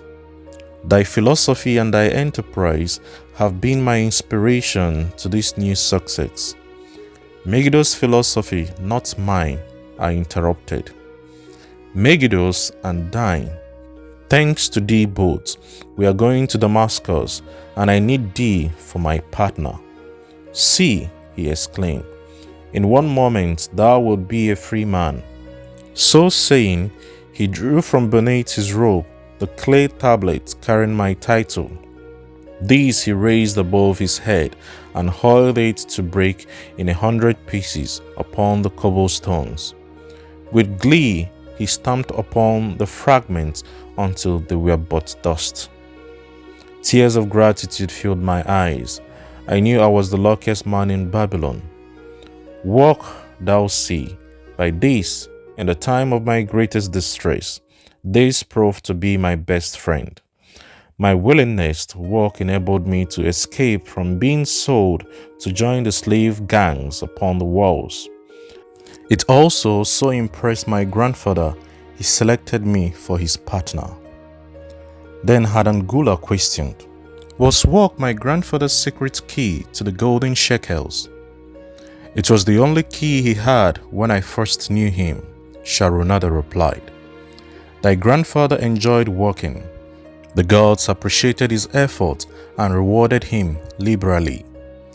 I began to see Hadangula was speaking thoughtfully. Work attracted his many friends who admired his industry and the success it brought. Work brought him the honors he enjoyed so much in Damascus. Work brought him all those things I have approved, and I thought work was fit only for slaves. Life is rich with many pleasures for men to enjoy, Sharunada commented. Each has its place. I am glad that work is not reserved for slaves. Were that the case, I would be deprived of my greatest pleasure. Many things do I enjoy, but nothing takes the place of work. Sharunada and Hadangula rode in the shadows of the towering walls up to the massive bronze gates of Babylon. At their approach, the gate's guards jumped to attention and respectfully saluted an honored citizen. With head held high, Sharunada led the long caravan through the gate and up the streets of the city. I have always hoped to be a man like my grandfather, Hadangula confided to him. Never before did I realize just what kind of man he was. This thou hast shown me. Now that I understand, I do admire him all the more and feel more determined to be like him. I fear I can never repay thee for giving me the true key to his success. From this day forth, I shall use his key. I shall start humbly as he started, which befits my true station far better than jewels and fine robes. So saying, Hadangula pulled the jewel bubbles from his ears and the rings from his fingers. Then, reining his horse, he dropped back and rode with deep respect behind the leader of the caravan. Chapter 11. An historical sketch of Babylon. In the pages of history, there lives no city more glamorous than Babylon. Its very name conjures vision of wealth and splendor. Its treasures of gold and jewels were fabulous. One naturally pictures such a wealthy city as located in a suitable setting of tropical luxury, surrounded by rich natural resources of forest and mines. Such was not the case. It was located beside the Euphrates River, in a flat, arid valley. It had no forest, no mines, not even stone for building. It was not even located upon a natural trade route. The rainfall was insufficient to raise crops. Babylon is an outstanding example of man's ability to achieve great objectives using whatever means are at his disposal. All of the resources supporting this large city were man-developed. All of its riches were man-made. Babylon possessed just two natural resources, a fertile soil and water in the river. With one of the greatest engineering accomplishments of this or any other day, Babylonian engineers diverted the waters from the river by means of dams and immense irrigation canals. Far out across that arid valley went these canals to pour the life-giving waters over the fertile soil. This ranks among the first engineering feats known to history. Such abundant crops as were the reward of this irrigation system the world had never seen before. Fortunately, during its long existence, Babylon was ruled by successive lines of kings to whom conquest and plunder were but incidental. While it enraged in many wars, most of these were local or defensive against ambitious conquerors from other countries who coveted the fabulous treasures of Babylon. The outstanding rulers of Babylon live in history because of their wisdom, enterprise, and justice. Babylon produced no strutting monarchs who sought to conquer the known world that all nations might pay homage to their egotism. As a city, Babylon exists no more. When those energizing human forces that built and maintained the city for thousands of years were withdrawn, it soon became a deserted ruin. The site of the city is in Asia, about 600 miles east of the Suez Canal, just north of the Persian Gulf. The latitude is about 30 degrees above the equator, practically the same as that of Yuma, Arizona. It possessed a climate similar to that of this American city, hot and dry. Today, this valley of the Euphrates, once a populous irrigated farming district, is again a wind-swept arid waste. Scant grass and desert shrubs strive for existence against the wind-blown sands. Gone are the fertile fields, the mammoth cities, and the long caravans of rich merchandise. Nomadic bands of Arabs, securing a scant living by tending small herds, are the only inhabitants. Such it has been since about the beginning of the Christian era. Dotting this valley are earthen hills. For centuries, they were considered by travelers to be nothing else. The attention of archaeologists were finally attracted to them because of broken pieces of pottery and brick washed down by the occasional rainstorms. Expeditions financed by European and American museums were sent here to excavate and see what could be found. Picks and shovels soon proved these hills to be ancient cities, city graves they might well be called. Babylon was one of these. Over it for something like 20 centuries, the winds had scattered the desert dust. Built originally of brick, all exposed walls had disintegrated and gone back to earth once more. Such is Babylon, the wealthy city today, a heap of dirt, so long abandoned that no living person even knew its name until it was discovered by carefully removing the refuse of centuries from the streets and the fallen wreckage of its noble temples and palaces. Many scientists consider the civilization of Babylon and other cities in this valley to be the oldest, of which there is a definite record. Positive dates have been proved reaching back 8,000 years. An interesting fact in this connection is the means used to determine these dates. Uncovered in the ruins of Babylon were descriptions of an eclipse of the sun. Modern astronomers readily computed the time when such an eclipse, visible in Babylon, occurred and thus established a known relationship between their calendar and our own. In this way, we have proved that 8,000 years ago, the Sumerites who inhabited Babylonia were living in walled cities. One can only conjecture for how many centuries previous such cities had existed. Their inhabitants were not mere barbarians living within protecting walls. They were an educated and enlightened people. So far as written history goes, they were the first engineers, the first astronomers, the first mathematicians, the first financiers, and the first people to have a written language. Mention has already been made of the irrigation systems which transformed the arid valley into an agricultural paradise. The remains of these canals can still be traced, although they are mostly filled with accumulated sand. Some of them were of such size that when empty of water, a dozen horses could be ridden abreast along their bottoms. In size, they compare favorably with the largest canals in Colorado and Utah. In addition to irrigating the valley lands, Babylonian engineers completed another project of similar magnitude. By means of an elaborate drainage system, they reclaimed an immense area of swamp land at the mouths of the Euphrates and Tigris River and put this also under cultivation. Herodotus, the Greek traveler and historian, visited Babylon while it was in its prime and has given us the only known description by an outsider.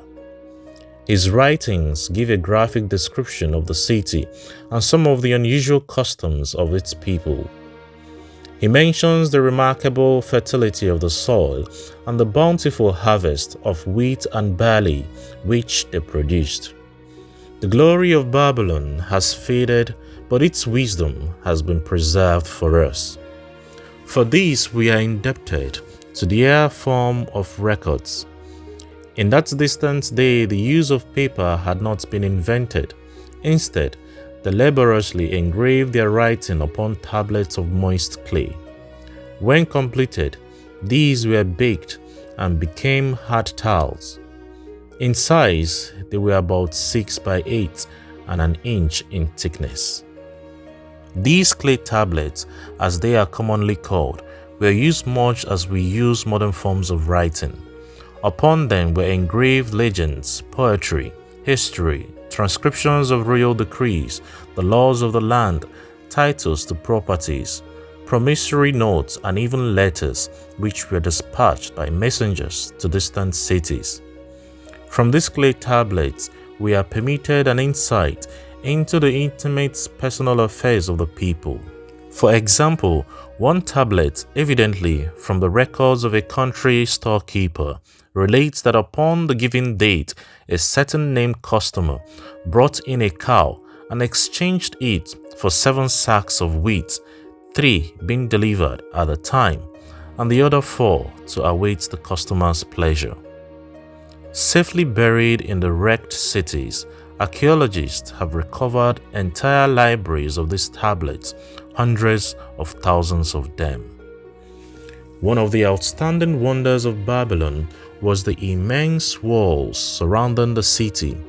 The ancients ranked them with the Great Pyramid of Egypt as belonging to the 7 wonders of the world. Queen Semiramis is credited with having erected the first walls during the early history of the city. Modern excavators have been unable to find any trace of the original walls, nor is their exact height known. From mention made by early writers, it is estimated they were about 50 to 60 feet high, faced on the outer side with burnt brick and further protected by a deep moat of water. The later and more famous walls were started about 600 years before the time of Christ by King Nabopolassar.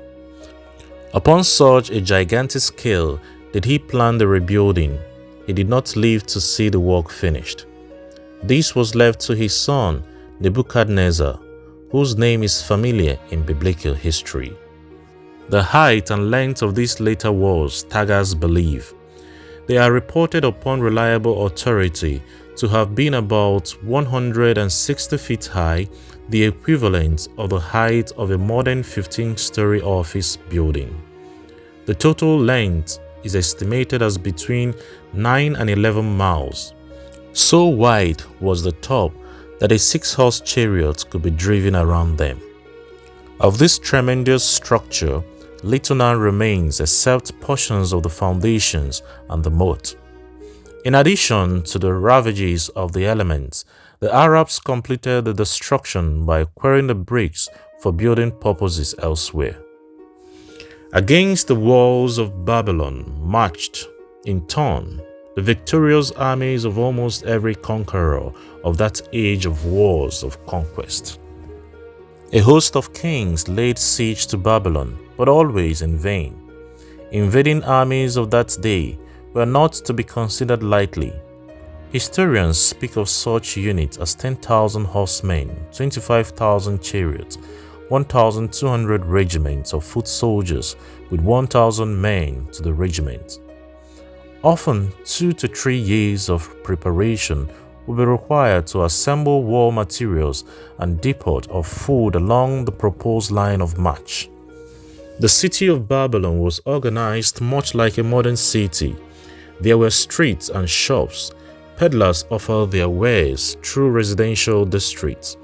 Priests officiated in magnificent temples.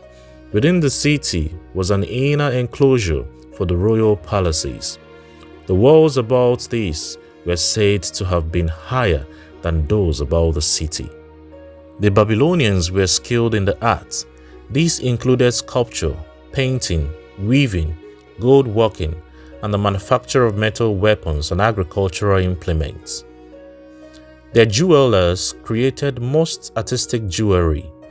Many samples have been recovered from the graves of its wealthy citizens and are now on exhibition in the leading museums of the world. At a very early period, when the rest of the world was still hacking at trees with stone-headed axes, or hunting and fighting with flint-pointed spears and arrows, the Babylonians were using axes, spears, and arrows with metal heads. The Babylonians were clever financiers and traders. So far as we know, they were the original inventors of money as a means of exchange, of promissory notes and written titles to property. Babylon was never entered by hostile armies until about 540 years before the birth of Christ. Even then, the walls were not captured. The story of the fall of Babylon is most unusual. Cyrus, one of the great conquerors of that period, intended to attack the city and hoped to take its impregnable walls. Advisors of Nabonidus, the king of Babylon, persuaded him to go forth to meet Cyrus and give him battle without waiting for the city to be besieged. In the succeeding defeat to the Babylonian army, it fled away from the city. Cyrus thereupon entered the open gate and took possession without resistance.